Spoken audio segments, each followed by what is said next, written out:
ദൈവനാമത്തിന് മഹത്വമുണ്ടാകട്ടെ.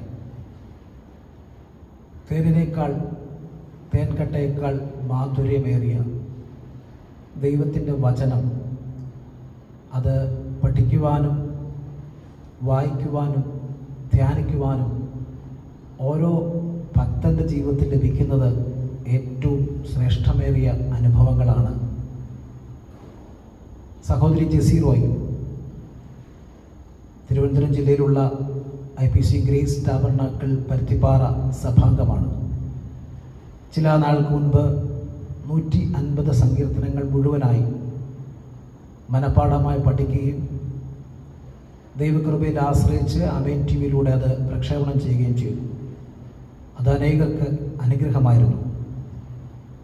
എന്നാൽ ഈ ദിവസങ്ങളിൽ സുവിശേഷങ്ങൾ പഠിച്ചുകൊണ്ടിരിക്കുകയപ്പോൾ തന്നെ ലൂക്കോസ് സുവിശേഷം ദൈവകൃപയിൽ ആശ്രയിച്ച് മനഃപ്പാഠമായി പഠിച്ച് അവതരിപ്പിക്കുവാനായിട്ട് ശ്രമിക്കുന്നു.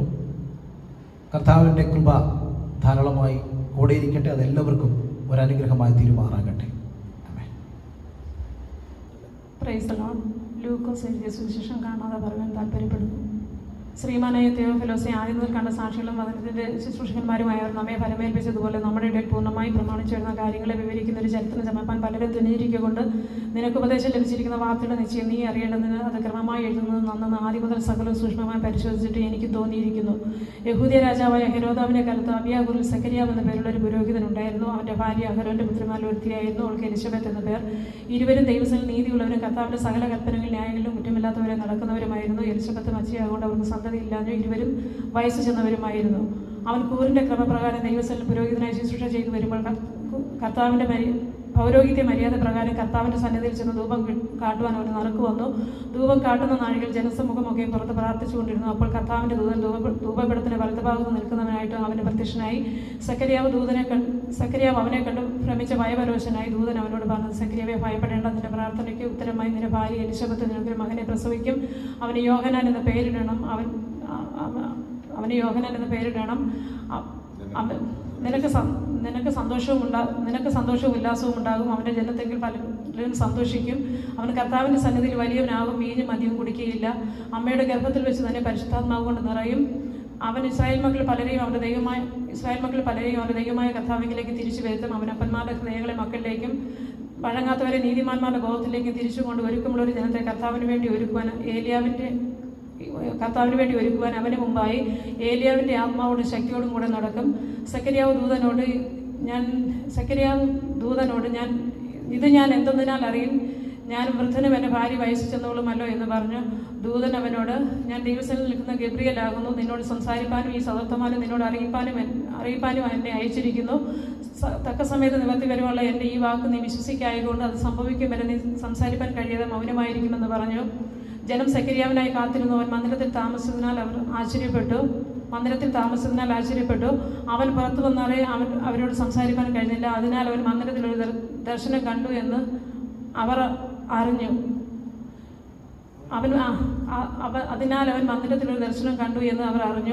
അവൻ അവർക്ക് ആംഗ്യം കാട്ടി ഊമനായി പാർത്തു. അവൻ്റെ ശുശ്രൂഷകാലം തികഞ്ഞ ശേഷം അവൻ വീട്ടിലേക്ക് പോയി. ആ നാളുകൾ കഴിഞ്ഞിട്ടും അവൻ്റെ ഭാര്യ എലിശബത്ത് ഗർഭം ധരിച്ചു. മനുഷ്യരുടെ ഇടയിൽ എനിക്കുണ്ടായിരുന്ന നിന്ന നീക്കാൻ കർത്താവിൻ്റെ കടാഴ്ച നാളിൽ ഇങ്ങനെ എനിക്ക് ചെയ്തു തന്നിരിക്കുന്നു എന്ന് പറഞ്ഞ് 5 മാസം ഒളിച്ചു പാർത്തു. 6-ാം മാസത്തിൽ ദൈവം ഗബ്രിയേൽ ദൂതനെ നസ്രത്ത് എന്ന ഗലീല പട്ടണത്തിൽ ദാവീദ് ഗ്രഹത്തിലുള്ള യോസേഫ് എന്ന പുരുഷനെ വിവാഹം നിശ്ചയിച്ച കന്യകയുടെ അടുക്കൽ അയച്ചു. കന്യകയുടെ പേര് മറിയ എന്നായിരുന്നു. ദൂതൻ അവളുടെ അടുക്കൽ ചെന്ന് കൃപ ലഭിച്ചവളെ നിനക്ക് വന്ദനം, കർത്താവ് നിന്നോട് കൂടെയുണ്ട് എന്ന് പറഞ്ഞു. അവൾ ആ വാക്ക് കേട്ട് ഭ്രമിച്ച് ഇത് എന്തൊരു വന്ദനമെന്ന് വിചാരിച്ചു. ദൂതൻ അവളോട്, മറിയെ ഭയപ്പെടേണ്ട, നിനക്ക് ദൈവത്തിൻ്റെ കൃപ ലഭിച്ചു. നീ ഗർഭം ധരിച്ച് ഒരു മകനെ പ്രസവിക്കും. അവനെ യേശു എന്ന പേർ വിളിക്കണം. അവൻ വലിയവനാകും, അത്യുന്നതന്റെ പുത്രൻ എന്ന് വിളിക്കപ്പെടും.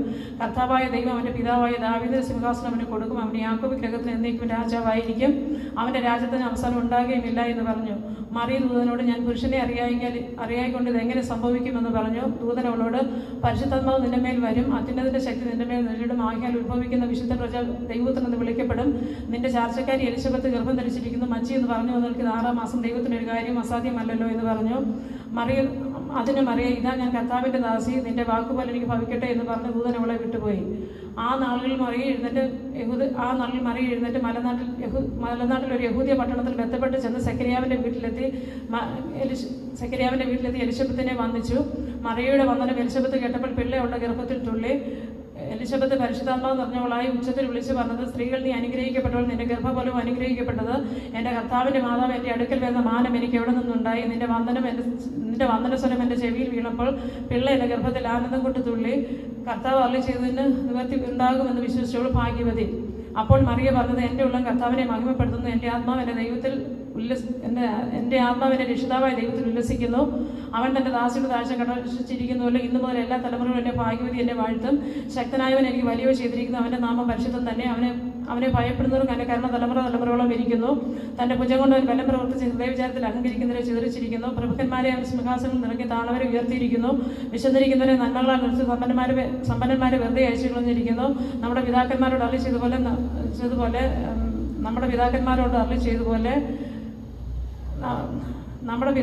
അരുളി ചെയ്തതുപോലെ അബ്രഹാമിനും അവൻ്റെ സന്തതിക്കും എന്നേക്കും കരുണ ഓർക്കേണ്ടതിന് തൻ്റെ ദാസനായ ഇസ്രായേലിനെ തുണച്ചിരിക്കുന്നു. മറിയ ഏകദേശം 3 മാസം അവളോടുകൂടെ പാർത്തിട്ട് വീട്ടിലേക്ക് മടങ്ങിപ്പോയി. എലിശബത്തിന് പ്രസവിപ്പാനുള്ള കാലം തികഞ്ഞപ്പോൾ അവൾ ഒരു മകനെ പ്രസവിച്ചു. കർത്താവ് അവൾക്ക് വലിയ കരുണ കാണിച്ചു എന്ന് അയൽക്കാരും ചാർച്ചക്കാരും കേട്ടിട്ട് അവളോടുകൂടെ സന്ദർശിച്ചു. 8-ാം നാൾ അവർ പൈതലിനെ പരിശോധന ചെയ്യുവാൻ വന്നു. അപ്പൻ്റെ പേർ പോലെ അവനെ സെക്കരിയാവെന്നും പേർ വിളിപ്പാൻ ഭാവിച്ചു. അവൻ്റെ അമ്മയോ അല്ല, അവന് യോഹന്നാൻ എന്ന് പേരിടണമെന്ന് പറഞ്ഞു. അവർ അവളോട്, നിന്റെ ചാർച്ചയിൽ ഈ പേരുള്ളവർ ആരുമില്ലല്ലോ, പിന്നെ അവൻ എന്ത് പേര് വിളിപ്പാൻ വിചാരിക്കുന്നു എന്ന് അപ്പനോട് ആംഗ്യം കാട്ടി ചോദിച്ചു. അവനൊരു എഴുത്തുപലക ചോദിച്ചു. അവൻ്റെ പേര് യോഹന്നാൻ എന്ന് എഴുതി. എല്ലാവരും ആശ്ചര്യപ്പെട്ടു. ഉടനെ അവൻ്റെ വായും നാവും തുറന്നു അവൻ സംസാരിച്ച് ദൈവത്തെ സ്തുതിച്ചു. ചുറ്റും പാർക്കുന്നവർക്ക് എല്ലാം ഭയമുണ്ടായി. യഹൂദിയ മലനാട്ടിലും ഈ വാർത്തയൊക്കെ പരന്നു. കേട്ടവർ എല്ലാവരും അത് ഹൃദയത്തിൽ നിക്ഷേപിച്ചു. ഈ പൈതൽ എന്താകുമെന്ന് പറഞ്ഞു. കർത്താവിൻ്റെ കൈ അവനോട് കൂടെ ഉണ്ടായിരുന്നു. അവൻ്റെ അപ്പനായ സെക്കരിയാവ് പരിശുദ്ധാത്മാവ് നിറഞ്ഞവനായി പ്രവചിച്ച് പറഞ്ഞത്, ഇസ്രായേലിന്റെ ദൈവമായ കർത്താവ് അനുഗ്രഹിക്കപ്പെട്ടവൻ. അവൻ തന്റെ ജനത്തെ സന്ദർശിച്ച് ഉദ്ധാരണം ചെയ്യുകയും ആദ്യം മുതൽ വിശുദ്ധ പ്രവാചകന്മാർ മുഖാന്തരം അരുളി ചെയ്തതുപോലെ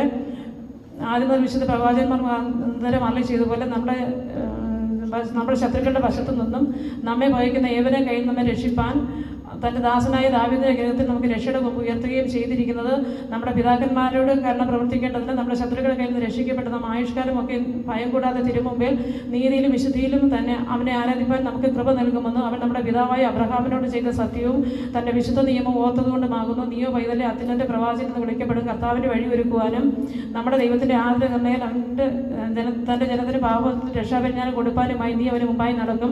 ഇരുളിലും മരണനിലും ഇരിക്കുന്നവർക്ക് പ്രകാശിച്ച് നമ്മുടെ കാര്യങ്ങളെ സമാധാന മാർഗത്തിൽ നടത്തേണ്ടതിന് ആ ആർദ്രകരണ ദിനത്തിൽ നിന്ന് ഉദയം നമ്മെ സന്ദർശിച്ചിരിക്കുന്നു. പൈതൽ വളർന്നു ആത്മാവിൽ ബലപ്പെട്ടു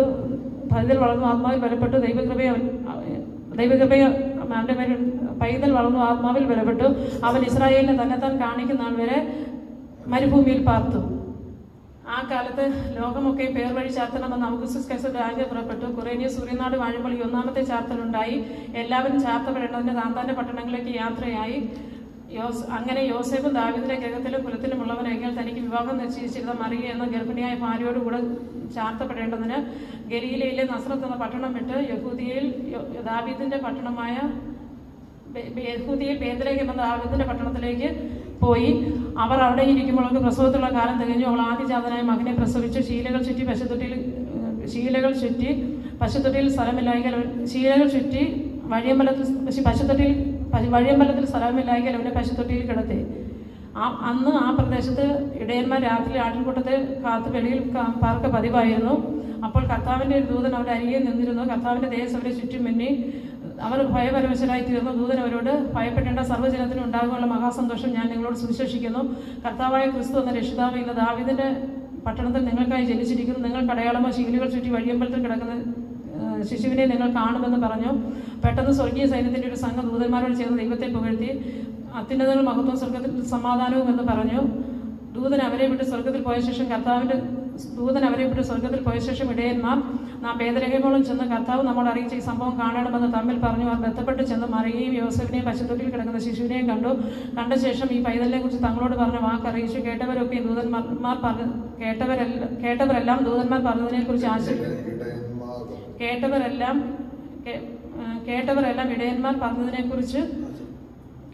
ഇടയന്മാർ പറഞ്ഞതിനെ കുറിച്ച് ആശ്ചര്യപ്പെട്ട് മറിയ ഈ വാർത്തയൊക്കെ ഹൃദയത്തിൽ സംഗ്രഹിച്ച് ധ്യാനിച്ചുകൊണ്ടിരുന്നു. തങ്ങളോട് അറിയിച്ചതുപോലെ ഇടയന്മാർ കേട്ടതും കണ്ടതുമായ എല്ലാറ്റിനെയും കുറിച്ച് ദൈവത്തെ മഹത്വപ്പെടുത്തിയും പുകഴ്ത്തിയും കൊണ്ട് മടങ്ങിപ്പോയി. പരിച്ഛേദന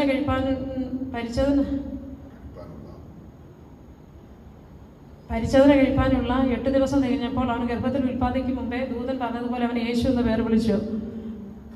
മോശയുടെ ന്യായപ്രമാണ പ്രകാരം അവളെ ശുദ്ധീകരണ കാലം തികഞ്ഞപ്പോൾ കടിഞ്ഞൂലായ ആണൊക്കെ കർത്താവിന് വിശുദ്ധമായിരിക്കണമെന്ന് കർത്താവിന്റെ ന്യായപ്രമാണത്തിൽ കൽപ്പിച്ചതുപോലെ അവനെ അർപ്പിപ്പാനും ഒരിട കുറപ്രാവിനെയോ 2 പ്രാവിൻ കുഞ്ഞിനെയോ യാഗം കഴിപ്പാനുമായി അവർ അവനെ യെരുശലേമിലേക്ക് കൊണ്ടുപോയി. യെരുശലേമിൽ ശിമ്യോൻ എന്ന പേരുള്ള ഒരു മനുഷ്യനുണ്ടായിരുന്നു.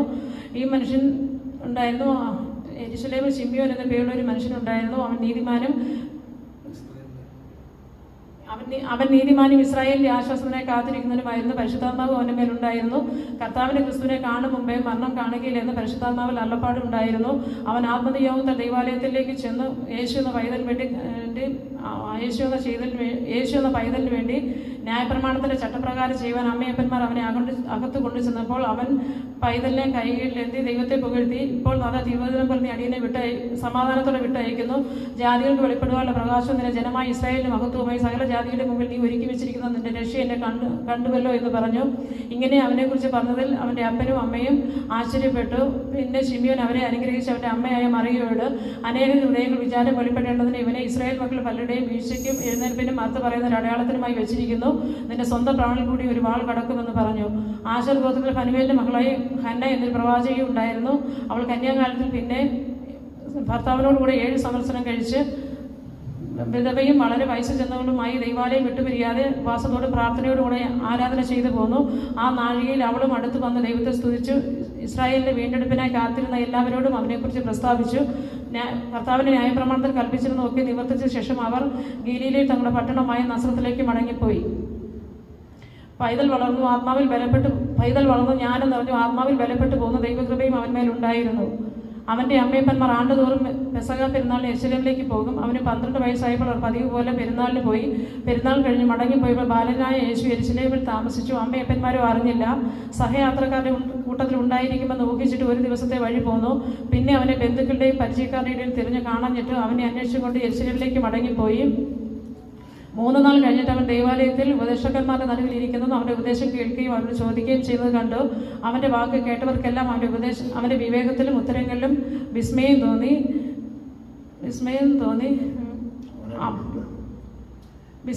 അവനെ കണ്ടിട്ട് അവർ അതിശയിച്ചു. അമ്മ മകനെ ഞങ്ങളോട് ഇങ്ങനെ ചെയ്തതെന്ന് നിന്റെ അപ്പനും ഞാനും വ്യസനിച്ചുകൊണ്ട് നിന്നെ തിരഞ്ഞു എന്ന് പറഞ്ഞു. അതിന് അവൻ, എന്നെ തിരഞ്ഞതെന്ന് ഞാൻ എൻ്റെ പിതാവിന് ഉള്ളിടത്ത് ഇരിക്കണമെന്ന് നിങ്ങൾ അറിയുന്നില്ലയോ എന്ന് പറഞ്ഞു. അവൻ തങ്ങളോട് പറഞ്ഞ വാക്ക് അവർ ഗ്രഹിച്ചില്ല. പിന്നെ അവൻ തങ്ങളോട് പറഞ്ഞ വാക്ക് അവർ ഗ്രഹിച്ചില്ല. പിന്നെ അവൻ അവരോടുകൂടെ ഇറങ്ങി നസ്രത്തിൽ വന്നവർക്ക് കീഴടങ്ങിയിരുന്നു. ഈ കാര്യങ്ങളെല്ലാം അവൻ്റെ അമ്മ ഹൃദയത്തിൽ സംഗ്രഹിച്ചു. യേശുവോ ജ്ഞാനത്തിലും വളർച്ചയിലും ദൈവത്തിൻ്റെയും മനുഷ്യൻ്റെയും കൃപയിലും മുതിർന്നു വന്നു. തിബരിയസ് കൈസറുടെ വാഴ്ചയുടെ 15-ാം ആണ്ടിൽ പൊന്തിയോസ് പീലാത്തോസ് യഹൂദ്യ നാട് വാഴുമ്പോൾ ഹെരോദാവ് ഗലീലയിലും അവന്റെ സഹോദരനായ ഫിലിപ്പസ് ഇതുരി ത്രക്കോനത്തി ദേശങ്ങളിലും ലുസാനിയസ് അബിലേനയിലൂടെ പ്രഭുക്കന്മാരായും ഹന്നാവും കയ്യഫാവും മഹാപുരോഹിതന്മാരായും ഇരിക്കും കാലം സക്കരിയാവിന്റെ മകനായ യോഹന്നാനും മരുഭൂമിയിൽ വെച്ച് ദൈവത്തിന്റെ അരുളപ്പാടുണ്ടായി. അവൻ യോർദാൻ അരികെയുള്ള നാട്ടിലൊക്കെ വന്ന് പാപമോചനത്തിനുള്ള മാനസാന്തര സ്നാനം പ്രസംഗിച്ചു. മരുഭൂമിയിൽ വിളിച്ചു പറയുന്ന ഒരു വാക്കാവിധ കർത്താവിന്റെ വഴി ഒരുക്കുവിൻ, എന്റെ പാത നിരപ്പാക്കും, എല്ലാ താഴ്വരയും നികന്നു വരും, എല്ലാ മലയും കുന്നും താഴും, വളഞ്ഞത് ചൊവ്വയും ദുർഘടമായി നിരന്ന വഴിയായി മാറും, സകല ജനവും ദൈവത്തിന്റെ രക്ഷയെ കാണും എന്നിങ്ങനെ യെശയ്യാ പ്രവാചകന്റെ പുസ്തകത്തിൽ എഴുതിയിരിക്കുന്നത് പോലെ തന്നെ അവനാൽ സ്നാനം വെൽപ്പാൻ വന്ന പുരുഷാരത്തോട് അവൻ പറഞ്ഞത്, സർപ്പസന്തതികളെ വരുവാനുള്ള കോപത്തെ വഴി ഓടിപ്പോകാൻ നിങ്ങൾക്ക് ഉപദേശിച്ചു തന്നതാ മാനസാന്തരത്തിന് യോഗ്യമായ ഫലം കായ്പേൻ. അബ്രഹാം ഞങ്ങൾക്ക് പിതാവായിട്ടുണ്ടെന്ന് ഉള്ളം കൊണ്ട് പറവാൻ തുനിയരുത്. ഈ കല്ലുകളിൽ നിന്ന് അബ്രഹാമിനെ മക്കളെ ഉളവാക്കാൻ ദൈവത്തിന് കഴിയുമെന്ന് ഞാൻ നിങ്ങളോട് പറയുന്നു. ഇപ്പോൾ തന്നെ വൃക്ഷത്തിന് ചുവട്ടിൽ കോടാലി വെച്ചിരിക്കുന്നു, നല്ല ഫലം കഴിക്കാത്ത വൃക്ഷമെല്ലാം വെട്ടി തീയിലിട്ട് കളയുന്നു. എന്നാൽ ഞങ്ങൾ എന്ത് ചെയ്യണമെന്ന് പുരുഷാരം അവനോട് ചോദിച്ചു. അതിന് അവൻ, 2 വസ്ത്രമുള്ളവൻ ഇല്ലാത്തവനും കൊടുക്കട്ടെ, ഭക്ഷണ സാധനങ്ങളുള്ളവരും അങ്ങനെ തന്നെ ചെയ്യട്ടെ എന്നവൻ ഉത്തരം പറഞ്ഞു. ചുങ്കക്കാരും സ്നാനം ഏൽപ്പാൻ വന്ന് ഞങ്ങൾ എന്ത് ചെയ്യണമെന്ന് ചോദിച്ചതിന്, നിങ്ങളോട് കൽപ്പിച്ചാൽ അധികം ഒന്നും പിരിക്കരുത് എന്ന് അവൻ പറഞ്ഞു. പടജനവും അവനോട് ഞങ്ങൾ എന്ത് ചെയ്യണമെന്ന് ചോദിച്ചതിന്, നിങ്ങൾ ആരെയും ബലാത്കാരം ചെയ്യാതെയും ചതിവായി ഒന്നും വാങ്ങാതെയും നിങ്ങളുടെ ശമ്പളം മതി എന്ന് വെപ്പീൻ എന്ന് അവരോട് പറഞ്ഞു. ജനം കാത്തുനിന്നു. അവൻ ക്രിസ്തു എന്ന് എല്ലാവരും ഹൃദയത്തിൽ യോഹന്നാനെ കുറിച്ച് വിചാരിച്ചുകൊണ്ടിരിക്കുമ്പോൾ യോഹന്നാൻ എല്ലാവരോടും ഉത്തരം പറഞ്ഞത്, ഞാൻ നിങ്ങളെ വെള്ളം കൊണ്ട് സ്നാനം കഴിപ്പിക്കുന്നു, എന്നിലും ബലവാനായവൻ എൻ്റെ പിന്നാലെ വരുന്നു, അവൻ്റെ ചെരുപ്പിൻ്റെ വാറഴിപ്പാൻ ഞാൻ യോഗ്യനല്ല. അവൻ നിങ്ങളെ പരിശുദ്ധാത്മ കൊണ്ടും തീ കൊണ്ടും സ്നാനം കഴിപ്പിക്കും. അവന് വീശുമുറം കയ്യിലുണ്ട്. അവൻ കളത്തെ മുറ്റും വെടിപ്പാക്കി ഗോതമ്പ് കളപ്പരയിൽ കൂട്ടിവെക്കുകയും അതിൽ കെടാത്ത തീയിലിട്ട് ചുട്ടുകളയുകയും ചെയ്യും. മറ്റു പലതും അവൻ പ്രബോധിപ്പിച്ചുകൊണ്ട് ജനത്തോട് സുവിശേഷം അറിയിച്ചു. എന്നാൽ എളുപ്പപ്രഭുവായ ഹെരോദാവ് സഹോദരന്റെ ഭാര്യ ഹെരോദിയ നിമിത്തവും അവൻ ഹെരോദാവ് ചെയ്ത സകല ദോഷങ്ങൾ നിമിത്തവും യോഹന്നാൻ അവനെ ആക്ഷേപിക്കാൻ അതെല്ലാം ചെയ്തത് കൂടാതെ അവനെ തടവിലാക്കുകയും ചെയ്തു. ജനമെല്ലാം സ്നാനമേൽക്കുമ്പോൾ യേശു സ്നാനമേറ്റ് പ്രാർത്ഥിക്കുമ്പോൾ സ്വർഗം തുറന്നു. പരിശുദ്ധാത്മാവ് ദേഹരൂപത്തിൽ പ്രാവെന്ന പോലെ ഇറങ്ങി അവൻ്റെ മേൽ വന്നു. നീ എൻ്റെ പ്രിയപുത്രൻ, നിന്നെ ഞാൻ പ്രസാദിച്ചിരിക്കുന്നു എന്ന് സ്വർഗത്തിൽ നിന്നൊരു ശബ്ദവും ഉണ്ടായി. യേശുവിനെ താൻ പ്രവൃത്തി ആരംഭിക്കുമ്പോൾ ഏകദേശം 30 വയസ്സായിരുന്നു. അവന് യോസെഫിന്റെ മകൻ എന്ന് ജനം വിചാരിച്ചു. യോസെഫ് ഹേലിയുടെ മകൻ, ഹേലി മത്താത്തിന്റെ മകൻ, മത്താത്ത് ലേവിയുടെ മകൻ, ലേവി മെൽക്കിയുടെ മകൻ, മെൽക്കി എന്നായിയുടെ മകൻ, എന്നായി യോസെഫിന്റെ മകൻ, യോസെഫ് മത്തത്യാസിന്റെ മകൻ, മത്തത്യാസ് ആമോസിന്റെ മകൻ, ആമോസ് നാഹൂമിന്റെ മകൻ, നാഹൂം എസ്ലിയുടെ മകൻ, നാഹൂം എസ്ലിയുടെ മകൻ, എസ്ലി നഗായിയുടെ മകൻ, നഗായി മയാത്തിന്റെ മകൻ, മയാത്ത് മത്തത്യാസിന്റെ മകൻ, മത്തത്യാസ് ഷെമയുടെ മകൻ, ഷെമയി യോസെഫിന്റെ മകൻ, യോസെഫ് യോദയുടെ മകൻ, യോദ യോഹന്നാന്റെ മകൻ,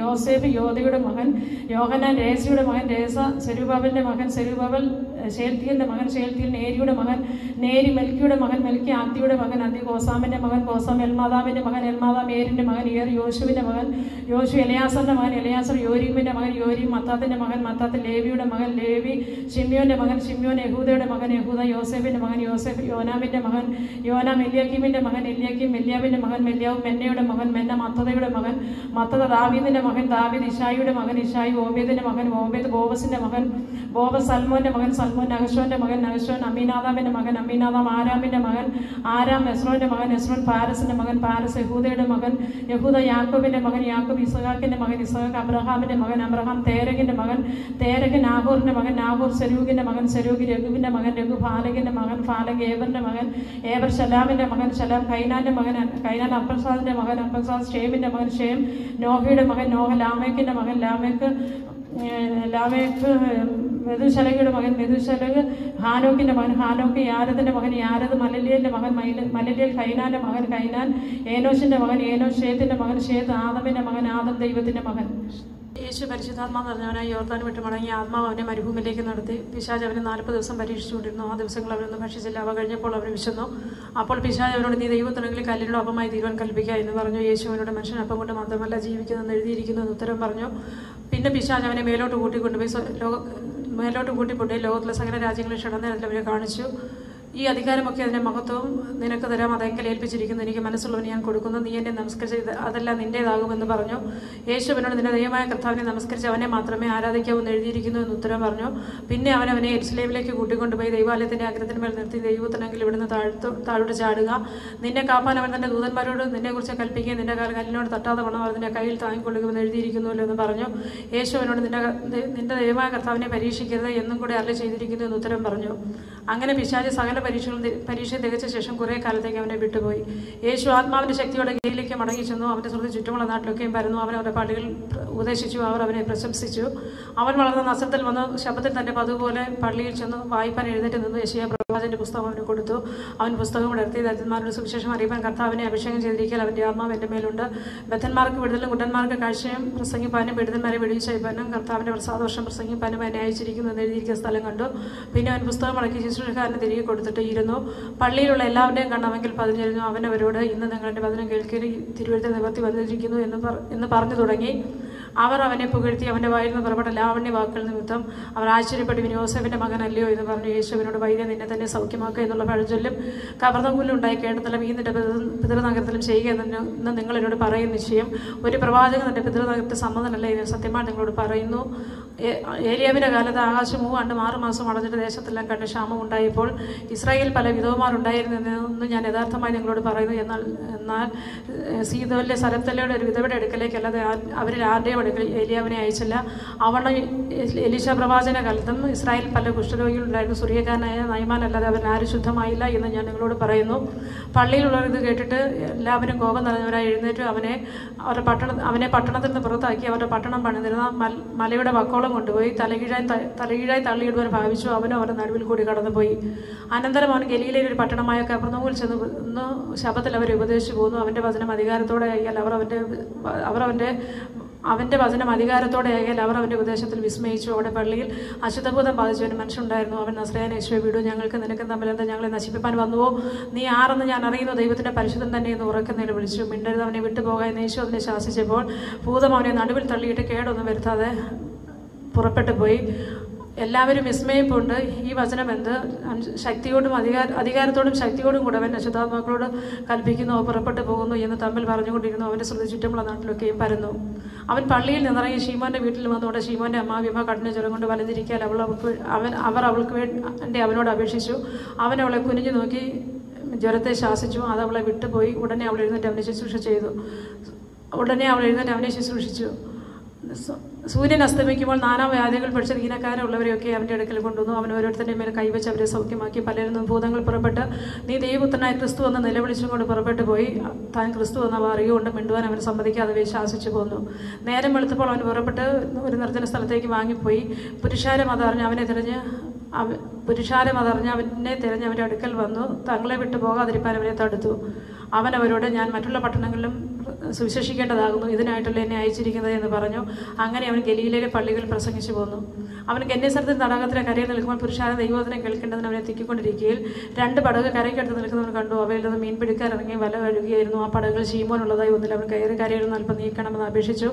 അങ്ങനെ അവൻ പടകിലിരുന്ന പുരുഷാരത്തെ ഉപദേശിച്ച് സംസാരിച്ച് തീർന്നപ്പോൾ അവൻ ഷീമോനോട് ആഴത്തിലേക്ക് നീക്കി മീൻപിടുത്തത്തിന് വല ഇറക്കുവിനെന്ന് പറഞ്ഞു. ഷീമോൻ നാഥ, ഞങ്ങൾ രാത്രി മുഴുവനും അധ്വാനിച്ചിട്ട് ഒന്നും കിട്ടിയില്ല, എങ്കിലും നിന്റെ വാക്ക് ഞാൻ വല ഇറക്കാമെന്ന് പറഞ്ഞു. അവർ അങ്ങനെ ചെയ്തപ്പോൾ പെരുത്ത മീൻകൂട്ടം അകപ്പെട്ട് വല കീറാറായി. അവർ മറ്റേ പടകിലുള്ള കൂട്ടാളികൾ വന്ന്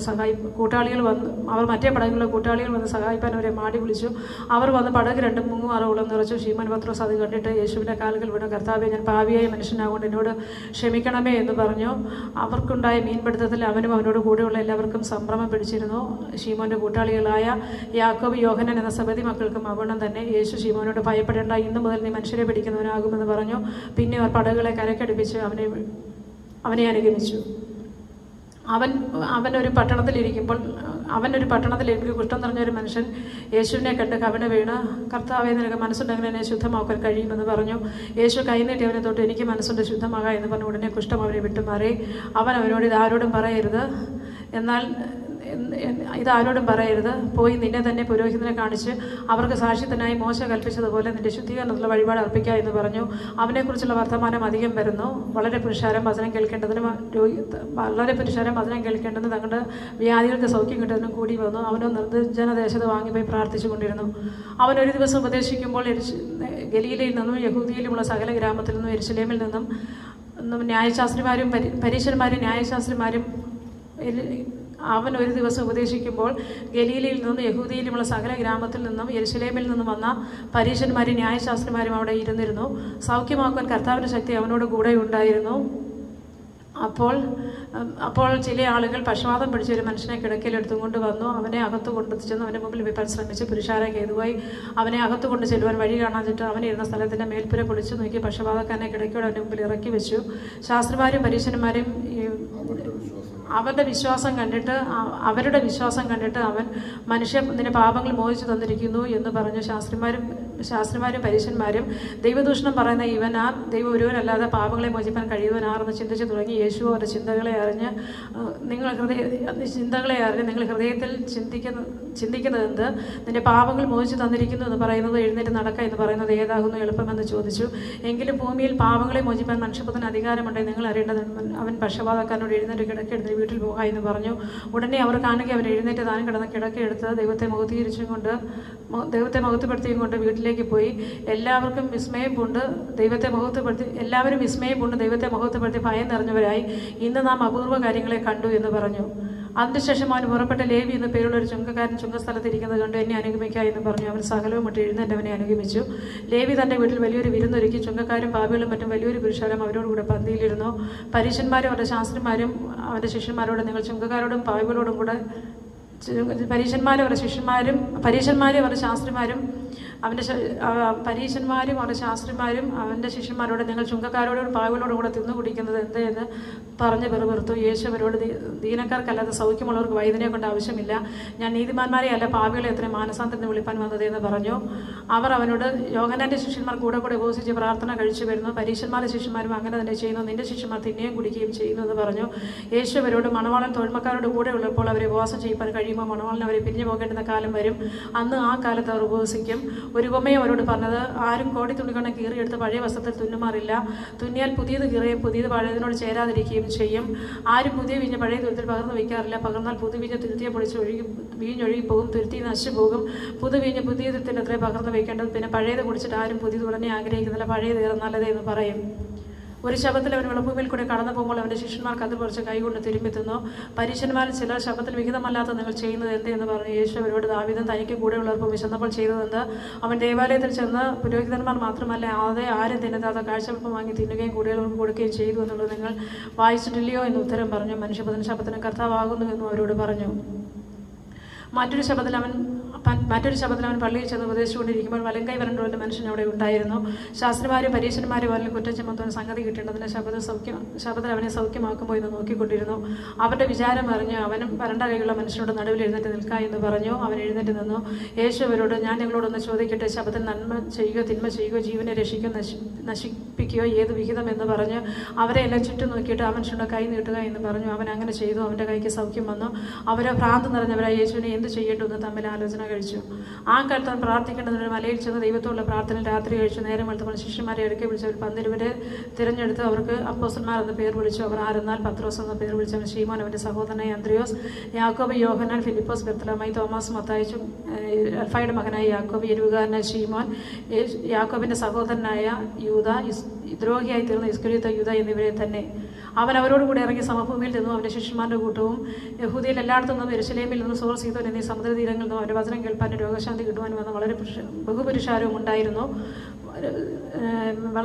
ബഹുപുരുഷാരവും ഉണ്ടായിരുന്നു.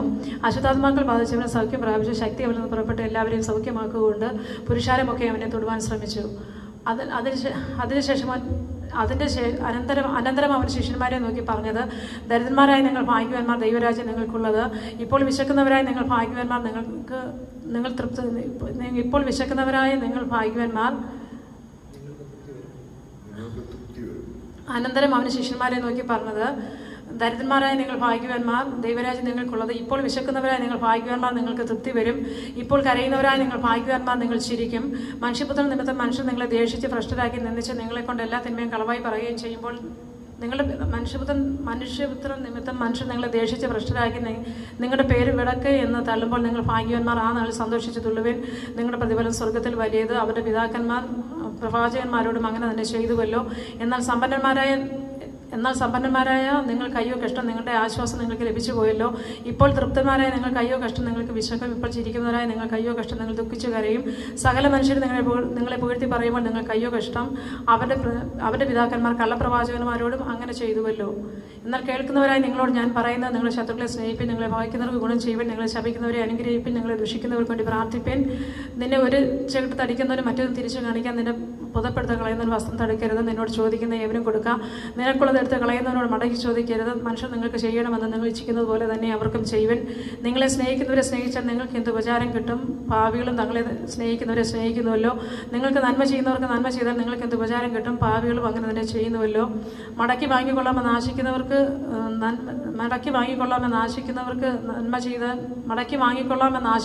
കടം കൊടുത്താൽ നിങ്ങൾക്ക് എന്ത് കിട്ടും? മടക്കി വാങ്ങിക്കൊള്ളാമെന്ന് ആശിക്കുന്നവർക്ക് കടം കൊടുത്താൽ നിങ്ങൾക്ക് എന്ത് കിട്ടും? പാപികളും കുറയാതെ മടക്കി വാങ്ങേണ്ടതിന് പാപികൾക്ക് കടം കൊടുക്കുന്നുവല്ലോ. നിങ്ങളോ ശത്രുക്കളെ സ്നേഹിപ്പിൻ, അവർക്ക് നന്മ ചെയ്യുവിൻ, ഒന്നും പകരം വെച്ചിരിക്കാതെ കടം കൊടുപ്പിൻ, എന്നാൽ നിങ്ങളുടെ പ്രതിഫലം വളരെയാകും. നിങ്ങളുടെ പ്രതിഫലം വളരെയാകും. നിങ്ങൾ അത്യുന്നതന്റെ മക്കളാവും. അവൻ നന്ദി കെട്ടവരോടും ദുഷ്ടന്മാരോടും ദയാലുവല്ലോ. അങ്ങനെ നിങ്ങളുടെ സ്വർഗീയ പിതാവ് മനസ്സലിവുള്ളവനാകുന്ന പോലെ നിങ്ങളും മനസ്സലിവുള്ളവരാകുവിൻ. വിധിക്കരുത്, എന്നാൽ നിങ്ങളെ വിധിക്കരുത്. വിധിക്കരുത് എന്നാൽ നിങ്ങളെയും വിധിക്കുകയില്ല, ശിക്ഷയ്ക്ക് വിധിക്കുക എന്നാൽ നിങ്ങൾക്ക് ശിക്ഷാവിധി ഉണ്ടാകില്ല, വിടുവിൻ എന്നാൽ നിങ്ങളെയും വിടുവിക്കും, കൊടുപ്പിൻ എന്നാൽ നിങ്ങൾക്കും കിട്ടും, അമർത്തി കുലുക്കി കവിതൽ നല്ല അളവ് നിങ്ങളുടെ മടിയിൽ തരും, നിങ്ങൾ അളക്കുന്ന അളവിനാൽ നിങ്ങൾക്ക് അളന്ന് കിട്ടും. ഒരു ഉപമയോ അവനോട് പറഞ്ഞത്, കുരുടന് കുരുടനെ വഴികാട്ടാൻ കഴിയുമോ, ഇരുവരും കുഴിയിൽ വീഴുകയില്ലയോ? ശിഷ്യൻ ഗുരുവിൻ മീതെയല്ല, അഭ്യാസം തികഞ്ഞവനൊക്കെയും ശിഷ്യൻ ഗുരുവിനെ പോലെയാകും. എന്നാൽ സഹോദരന്റെ കണ്ണിലെ കണ്ടു നോക്കുകയും സ്വന്തം കണ്ണിലെ കോൽ വിചാരിക്കാതിരിക്കുകയും ചെയ്യുന്നത് എന്ത്? അല്ല, സ്വന്തം കണ്ണിലെ കോലിരിക്കെ സഹോദരനോട് നിന്റെ കണ്ണിലെ കല്ലെടുത്ത് കളയട്ടെന്ന് ഇന്ന് സഹോദരനോട് പറയുവാൻ നിനക്ക് എങ്ങനെ കഴിയും? കപടഭക്തിക്കാരെ മുമ്പേ സ്വന്തം കണ്ണിലെ കോലെടുത്ത് കളക, പിന്നെ സഹോദരന്റെ കണ്ണിലെ കല്ലെടുത്ത് വെടിപ്പായി കാണുമല്ലോ. ആകാത്ത ഫലം കഴിക്കുന്ന നല്ല വൃക്ഷമില്ല, നല്ല ഫലം കഴിക്കുന്ന ആകാത്ത വൃക്ഷവുമില്ല, ഏത് വൃക്ഷത്തെയും ഫലം കൊണ്ടറിയാം. മുള്ളുകളിൽ നിന്ന് അത്തിപ്പഴം ശേഖരിക്കുകയും ഞെരിഞ്ഞലുകളിൽ നിന്ന് മുന്തിരിങ്ങ പറിക്കുകയും ചെയ്യുമാറില്ലല്ലോ. നല്ല മനുഷ്യൻ തന്റെ ഹൃദയത്തിൽ നല്ല നിക്ഷേപത്തിൽ നല്ലത് പുറപ്പെടുവിക്കുന്നു, ദുഷ്ടൻ ദോഷമായതിന് ദോഷം പുറപ്പെടുവിക്കുന്നു. ഹൃദയം നിറഞ്ഞ കവിയുന്നതിലോ വായി പ്രസ്താവിക്കുന്നത്. നിങ്ങൾ എന്നെ കർത്താവേ കർത്താവേ എന്ന് വിളിക്കുകയും ഞാൻ പറയുന്നത് ചെയ്യാതിരിക്കുകയും ചെയ്യുന്നത് എന്ത്? എൻ്റെ അടുക്കൽ വന്ന് എൻ്റെ വചനം കേട്ട് ചെയ്യുന്നവനൊക്കെ ഇന്നവനോട് തുല്യനെന്ന് ഞാൻ കാണിച്ചു തരാം. ആഴക്കുഴിച്ച് പാറമേൽ അടിസ്ഥാനപ്പെട്ട വീട് പണിത ബുദ്ധിയുള്ള മനുഷ്യനോട് അവൻ തുല്യൻ. വെള്ളപ്പൊക്കമുണ്ടായിട്ട് ഒഴുക്ക് വീടിനോട് അടിച്ചു, എന്നാൽ അത് നല്ലവണ്ണം പണിതിരിക്കൊണ്ട് ഇളകിപ്പോയില്ല. കേട്ടിട്ട് ചെയ്യാത്തവനോ അടിസ്ഥാനം കൂടാതെ മണൽമേൽ വീട് പണിത മനുഷ്യനോട് തുല്യൻ. ഒഴുക്കടിച്ച ഉടനെ അത് വീണു, ആ വീടിന്റെ വീഴ്ച വലിയതുമായിരുന്നു. ജനം കേൾക്കുന്ന തന്റെ വചനമൊക്കെയും പറഞ്ഞു തീർന്ന ശേഷം അവൻ കവർന്നുപോൽ ചെന്നു. അവിടെ ഒരു ശതാധിപന് പ്രിയനായ ദാസൻ തീരം പിടിച്ച് മരിപ്പാറായിരുന്നു. അവൻ യേശുവിന്റെ വസ്തുത കേട്ടിട്ട് അവൻ വന്ന് തന്റെ ദാസനെ രക്ഷിക്കേണ്ടത് അവനോട് അപേക്ഷിപ്പാൻ യഹൂദന്മാരുടെ മൂപ്പന്മാരെ അവന്റെ അടുക്കൽ അയച്ചു. അവർ യേശുവിന്റെ അടുക്കൽ ചെന്ന് അവനോട് താല്പര്യമായി അപേക്ഷിച്ചു, നീ അത് ചെയ്തു കൊടുക്കാൻ അവൻ യോഗ്യൻ. അവൻ നമ്മുടെ ജനത്തെ സ്നേഹിക്കുന്നു, ഞങ്ങൾക്കൊരു പള്ളിയും തീർപ്പിച്ച് തന്നിരിക്കുന്നു എന്ന് പറഞ്ഞു യേശു അവരോടുകൂടെ പോയി. വീടിനോട് അടുപ്പാറായപ്പോൾ ശതാധിപൻ സ്നേഹിതന്മാരെ അവന്റെ അടുക്കൽ അയച്ചു. കർത്താവെ പ്രയാസപ്പെടേണ്ട, നീ എൻ്റെ വീട്ടിനകത്ത് വരുവാൻ ഞാൻ പോരാത്തവൻ, അതുകൊണ്ട് നിന്റെ അടുക്കൽ വരുവാൻ ഞാൻ യോഗ്യനെന്ന് എനിക്ക് തോന്നിയിട്ടില്ല. ഒരു വാക്ക് മാത്രം കൽപ്പിച്ചാൽ എൻ്റെ ഭാര്യക്കാരന് സൗഖ്യം വരും. ഞാനും അധികാരത്തിന് കീഴ്പ്പെട്ട മനുഷ്യൻ, എൻ്റെ കീഴിൽ പടയാളികളുണ്ട്. ഒരുവനോട് പോക എന്ന് പറഞ്ഞാൽ അവൻ പോകുന്നു, മറ്റൊരുവനോട് വരിക എന്ന് പറഞ്ഞാൽ അവൻ വരുന്നു, എൻ്റെ ദാസനോട് ചെയ്യുക എന്ന് പറഞ്ഞാൽ അവൻ ചെയ്യുന്നു എന്ന് പറയിച്ചു. യേശു അത് കേട്ടിട്ട് അവങ്കിൽ ആശ്ചര്യപ്പെട്ട് തിരിഞ്ഞു നോക്കി അനുഗമിക്കുന്ന കൂട്ടത്തോടെ, ഇസ്രായേൽ കൂടെ ഇങ്ങനെയുള്ള വിശ്വാസം കണ്ടിട്ടില്ല എന്ന് ഞാൻ നിങ്ങളോട് പറയുന്നു. ശതാധിപൻ പറഞ്ഞയച്ചവർ മടങ്ങി വന്നപ്പോൾ ദാസനെ സൗഖ്യത്തോടെ കണ്ടു. പിറ്റേന്നാൾ അവൻ നയീൻ എന്ന പട്ടണത്തിലേക്ക് പോകുമ്പോൾ അവൻ്റെ ശിഷ്യന്മാരും വളരെ പുരുഷാരവും കൂടെ പോയി. അവൻ പട്ടണത്തിന്റെ വാതിലിനോടടുത്തപ്പോൾ മരിച്ചുപോയ ഒരുത്തിനെ പുറത്തേക്ക് കൊണ്ടിരുന്നു. അവൻ അമ്മയ്ക്ക് ഏകജാതൻ, അവളോ ഒരു വിധവയായിരുന്നു. പട്ടണത്തിലെ ഒരു വലിയ പുരുഷാരയും അവളോട് കൂടെ ഉണ്ടായിരുന്നു.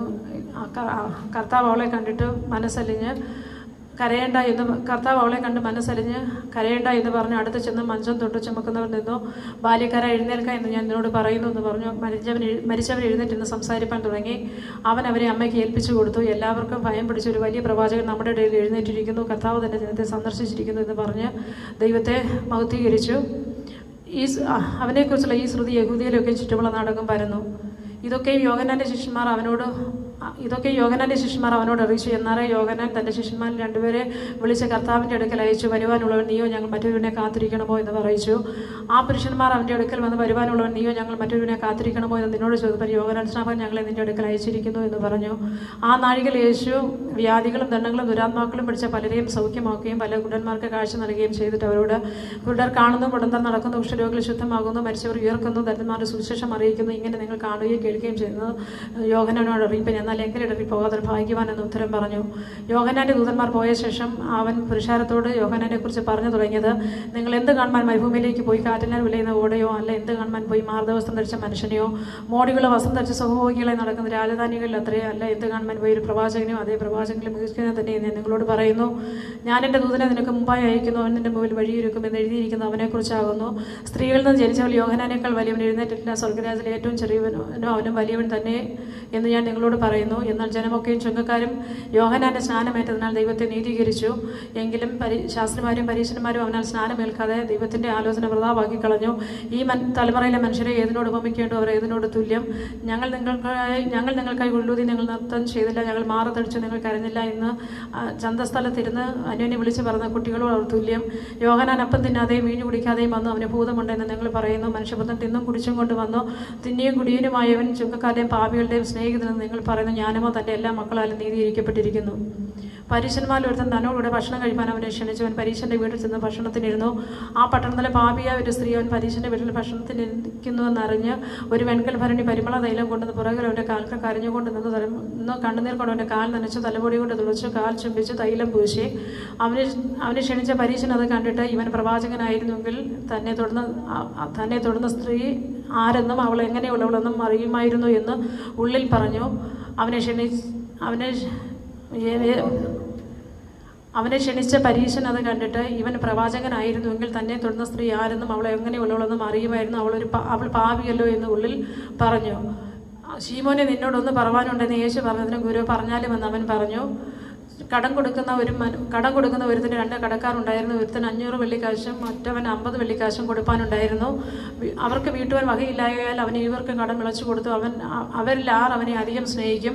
അധികം ഇളച്ചു കിട്ടിയവനെ ഞാൻ ഊഹിക്കുന്നു എന്ന് ശീമോൻ പറഞ്ഞു. അവൻ അവനോട്, നീ വിധിച്ചത് ശരി എന്ന് പറഞ്ഞു. പിന്നെ സ്ത്രീയുടെ എന്ന് പറഞ്ഞു. അവൻ നീ വിധിച്ചത് ശരി എന്ന് പറഞ്ഞു. സ്ത്രീയുടെ നേരെ തിരിഞ്ഞുകൊണ്ട്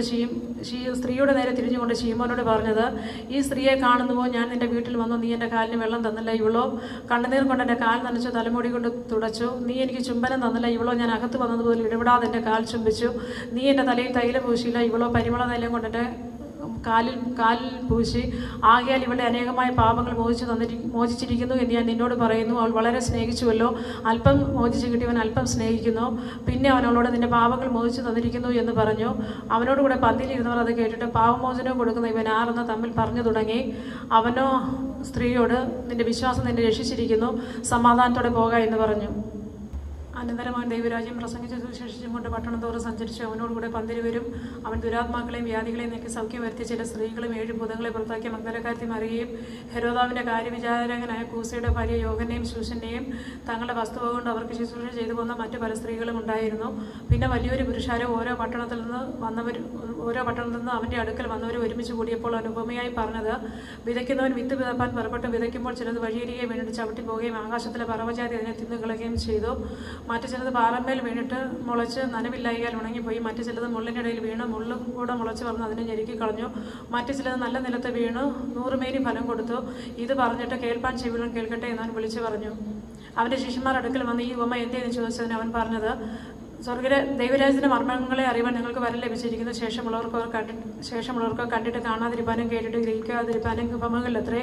ഉപമയുടെ പേരുള്ള വിത്ത് ദൈവവചനം വഴിയരികെയുള്ളവർ കേൾക്കുന്നവരെങ്കിലും വിശ്വസിച്ച് രക്ഷിക്കപ്പെടാതിരിക്കാൻ പിശാച് വന്നവരെ ഹൃദയത്തിൽ നിന്ന് വചനമെടുത്ത് കളയുന്നു. പാറമേലുള്ളവരോ കേൾക്കുമ്പോൾ വചനം സന്തോഷത്തോടെ കൈക്കൊള്ളുന്നവരെങ്കിലും അവർക്ക് വേരില്ല. അവർ തൽക്കാലം വിശ്വസിക്കുകയും പരീക്ഷ സമയത്ത് പിൻവാങ്ങി പോവുകയും ചെയ്യുന്നു. മുള്ളിനിടയിൽ വീണതോ കേൾക്കുന്നവരെങ്കിലും പോയിട്ട് ചിന്തകളാലും ധനത്താലും സംസാരഭാവങ്ങളാലും ഞെരുങ്ങി പൂർണ്ണമായി ഫലം കൊടുക്കാത്തവരത്രേ. നല്ല മണ്ണിലുള്ളതോ വചനം കേട്ട് ഗുണമുള്ള നല്ല ഹൃദയത്തിൽ സംഗ്രഹിച്ച ക്ഷമയോടെ ഫലം കൊടുക്കുന്നവർ തന്നെ. വിളക്ക് കൊളുത്തിട്ട് ആരും അതിനെ പറയും കീഴിലോ കട്ടിൽ കീഴോ വയ്ക്കുകയോ ചെയ്യാതെ അകത്ത് വരുന്നവർ വെളിച്ചം കാണേണ്ടത് തണ്ടന്മേൽ അത്രേ വയ്ക്കുന്നത്. വെളിപ്പെടാതെ ഗൂഢമായതൊന്നുമില്ല, പ്രസിദ്ധമായി വെളിച്ചത്ത് വരാതെ മറവായിരിക്കുന്നതൊന്നുമില്ല. ആകയാൽ നിങ്ങൾ എങ്ങനെ കേൾക്കുന്നു എന്ന് സൂക്ഷിച്ചു കൊള്ളുവിന്. ഉള്ളവന് കിട്ടും, ഇല്ലാത്തവനോട് ഉണ്ട് എന്ന് തോന്നുന്നതും കൂടെ എടുത്തു കളയും. അവൻ്റെ അമ്മയും സഹോദരന്മാരും അവൻ്റെ അടുക്കൽ വന്ന് പുരുഷാര നിമിത്തം അവനോട് അടുപ്പാൻ കഴിഞ്ഞില്ല. നിന്റെ അമ്മയും സഹോദരന്മാരും നിന്നെ കാണുവാൻ ഇച്ഛിച്ചും കൊണ്ട് പുറത്തു നിൽക്കുന്നു എന്ന് ചിലർ അവനോട് അറിയിച്ചു. അവൻ അവരോട്, എൻ്റെ അമ്മയും സഹോദരന്മാരും ദൈവവചനം കേട്ട് ചെയ്യുന്നവരത്രേ എന്ന് ഉത്തരം പറഞ്ഞു. ഒരു ദിവസം അവൻ ശിഷ്യന്മാരുമായി പടകിൽ കയറി നാം തടാകത്തിൻ്റെ അക്കരയ്ക്ക് പോക എന്ന് അവരോട് പറഞ്ഞു. അവർ നീക്കി ഓടുമ്പോൾ അവൻ ഉറങ്ങിപ്പോയി. തടാകത്തിലൊരു ചുഴലിക്കാറ്റുണ്ടായി. പടകിൽ വെള്ളം നിറഞ്ഞിട്ട് അവർ പ്രാണഭയത്തിലായി അടുക്കൽ വന്നു. നാഥാ ഞങ്ങൾ നശിച്ചു പോകുന്നു എന്ന് പറഞ്ഞ് അവനെ ഉണർത്തി. അവൻ എഴുന്നേറ്റ് കാറ്റിനെയും വെള്ളത്തിൻ്റെ കോപത്തെയും ശാസിച്ചു. അവ അമർന്ന് ശാന്തത ഉണ്ടായി. പിന്നെ അവരോട് നിങ്ങളുടെ വിശ്വാസം എവിടെയെന്ന് പറഞ്ഞു. അവരോ ഭയപ്പെട്ട് അവൻ കാറ്റിനോടും വെള്ളത്തോടും കൽപ്പിക്കുകയും അവ അനുസരിക്കുകയും ചെയ്യുന്നു എന്ന് തമ്മിൽ പറഞ്ഞ് ആശ്ചര്യപ്പെട്ടു. അവർ ഗലീലയ്ക്ക് നേരെയുള്ള ഗെരസേന്യ ദേശത്താണഞ്ഞു. കരയ്ക്കിറങ്ങിയ ഉടനെ ബഹുകാലമായി ഭൂതങ്ങൾ ബാധിച്ച ഒരു മനുഷ്യൻ പട്ടണത്തിൽ വന്ന് എതിർപ്പെട്ടു. അവൻ ബഹുകാലമായി വസ്ത്രം ധരിക്കാതെയും വീട്ടിൽ പാർക്കാതെയും ശവകല്ലറകൾ എത്രയായിരുന്നു. അവൻ യേശുവിനെ കണ്ടിട്ട് നിലവിളിച്ച് നമസ്കരിച്ചു. യേശുവേ, മഹോന്നതനായ ദൈവത്തിൻ്റെ പുത്ര, എനിക്ക് നിനക്കും തമ്മിൽ എന്ത്? എന്നെ ഉപദ്രവിക്കരുതേ എന്ന്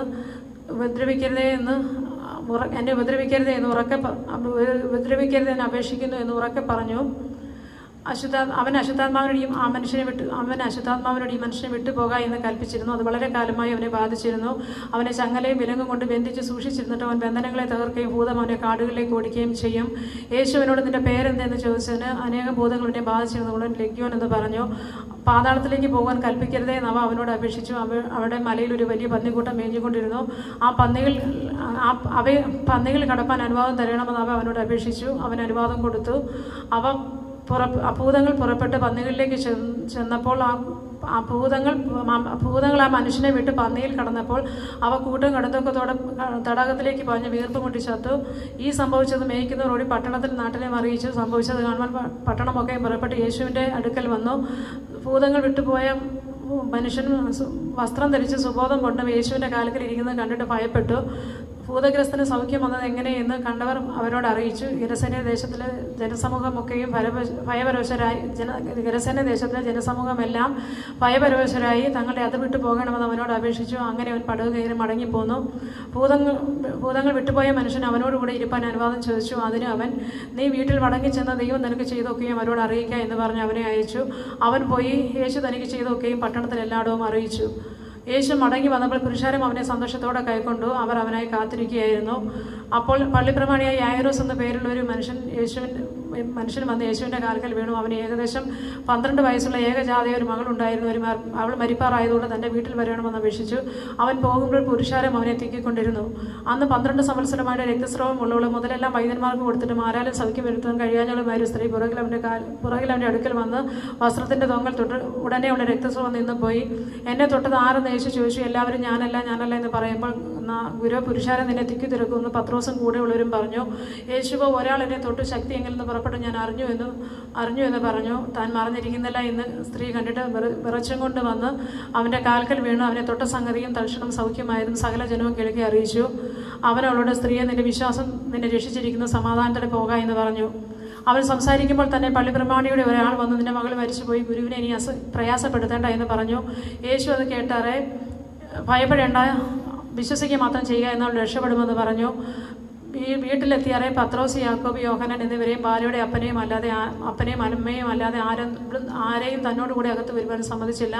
എല്ലാവരും അവളെ ചൊല്ലി കരയുകയും മുറകിടുകയും ചെയ്തപ്പോൾ, അവൾ മരിച്ചില്ല, ഉറങ്ങുന്നത്രേ എന്ന് അവൻ പറഞ്ഞു. അവരോ അവൾ മരിച്ചുപോയെന്ന് അറിയുകൊണ്ട് അവനെ പരിഹസിച്ചു. എന്നാൽ അവൻ അവളുടെ കൈക്ക് പിടിച്ച് ബാല എഴുന്നേൽക്ക എന്ന് ഉറക്കെ പറഞ്ഞു. അവളുടെ ആത്മാവ് മടങ്ങി വന്നു. അവൾ ഉടനെ എഴുന്നേറ്റു. അവൾക്ക് ഭക്ഷണം കൊടുക്കാൻ അവൻ കൽപ്പിച്ചു. അവളുടെ അമ്മയപ്പന്മാർ വിസ്മയിച്ചു. സംഭവിച്ചത് ആരോടും പറയരുതെന്ന് അവരോട് കൽപ്പിച്ചു. അവൻ 12 വരെ അടുക്കി വിളിച്ച് സകല ഭൂതങ്ങളുടെ മേലും വ്യാധികളെ നീക്കുവാൻ അവർക്ക് ശക്തിയും അധികാരവും കൊടുത്തു. ദൈവരാജ്യം പ്രസംഗിപ്പാനും രോഗികൾക്ക് സൗഖ്യം വരുത്തുവാൻ അവരെ അയച്ചു പറഞ്ഞത്, വഴിക്ക് വടിയും പൊക്കണവും അപ്പവും പണവും ഒന്നും എടുക്കരുത്, രണ്ടുടുപ്പും വരുത്. നിങ്ങൾ ഏത് വീട്ടിലെങ്കിലും ചെന്നാൽ അവിടെ വിട്ട് പോകും വരെ അവിടെ തന്നെ പാർക്കുക. ആരെങ്കിലും നിങ്ങളെ കൈക്കൊള്ളാതിരുന്നാൽ ആ പട്ടണം വിട്ട് അവരുടെ നേരെ സാക്ഷ്യത്തിനായി നിങ്ങളുടെ കാലിൽ നിന്ന് പൊടി തട്ടിക്കളവൻ. അങ്ങനെ അവർ പുറപ്പെട്ട് എങ്ങും സുവിശേഷിച്ചും രോഗികൾക്ക് സൗഖ്യം വരുത്തിയും കൊണ്ട് ഊരുതോറും സഞ്ചരിച്ചു. സംഭവിക്കുന്നതല്ല ഇടപ്രഭുവായ ഹെരോദാവ് കേട്ട് യോഹന്നാൻ സ്നാപകൻ മരിച്ചവരിൽ ഉയർത്തെഴുന്നേറ്റു എന്ന് ചിലരും, ഏലിയാവ് പ്രത്യക്ഷമായി എന്ന് ചിലരും, പുരാതന പ്രവാചകന്മാരിൽ ഒരുത്തിന് ഉയർത്തെഴുന്നേറ്റു എന്ന് മറ്റു ചിലരും പറഞ്ഞുകൊണ്ട് ഹെരോദാവ് ചഞ്ചലിച്ചു. യോഹന്നാനെ ഞാൻ ശിരച്ഛേദം ചെയ്തു, എന്നാൽ ഇങ്ങനെയുള്ളത് കേൾക്കുന്ന ഇവൻ ആരെന്ന് പറഞ്ഞ് അവനെ കാണുവാൻ ശ്രമിച്ചു. അപ്പോസ്തലന്മാർ മടങ്ങി വന്നിട്ട് താങ്കൾ ചെയ്തതൊക്കെയും അവനോട് അറിയിച്ചു. അവൻ അവരെ കൂട്ടിക്കൊണ്ട് ബെത്സയിദ എന്ന പട്ടണത്തിലേക്ക് തനിച്ച് വാങ്ങിപ്പോയി. പുരുഷാരം അത് അറിഞ്ഞവനെ പിന്തുടർന്നു. അവനവരെ കൈക്കൊണ്ട് ദൈവരാജ്യത്തെക്കുറിച്ച് സംസാരിക്കാൻ രോഗശാന്തി വേണ്ടി അവരെ സൗഖ്യമാക്കുകയും ചെയ്തു. പകൽ കഴിവാറായപ്പോൾ 12 അടുക്ക വന്നു. ഇവിടെ നാം മരുഭൂമിയിലായിരിക്കൊണ്ട് പുരുഷാരം ചുറ്റുമുള്ള ഊരുകളിലും കുടികളിലും പോയി പാർപ്പാനും ആഹാരം വാങ്ങുവാനും അവരെ പറഞ്ഞയക്കണമെന്ന് പറഞ്ഞു. അവൻ അവരോട്, നിങ്ങൾ തന്നെ അവർക്ക് ഭക്ഷിപ്പാൻ കൊടുപ്പീനെന്ന് പറഞ്ഞു. അവൻ അവരോട്, നിങ്ങൾ തന്നെ അവർക്ക് ഭക്ഷിപ്പാൻ കൊടുപ്പീനെന്ന് പറഞ്ഞു. അവർ അവനോട്, 5 അപ്പവും 2 മീനും അല്ലാതെ അധികം ഞങ്ങളുടെ പക്കലില്ല, ഞങ്ങൾ പോയി ഈ സകല ജനത്തിന് വേണ്ടി ഭോജ്യങ്ങൾ കൊള്ളണമോ എന്ന് പറഞ്ഞു. അവർ ഏകദേശം 5000 പുരുഷന്മാർ ഉണ്ടായിരുന്നു. പിന്നെ അവൻ തൻ്റെ ശിഷ്യന്മാരോട് അവരെ 50 വീതം പന്തിയെ ഇരുത്തുവിനെന്ന് കൽപ്പിച്ചു. അവർ അങ്ങനെ ചെയ്തു. എല്ലാവരെയും ഇരുത്തി. അവന് 5 അപ്പവും 2 മീനും എടുത്ത് സ്വർഗത്തേക്ക് നോക്കി അനുഗ്രഹിച്ച് നുറുക്കി അവർക്ക് പുരുഷാരത്തിന് വിളമ്പാൻ ശിഷ്യന്മാരുടെ കയ്യിൽ കൊടുത്തു. എല്ലാവരും നിന്ന് തൃപ്തരായി ശേഷിച്ച കഷ്ണം 12 കൂട്ടം നിറച്ചെടുത്തു. അവൻ തനിച്ച് പ്രാർത്ഥിച്ചുകൊണ്ടിരുന്നപ്പോൾ ശിഷ്യന്മാരും കൂടെ ഉണ്ടായിരുന്നു. അവൻ അവരോട്, പുരുഷാരം എന്നെ ആരെന്ന് പറയുന്നു എന്ന് ചോദിച്ചതിന് ചിലർ യോഹന്നാൻ സ്നാപകനെന്നും ചിലർ ഏലിയാവെന്നും മറ്റു ചിലർ പുരാതന പ്രവാചകന്മാരിൽ ഒരുത്തിന് ഉയർത്തെഴുന്നേറ്റു എന്നും പറയുന്നു എന്ന് ഉത്തരം പറഞ്ഞു. അവൻ അവരോട്, എന്നാൽ നിങ്ങൾ എന്നെ ആരെന്ന് പറയുന്നതെന്ന് ചോദിച്ചതിന് ദൈവത്തിൻ്റെ ക്രിസ്തു എന്ന് പത്രോസ് ഉത്തരം പറഞ്ഞു. ഇത് ആരോടും പറയരുതെന്ന് അവൻ അവരോട് കൽപ്പിച്ചു. മനുഷ്യപുത്രൻ പലതും സഹിക്കുകയും മഹാപുരുഷന്മാർ, മൂപ്പന്മാർ, ശാസ്ത്രിമാർ എന്നിവരെ തള്ളിക്കളഞ്ഞ് കൊല്ലുകയും അവൻ 3-ാം നാൾ ഉയർത്തെഴുന്നേൽക്കുകയും വേണമെന്ന് പറഞ്ഞു. പിന്നെ അവൻ എല്ലാവരോടും പറഞ്ഞത്, ഒരുവൻ എന്നെ അനുഗമിപ്പാൻ ഇച്ഛിച്ചാൽ തന്നെത്താൻ നിശ്ചയിച്ച് നാൾ തോറും തൻ്റെ ക്രൂശ് എടുത്ത് തന്നെ അനുഗമിക്കട്ടെ. ആരെങ്കിലും തൻ്റെ ജീവനെ രക്ഷിപ്പാൻ ഇച്ഛിച്ചാൽ അതിനെ കളയും. എൻ്റെ നിമിത്തം ആരെങ്കിലും തൻ്റെ ജീവനെ കളഞ്ഞാൽ അതിനെ രക്ഷിക്കും. ഒരു മനുഷ്യൻ സർവ്വലോകം നേരിട്ട് തന്നെത്താൻ നഷ്ടമാക്കി കളയുകയോ ഛേദം വരുത്തുകയോ ചെയ്താൽ അവൻ്റെ പ്രയോജനം. ആരെങ്കിലും എന്നെയും എൻ്റെ വചനത്തെക്കുറിച്ച് നാണിച്ചാൽ മനുഷ്യപുത്രൻ അവനെയും തൻ്റെയും പിതാവിൻ്റെയും വിശുദ്ധ ദൂതന്മാരുടെയും മഹത്വത്തിൽ വരുമ്പോൾ നാണിക്കും. മനുഷ്യപുത്രൻ വരുന്നത് കാണുവോളം ദൈവരാജ്യം വരുന്നത് കാണുവോളം മരണം ആസ്വദിക്കാത്തവർ ചിലർ ഈ നിൽക്കുന്നവരുണ്ട്. സത്യമെന്ന് ഞാൻ നിങ്ങളോട് പറയുന്നു. ഈ വാക്കുകളെ പറഞ്ഞിട്ട് ഏകദേശം 8 നാൾ കഴിഞ്ഞപ്പോൾ അവൻ പത്രോസിനെയും യാക്കോബിനെയും യോഹന്നാനെയും കൂട്ടിക്കൊണ്ട് പ്രാർത്ഥിപ്പാൻ മലയിൽ കയറിപ്പോയി. പ്രാർത്ഥിക്കുമ്പോൾ അവൻ്റെ മുഖത്തിൻ്റെ ഭാവം മാറി, ഉടുപ്പ് മിന്നുന്ന വെള്ളയായും തീർന്നു. 2 പുരുഷന്മാർ അവനോട് സംഭാഷിച്ചു, മോശയും ഏലിയാവും തന്നെ.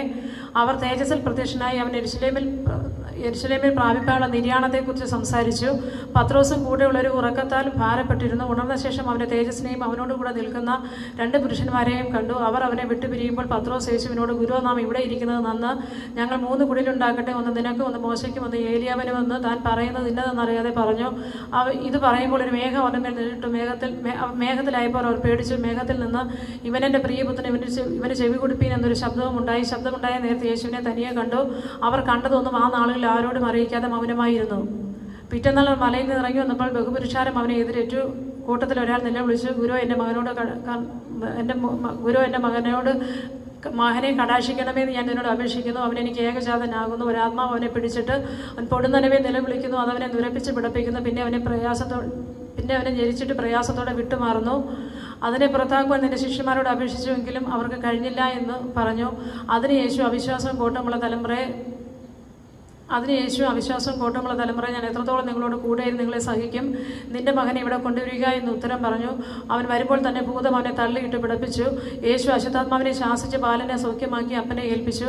എല്ലാവരും ദൈവത്തിൻ്റെ മഹിമയെങ്കിൽ വിസ്മയിച്ചു. യേശു ചെയ്യുന്നതിലൊക്കെയും എല്ലാവരും ആശ്ചര്യപ്പെടുമ്പോൾ അവൻ തൻ്റെ ശിഷ്യന്മാരോട്, നിങ്ങൾ ഈ വാക്ക് ശ്രദ്ധിച്ച് കേട്ടുകൊള്ളും. മനുഷ്യപുത്രൻ മനുഷ്യരുടെ കയ്യിലേൽപ്പിക്കാൻ പോകുന്നു എന്ന് പറഞ്ഞു. ആ വാക്ക് അവർ ഗ്രഹിച്ചില്ല. അത് തിരിച്ചറിയാതെ മറഞ്ഞിരുന്നു. ആ വാക്ക് സംബന്ധിച്ച് അവനോട് ചോദിക്കാനോ അവർ ശങ്കിച്ചു. അവരിൽ വെച്ച് 6 വലിയവരെന്നൊരു വാദം അവരുടെ ഇടയിൽ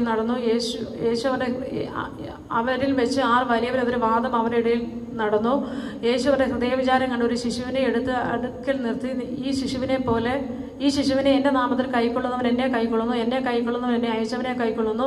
നിങ്ങളെല്ലാവരും ചെറിയവനായവൻ അത്രേ വലിയവനെന്നും വലിയവനാകുമെന്നും അവരോട് പറഞ്ഞു. നാഥ, ഒരുത്തൻ നിന്റെ നാമത്തിൽ ഭൂതങ്ങളെ പുറത്താക്കാൻ ഞങ്ങൾ കണ്ടു. ഞങ്ങളോടുകൂടെ നിന്നെ അനുഗമിക്കുകയാൽ ഞങ്ങൾ അവനെ വിരോധിച്ചു എന്ന് യോഹന്നാൻ പറഞ്ഞതിന് യേശു അവനോട്, നിങ്ങൾക്ക് പ്രതികൂലമല്ലാത്തവൻ നിങ്ങൾക്ക് അനുകൂലമല്ലോ എന്ന് പറഞ്ഞു. അവനെ വിരോധിക്കരുത്, നിങ്ങൾക്ക് പ്രതികൂലമല്ലാത്തവൻ നിങ്ങൾക്ക് അനുകൂലമല്ലോ എന്ന് പറഞ്ഞു. അവൻ്റെ ആരോഹണത്തിലുള്ള കാലം തികയാറായപ്പോൾ അവൻ യെരുശലേമിലേക്ക് പോകാൻ മനസ്സുറപ്പിച്ച് തനിക്ക് മുമ്പായി ദൂതന്മാരെ അയച്ചു. അവർ പോയി അവനായി വട്ടം കൂട്ടേണ്ടതിന് ശമര്യരുടെ ഒരു ഗ്രാമത്തിൽ ചെന്നു. എന്നാൽ അവൻ യെരുശലേമിലേക്ക് പോകുവാൻ ഭാവിച്ചിരിക്കാൻ അവർ അവനെ കൈക്കൊണ്ടില്ല. അതവൻ്റെ ശിഷ്യന്മാരായ യാക്കോബും യോഹന്നാനും കണ്ടിട്ട്, കർത്താവേ, ഏലിയാവ് ചെയ്തതുപോലെ ആകാശത്തിൽ നിന്ന് തീ ഇറങ്ങി അവരെ നശിപ്പിപ്പാൻ ഞങ്ങൾ പറയും, നിനക്ക് സമ്മതമോ എന്ന് ചോദിച്ചു. അവൻ തിരിഞ്ഞ് അവരെ ശാസിച്ചു, നിങ്ങൾ ഏത് ആത്മാവിന് അധീനരെന്ന് നിങ്ങൾ അറിയുന്നില്ല. മനുഷ്യപുത്രൻ മനുഷ്യരുടെ പ്രാണങ്ങളെ നശിപ്പിപ്പാനല്ല രക്ഷിപ്പാൻ അത്രേ വന്നതേ എന്ന് പറഞ്ഞ് അവർ വേറൊരു ഗ്രാമത്തിലേക്ക് പോയി.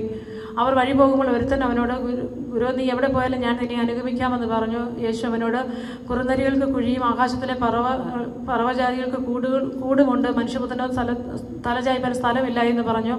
മറ്റൊരുത്തനോട് എന്നെ അനുഗമിക്കുക എന്ന് പറഞ്ഞാറെ, ഞാൻ മുമ്പേ പോയി എൻ്റെ അപ്പനെ കുഴിച്ചിടുവാൻ അനുവാദം തരണമെന്ന് പറഞ്ഞു. അവനോട്, മരിച്ചവർ തങ്ങളുടെ മരിച്ചവരെ കുഴിച്ചിട്ടിട്ട് നീയോ പോയി ദൈവരാജ്യം അറിയിക്കുക എന്ന് പറഞ്ഞു. വേറൊരുത്തൻ, കർത്താവെ, ഞാൻ നിന്നെ അനുഗമിക്കാം, ആദ്യം എൻ്റെ വീട്ടുകാരോട് യാത്ര പറവാൻ അനുവാദം തരണമെന്ന് പറഞ്ഞു. യേശു അവനോട്, കലപ്പയ്ക്ക് കൈവച്ച ശേഷം പുറകോട്ട് നോക്കുന്നവൻ ആരും ദൈവരാജ്യത്തിന് കൊള്ളാകുന്നവനല്ല എന്ന് പറഞ്ഞു. അനന്തരം കർത്താവ് വേറെ 70 പേരെ നിയമിച്ച് താൻ ചെല്ലുവാനുള്ള ഓരോ പട്ടണത്തിലേക്കും സ്ഥലത്തിലേക്കും തനിക്ക് മുമ്പായി ഈരണ്ടായി അയച്ച് അവരോട് പറഞ്ഞത്, കൊയ്ത്ത് വളരെയുണ്ട്, സത്യം വേലക്കാരെ ചുരുക്കം. ആകയാൽ കൊയ്ത്തിൻ്റെ യജമാനോട് തൻ്റെ കൊയ്ത്തിന് വേലക്കാരെ അയക്കേണ്ടതിന് അപേക്ഷിപ്പേൻ. പോകുവിൻ, ചെന്നായ്ക്കളുടെ നടുവിൽ കുഞ്ഞാടുകളെ പോലെ ഞാൻ നിങ്ങളെ അയക്കുന്നു. സഞ്ചിയും പൊക്കണവും ചെരുപ്പും ഒന്നും എടുക്കരുത്. വഴിയിൽ വെച്ച് ആരെയും വന്ദനം ചെയ്യുകയും അരുത്. ഏത് വീട്ടിലെങ്കിലും ചെന്നാൽ ഈ വീടിന് സമാധാനം എന്ന് പറവൻ. അവിടെ ഒരു സമാധാനപുത്രൻ ഉണ്ടെങ്കിൽ നിങ്ങളുടെ സമാധാനം അവന്മേൽ വസിക്കും. ഇല്ലെന്ന് വരികിലോ നിങ്ങളിലേക്ക് മടങ്ങിപ്പോരും. അവർ തരുന്നത് തിന്നും കുടിച്ചും കൊണ്ട് ആ വീട്ടിൽ തന്നെ പാർപ്പൻ. വേലക്കാരൻ തൻ്റെ കൂലിക്ക് യോഗ്യനല്ലോ. വേലക്കാരൻ തൻ്റെ കൂലിക്ക് യോഗ്യനല്ലോ. വീട്ടിൽ നിന്ന് വീട്ടിലേക്ക് മാറിപ്പോകരുത്. ഏത് പട്ടണത്തിലെങ്കിലും ചെന്നാൽ അവർ നിങ്ങളെ കൈക്കൊള്ളുന്നുവെങ്കിൽ നിങ്ങളുടെ മുമ്പിൽ വയ്ക്കുന്നത് ഭക്ഷിപ്പിൻ. അതിലെ രോഗികളെ സൗഖ്യമാക്കി ദൈവരാജ്യം നിങ്ങൾക്ക് സമീപിച്ചു വന്നിരിക്കുന്നു എന്ന് പറവൻ. ഏത് പട്ടണത്തിലെങ്കിലും ചെന്നാൽ അവർ നിങ്ങളെ കൈക്കൊള്ളുന്നില്ല എങ്കിൽ അതിൻ്റെ തെരുക്കളിൽ പോയി അവരുടെ നേരെ അതിൻ്റെ തെരുക്കളിൽ പോയി അതിൻ്റെ തെരുക്കളിൽ പോയി നിങ്ങളുടെ പട്ടണത്തിൽ നിന്ന് ഞങ്ങളുടെ കാലിനെ പറ്റി പൊടിയും ഞങ്ങൾ നിങ്ങൾക്ക് കുടഞ്ഞേച്ച് പോകുന്നു, എന്നാൽ ദൈവരാജ്യം നിങ്ങൾക്ക് സമീപിച്ചു വന്നിരിക്കുന്നു എന്ന് അറിഞ്ഞുകൊള്ളുവേൻ എന്ന് പറവൻ. ന്യായവിധിയിൽ ആ പട്ടണത്തേക്കാൾ സോദോമ്യരുടെ നാട്ടിൽ സഹിക്കാവതാകുമെന്ന് ഞാൻ നിങ്ങളോട് പറയുന്നു. കോരസിൻ്റെ നിനക്ക് അയ്യോ കഷ്ടം, ബേസേദിയ നിനക്ക് അയ്യോ കഷ്ടം. നിന്നിൽ നടന്ന വീര്യപ്രവൃത്തികൾ സൂര്യനും സീതോനെ നടന്നിട്ട് നിങ്ങൾ പണ്ട് തന്നെ രട്ടിലും വെണ്ണിലും മാനസാന്തരപ്പെടുമായിരുന്നു. എന്നാൽ ന്യായവിധിയിൽ നിങ്ങളെക്കാൾ സൂര്യനും സീതോനും സഹിക്കാവതാകും. നീയോ കപർന്നഭൂമി സ്വർഗത്തോളം ഉയർന്നിരിക്കുമോ, നീ പാതാളത്തോളം താണു പോകും. നിങ്ങളുടെ വാക്ക് കേൾക്കുന്നവൻ എൻ്റെ വാക്ക് കേൾക്കുന്നു, നിങ്ങളുടെ വാക്ക് തള്ളുന്നവൻ എൻ്റെ വാക്ക് തള്ളുന്നു. ആ 70 പേർ സന്തോഷത്തോടെ മടങ്ങി വന്നു. കർത്താവേ, നിന്റെ നാമത്തിൽ ഭൂതങ്ങൾ ഞങ്ങൾക്ക് കീഴടങ്ങുന്നു എന്ന് പറഞ്ഞു. അതിന് അവൻ അവരോട്, സാത്താൻ മിന്നൽ പോലെ ആകാശത്തുനിന്ന് വീഴുന്നത് ഞാൻ കണ്ടു. പാമ്പുകളെയും തേളുകളെയും ശത്രുവിന്റെ സകല ബലത്തെയും ചവിട്ടുവാൻ ഞാൻ നിങ്ങൾക്ക് അധികാരം തരുന്നു. ഒന്നും നിങ്ങൾക്ക് ഒരു നാളും ദോഷം വരുത്തുകയുമില്ല. എങ്കിലും ഭൂതങ്ങൾ നിങ്ങൾക്ക് കീഴടങ്ങുന്നതെല്ലാം നിങ്ങളുടെ പേര് സ്വർഗത്തിൽ എഴുതിയിരിക്കുന്നത്രേ സന്തോഷിപ്പേൻ. ആ നാഴികയിൽ പരിശുദ്ധാത്മാവിൽ ആനന്ദിച്ച് പറഞ്ഞ, പിതാവേ, സ്വർഗത്തിന് ഭൂമിക്കും കർത്താവായുള്ളവേ, നീ ഇത് ജ്ഞാനികൾക്ക് വിവേകികൾക്ക് മറിച്ച് ശിശുക്കൾക്ക് വെളിപ്പെടുത്തിക്കൊണ്ട് ഞാൻ നിന്നെ വാഴ്ത്തുന്നു. അതേ പിതാവേ, ഇങ്ങനെ നിനക്ക് പ്രസാദം തോന്നിയല്ലോ. എൻ്റെ പിതാവ് സകലവും എങ്കിൽ പരമേൽപ്പിച്ചിരിക്കുന്നു. പുത്രൻ ഇന്നവനെന്ന് പിതാവല്ലാതെ ആരും അറിയുന്നില്ല. പിതാവ് ഇന്നവനെന്ന് പുത്രൻ വെളിപ്പെടുത്തി കൊടുക്കാൻ ഇച്ഛിക്കുന്നവരും അല്ലാതെ ആരും അറിയുന്നതുമില്ല. പിന്നെ ശിഷ്യന്മാരുടെ നേരെ തിരിഞ്ഞ്, നിങ്ങൾ കാണുന്നതിനെ കാണുന്ന കണ്ണ് ഭാഗ്യമുള്ളത്. നിങ്ങൾ കാണുന്നതിനെ കാണുവാൻ ഏറെ പ്രവാചകന്മാരെ രാജാക്കന്മാരെ ഇച്ഛിച്ചു, എങ്കിലും കണ്ടില്ല എന്ന് ഞാൻ നിങ്ങളോട് പറയുന്നു എന്ന് പ്രത്യേകം പറഞ്ഞു. അനന്തരം ഒരു ന്യായശാസ്ത്രി എഴുന്നേറ്റ്, ഗുരു, നിത്യജീവനെ പ്രാപിപ്പാൻ ഞാൻ എന്ത് ചെയ്യണമെന്ന് അവനെ പരീക്ഷിച്ച് ചോദിച്ചു. അവനോട്, ന്യായപ്രമാണത്തിൽ എന്ത് എഴുതിയിരിക്കുന്നു, നീ അതിനെ എങ്ങനെ വായിക്കുന്നു എന്ന് ചോദിച്ചതിന് അവൻ, നിന്റെ ദൈവമായ കർത്താവിനെ പൂർണ്ണ ഹൃദയത്തോടും പൂർണ്ണ ആത്മാവോടും പൂർണ്ണ ശക്തിയോടും പൂർണ്ണ മനസ്സോടും കൂടെ സ്നേഹിക്കണമെന്നും കൂട്ടുകാരനെ നിന്നെ പോലെ തന്നെ സ്നേഹിക്കണമെന്നും തന്നെ എന്നവൻ ഉത്തരം പറഞ്ഞു. യേശു അവനോട്, നീ പറഞ്ഞ ഉത്തരം ശരി, അങ്ങനെ ചെയ്യുക, എന്നാൽ നീ ജീവിക്കുമെന്ന് പറഞ്ഞു. അവൻ തന്നെത്താൻ നീതീകരിപ്പാൻ ഇച്ഛിച്ചിട്ട് തൻ്റെ കൂട്ടുകാരൻ ആരെന്ന് യേശുവിനോട് ചോദിച്ചു. അവൻ തന്നെത്താൻ നീതീകരിപ്പാൻ ഇച്ഛിച്ചിട്ട് യേശുവിനോട്, എൻ്റെ കൂട്ടുകാരൻ ആരെന്ന് ചോദിച്ചതിന് യേശു ഉത്തരം പറഞ്ഞത്, ഒരു മനുഷ്യൻ യെരുശലേമിൽ നിന്ന് യെരിഹോവിലേക്ക് പോകുമ്പോൾ കള്ളന്മാരുടെ കയ്യിൽ അകപ്പെട്ടു. അവർ അവനെ വസ്ത്രമഴിച്ച് മുറിവേൽപ്പിച്ച് അർത്ഥപ്രാണനായി വഴിയിൽ വിട്ടേച്ച് പോയി. ആ വഴിയായി എതിർച്ച ഒരു പുരോഹിതൻ വന്ന് അവനെ കണ്ടിട്ട് മാറി കടന്നുപോയി. അങ്ങനെ തന്നെ ഒരു ലേവ്യനും ആ സ്ഥലത്തിലെത്തി അവനെ കണ്ടിട്ട് മാറി കടന്നുപോയി. ഒരു ശമരിയാക്കാരനോ വഴിയാത്തിൽ അവൻ്റെ അടുക്കൽ വന്നു. അവനെ കണ്ടിട്ട് അടുത്ത് ചെന്ന്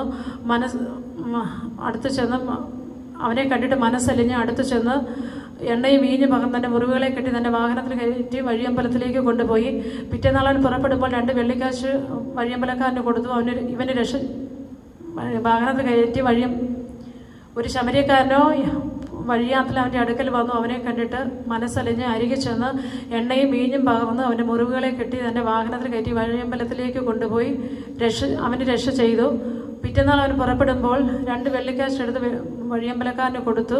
ഇവന് രക്ഷ ചെയ്യണം, അധികം വല്ലതും ചെലവിട്ടാൽ ഞാൻ മടങ്ങി വരുമ്പോൾ തന്നുകൊള്ളാമെന്ന് പറഞ്ഞു. കള്ളന്മാരുടെ കയ്യിൽ അകപ്പെട്ട ഇവന് ഈ മൂവരിൽ ഏവൻ കൂട്ടുകാരനായി തീർന്നു എന്ന് നിനക്ക് തോന്നുന്നു. അവനോട് കരുണ കാണിച്ചവൻ തന്നെ എന്ന് അവൻ പറഞ്ഞു. യേശു അവനോട്, നീയും പോയി അങ്ങനെ തന്നെ ചെയ്യുക എന്ന് പറഞ്ഞു. അവർ യാത്ര പോകൽ ഒരു ഗ്രാമത്തിലെത്തി. അവിടെ മാർത്ത എന്ന പേരുടെ ഒരു സ്ത്രീ അവൻ്റെ വീട്ടിൽ കൈക്കൊണ്ടു. അവൾക്ക് മറിയ എന്നൊരു സഹോദരി ഉണ്ടായിരുന്നു. അവൾ കർത്താവിൻ്റെ കാൽക്കലിരുന്ന് അവൻ്റെ വചനം കേട്ടുകൊണ്ടിരുന്നു.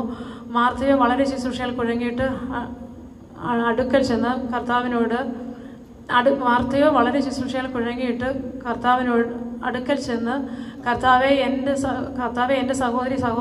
കർത്താവേ, എൻ്റെ സഹോദരി ശുശ്രൂഷയിൽ എന്നെ തനിച്ചു വിട്ടിരിക്കുന്നത് നിനക്ക് വിചാരമില്ലയോ? എന്നെ സഹായിപ്പാൻ അവളോട് കൽപ്പിച്ചാലും എന്ന് പറഞ്ഞു. കർത്താവ് അവളോട്, മാർത്തേ, നീ പലതിനെ ചൊല്ലി വിചാരപ്പെട്ട് മനം കലങ്ങിയും ഇരിക്കുന്നു. അല്പമേ വേണ്ടു, അല്ല ഒന്ന് മതി. മറിയ നല്ല അംശം തിരഞ്ഞെടുത്തിരിക്കുന്നു, അത് ആരും അവളോട് അപകരിക്കുകയുമില്ല. അവനൊരു സ്ഥലത്ത് പ്രാർത്ഥിച്ചുകൊണ്ടിരുന്ന് തീർന്ന ശേഷം ശിഷ്യന്മാരിൽ ഒരുത്തൻ അവനോട്, കർത്താവേ, യോഹന്നാൻ തൻ്റെ ശിഷ്യന്മാരെ പ്രാർത്ഥിപ്പാൻ പഠിപ്പിച്ചതുപോലെ ഞങ്ങളെയും പ്രാർത്ഥിപ്പാൻ പഠിപ്പിക്കണമേ എന്ന് പറഞ്ഞു. അവൻ അവരോട് പറഞ്ഞത്, നിങ്ങൾ പ്രാർത്ഥിക്കുമ്പോൾ ചൊല്ലേണ്ടിയത്. സ്വർഗസ്ഥനായ ഞങ്ങളുടെ പിതാവേ, നിന്റെ നാമം വിശുദ്ധീകരിക്കപ്പെടണമേ, നിന്റെ രാജ്യം വരണമേ, നിന്റെ ഇഷ്ട സ്വർഗത്തിലെ പോലെ ഭൂമിയിലും ആകണമേ. ഞങ്ങൾക്ക് ആവശ്യമുള്ള ആഹാരം ദിനംപ്രതി തരണമേ. ഞങ്ങളുടെ പാപങ്ങളെ ക്ഷമിക്കണമേ, ഞങ്ങൾക്ക് കടപ്പെട്ടിരിക്കുന്ന ഏവരോടും ഞങ്ങൾ ക്ഷമിക്കുന്നു. ഞങ്ങളെ പരീക്ഷയിൽ കടന്നത്തെ ദുഷ്ടങ്ങളിൽ ഞങ്ങളെ വിടുവിക്കണമേ. പിന്നെ അവൻ അവരോട് പറഞ്ഞു, നിങ്ങൾ ആർക്കെങ്കിലും ഒരു സ്നേഹിതൻ ഉണ്ടെന്നിരിക്കട്ടെ, അവൻ അർദ്ധരാത്രിക്ക് അവൻ്റെ അടുക്കൽ വന്ന്, സ്നേഹിത എനിക്ക് 3 അപ്പം വായ്പ തരണം, എൻ്റെ ഒരു സ്നേഹിതന് വഴിയാത്തിൽ എൻ്റെ അടുക്കൽ വന്ന് വിളമ്പിക്കൊടുപ്പാൻ എൻ്റെ പക്കൽ ഏതുമില്ല എന്ന് പറഞ്ഞാൽ, എന്നെ പ്രയാസപ്പെടുത്തരുത്, കഥ അടച്ചിരിക്കുന്ന പൈതങ്ങളും എന്നോട് കൂടെ കിടക്കുന്നു, എഴുന്നേറ്റ് തരുവാൻ കഴിയുകയില്ല എന്ന് അകത്തുനിന്ന് ഉത്തരം പറഞ്ഞാലും അവൻ സ്നേഹിതനാകൊണ്ട് എഴുന്നേറ്റ് കൊടുക്കയില്ല എങ്കിൽ അവൻ ലജ്ജ കൂടാതെ മുട്ടിക്ക നിമിത്തം എഴുന്നേറ്റ് വേണ്ടുന്നിടത്തോളം അവന് കൊടുക്കുമെന്ന് ഞാൻ നിങ്ങളോട് പറയുന്നു. യാചിപ്പിൻ എന്നാൽ നിങ്ങൾക്ക് കിട്ടും, അന്വേഷിപ്പിൻ എന്നാൽ നിങ്ങൾ കണ്ടെത്തും, മുട്ടുവിൻ എന്നാൽ നിങ്ങൾക്ക് തുറക്കും. യാചിക്കുന്ന ഏവൻ ലഭിക്കുന്നു, അന്വേഷിക്കുന്നു കണ്ടെത്തുന്നു, മുട്ടുന്നവനെ തുറക്കും. നിങ്ങളൊരു അപ്പനോട് മകൻ അപ്പം ചോദിച്ചാൽ അവന് കല്ല് കൊടുക്കുമോ? മീൻ ചോദിച്ചാൽ മീനിന് പകരം പാമ്പിനെ കൊടുക്കുമോ? മുട്ട ചോദിച്ചാൽ അവന് തേളിനെ കൊടുക്കുമോ? അങ്ങനെ ദോഷികളായ നിങ്ങൾ നിങ്ങളുടെ മക്കൾക്ക് നല്ല ദാനങ്ങളെ കൊടുക്കാൻ അറിയുന്നുവെങ്കിൽ സ്വർഗസ്ഥനായ പിതാവ് തന്നോട് യാചിക്കുന്നത് പരിശുദ്ധാത്മാവിനെ എത്ര അധികം കൊടുക്കും. ഒരിക്കൽ അവൻ ഊമയായ ഒരു ഭൂതത്തെ പുറത്താക്കി. ഭൂതം വിട്ടുപോയ ശേഷം ഊമൻ സംസാരിച്ചു. പുരുഷാരം ആശ്ചര്യപ്പെട്ടു. അവരിൽ ചിലരോ, ഇവൻ ഭൂതങ്ങളുടെ തലവനായ ബെയൽസെബൂലിനെ കൊണ്ട് ഭൂതങ്ങളെ പുറത്താക്കുന്നു എന്ന് പറഞ്ഞു. വേറെ ചിലർ അവനെ പരീക്ഷിച്ച് ആകാശത്തുനിന്ന് ഒരു അടയാളം ചോദിച്ചു. അവൻ അവരുടെ വിചാരം പറഞ്ഞ് അവരോട് പറഞ്ഞത് തന്നിൽ തന്നെ ചിന്തിച്ച രാജ്യമെല്ലാം പാഴായി പോകും, വീടും ഓരോന്ന് വീഴും. സാത്താനും തന്നോട് തന്നെ ചിന്തിച്ചുവെങ്കിൽ അവൻ്റെ രാജ്യം എങ്ങനെ നിലനിൽക്കും? ഞാൻ ഭൂതങ്ങളെ തലവനായ ബെയൽസെബൂലിനെ കൊണ്ട് ഞാൻ ഭൂതങ്ങളെ പുറത്താക്കുന്നുവെങ്കിൽ നിങ്ങളുടെ മക്കൾ ആരെ കൊണ്ട് പുറത്താക്കുന്നു? അതുകൊണ്ട് അവർ നിങ്ങൾക്ക് ന്യായാധിപതികളാകും. എന്നാൽ ഞാൻ ദൈവത്തിൻ്റെ ശക്തി കൊണ്ട് ഭൂതങ്ങളെ പുറത്താക്കുന്നു എങ്കിലോ ദൈവരാജ്യം നിങ്ങളുടെ അടുക്കൽ വന്നിരിക്കുന്നു സ്പഷ്ടം. ബലവാൻ ആയുധം ധരിച്ച് തൻ്റെ അരമന കാക്കുമ്പോൾ അവൻ്റെ വസ്തുവ ഉറപ്പോടെ ഇരിക്കുന്നു. അവനിൽ ബലവാനായവൻ വന്ന് അവനെ ജയിച്ചുവെങ്കിലോ അവൻ ആശ്രയിച്ചിരുന്ന സർവായുധം പിടിച്ചു പറിച്ച് അവൻ്റെ കൊള്ള പകുതി ചെയ്യുന്നു. എനിക്ക് അനുകൂലമല്ലാത്തവൻ എനിക്ക് പ്രതികൂലമാകുന്നു, എന്നോടുകൂടെ ചേർക്കാത്തവൻ ചിതറിക്കുന്നു. അശുദ്ധാത്മാവ് ഒരു മനുഷ്യനെ വിട്ട് പുറപ്പെട്ട് നീരില്ലാത്ത സ്ഥലങ്ങൾ തണുപ്പ് തിരിഞ്ഞ് നടക്കുന്നത് കാണാഞ്ഞിട്ട് ഞാൻ വിട്ടുപോകുന്ന വീട്ടിലേക്ക് മടങ്ങി ചെല്ലും എന്ന് പറഞ്ഞു ചെന്നത് അടിച്ചുവാരിയും അലങ്കരിച്ചും കാണുന്നു. അപ്പോൾ അവൻ പുറപ്പെട്ട് തന്നിലും ദുഷ്ടതയേറിയ 7 ആത്മാക്കളെ കൂട്ടിക്കൊണ്ടുവരുന്നു. അവയും അതിൽ കടന്നു പാർക്കുന്നു. ആ മനുഷ്യൻ്റെ ഭിന്നത്തെ സ്ഥിതി മുമ്പിലെത്തിയതിലും വല്ലാതെയായി ഭവിക്കും. ഇത് പറയുമ്പോൾ പുരുഷാരത്തിലൊരു സ്ത്രീ ഉച്ചത്തിൽ അവനോട്, നിന്നെ ചുമന്ന ഉദരവും നീ കുടിച്ച മുലയും ഭാഗ്യമുള്ളവ എന്ന് പറഞ്ഞു. അതിന് അവനല്ല, ദൈവത്തിൻ്റെ വചനം കേട്ട് പ്രമാണിക്കുന്നവരത്രേ ഭാഗ്യവാന്മാർ എന്ന് പറഞ്ഞു. പുരുഷാരം നീങ്ങി കൂടിയപ്പോൾ അവൻ അവരോട് പറഞ്ഞു തുടങ്ങിയത്, ഈ തലമുറ ദോഷമുള്ള തലമുറയാകുന്നു, അത് അടയാളം തിരയുന്നു. യോനയുടെ അടയാളമല്ലാതെ അതിന് ഒരു അടയാളവും ലഭിക്കുകയില്ല. യോന നിനവേക്കാർക്ക് അടയാളമായിരുന്നതുപോലെ മനുഷ്യപുത്രൻ ഈ തലമുറയ്ക്കും അടയാളമാകും. തെക്കേ രാജ്ഞി ഈ തലമുറയിലെ ആളുകളോട് ഒന്ന് ചേർത്തെഴുന്നേറ്റ് അതിനെ തെക്കേ രാജ്ഞി ന്യായവിധിയിൽ ഈ തലമുറയിലെ ആളുകളോട് ഒന്ന് ചേർത്തെഴുന്നേറ്റ് അതിനെ കുറ്റം വിധിക്കും. അവൾ ശലോമോന്റെ ജ്ഞാനം കേൾപ്പാൻ ഭൂമിയുടെ അതികൾ നിന്ന് വന്നുവല്ലോ. ഇവിടെ ഇതാ ശലോമോനിലും വലിയവൻ. നിനവേക്കാർ ന്യായവിധിയിൽ ഈ തലമുറയോട് ഒന്നിച്ചെഴുന്നേറ്റ് അതിനെ കുറ്റം വിധിക്കും. അവർ യോനയുടെ പ്രസംഗം കേട്ട് മാനസാന്തരപ്പെട്ടുവല്ലോ. ഇവിടെ ഇതാ യോനയിലും വലിയവൻ. വിളക്ക് കൊളുത്തിയിട്ട് അതിനെ നിലവറയിലോ പറയും കീഴിലോ വയ്ക്കാതെ അകത്തു വരുന്നവർ വെളിച്ചം കണ്ടതിന് തണ്ടിന്മേൽ എത്ര വയ്ക്കുന്നത്? ശരീരത്തിൻ്റെ വിളക്ക് കണ്ണാകുന്നു. കണ്ണ് ചൊവ്വുള്ളതിൽ ശരീരം മുഴുവൻ പ്രകാശിതമായിരിക്കും. ദോഷമുള്ളതാകലോ ശരീരവും ഇരുട്ടുള്ളത് തന്നെ. ആകിയാൽ നിന്നിലുള്ള വെളിച്ചം ഇരുളാകാതിരിപ്പാൻ നോക്കുക. നിന്റെ ശരീരം അന്ധകാര അംശം ഒട്ടുമില്ലാതെ പ്രകാശിതമായിരുന്നാൽ വിളക്ക് തിളക്കം കൊണ്ട് പ്രകാശിപ്പിക്കും പോലെ അശേഷം പ്രകാശിതമായിരിക്കും. അവൻ സംസാരിക്കുമ്പോൾ തന്നെ ഒരു പരീശൻ തന്നോടുകൂടെ മുത്താഴം കഴിപ്പാൻ അവനെ ക്ഷണിച്ചു. അവനും അകത്ത് കടന്ന് ഭക്ഷണത്തിനിരുന്നു. മുത്താഴത്തിന് മുമ്പേ കുളിച്ചില്ല എന്ന് കണ്ടിട്ട് പരീശൻ ആശ്ചര്യപ്പെട്ടു. കർത്താവ് അവനോട്, പരീശന്മാരായ നിങ്ങൾ കിണ്ടികിണങ്ങളുടെ പുറം വെടിപ്പാക്കുന്നു, നിങ്ങളുടെ ഉള്ളിലോ കവർച്ചയും ദുഷ്ടതയും നിറഞ്ഞിരിക്കുന്നു. മൂഢന്മാരെ പുറമുണ്ടാക്കിയവനല്ലയോ അഹവും ഉണ്ടാക്കിയത്? അകത്തുള്ളത് ഭിക്ഷ കൊടുപ്പിൻ, എന്നാൽ സകലവും നിങ്ങൾക്ക് ശുദ്ധമാകുമെന്ന് പറഞ്ഞു. പരീശന്മാരായി നിങ്ങൾക്ക് അയ്യോ കഷ്ടം, നിങ്ങൾ തുളസിയിലും മരുതയിലും എല്ലാ ചീരയിലും പതാരം കൊടുക്കുകയും ന്യായവും ദൈവസ്നേഹവും വിട്ടുകളയുകയും ചെയ്യുന്നു. ഇത് ചെയ്യുകയും അത് ത്യജിക്കാതിരിക്കുകയും വേണം. പരീശന്മാരായ നിങ്ങൾക്ക് അയ്യോ കഷ്ടം, നിങ്ങൾക്ക് പള്ളിയിൽ മുഖ്യാസനവും അങ്ങാടിയിൽ വന്ദനവും പ്രിയമാകുന്നു. നിങ്ങൾക്ക് അയ്യോ കഷ്ടം, നിങ്ങൾ കാണാൻ കഴിയാത്ത കല്ലറകളെ പോലെയാകുന്നു, അവയുടെ മീതെ നടക്കുന്ന മനുഷ്യർ അറിയുന്നില്ല.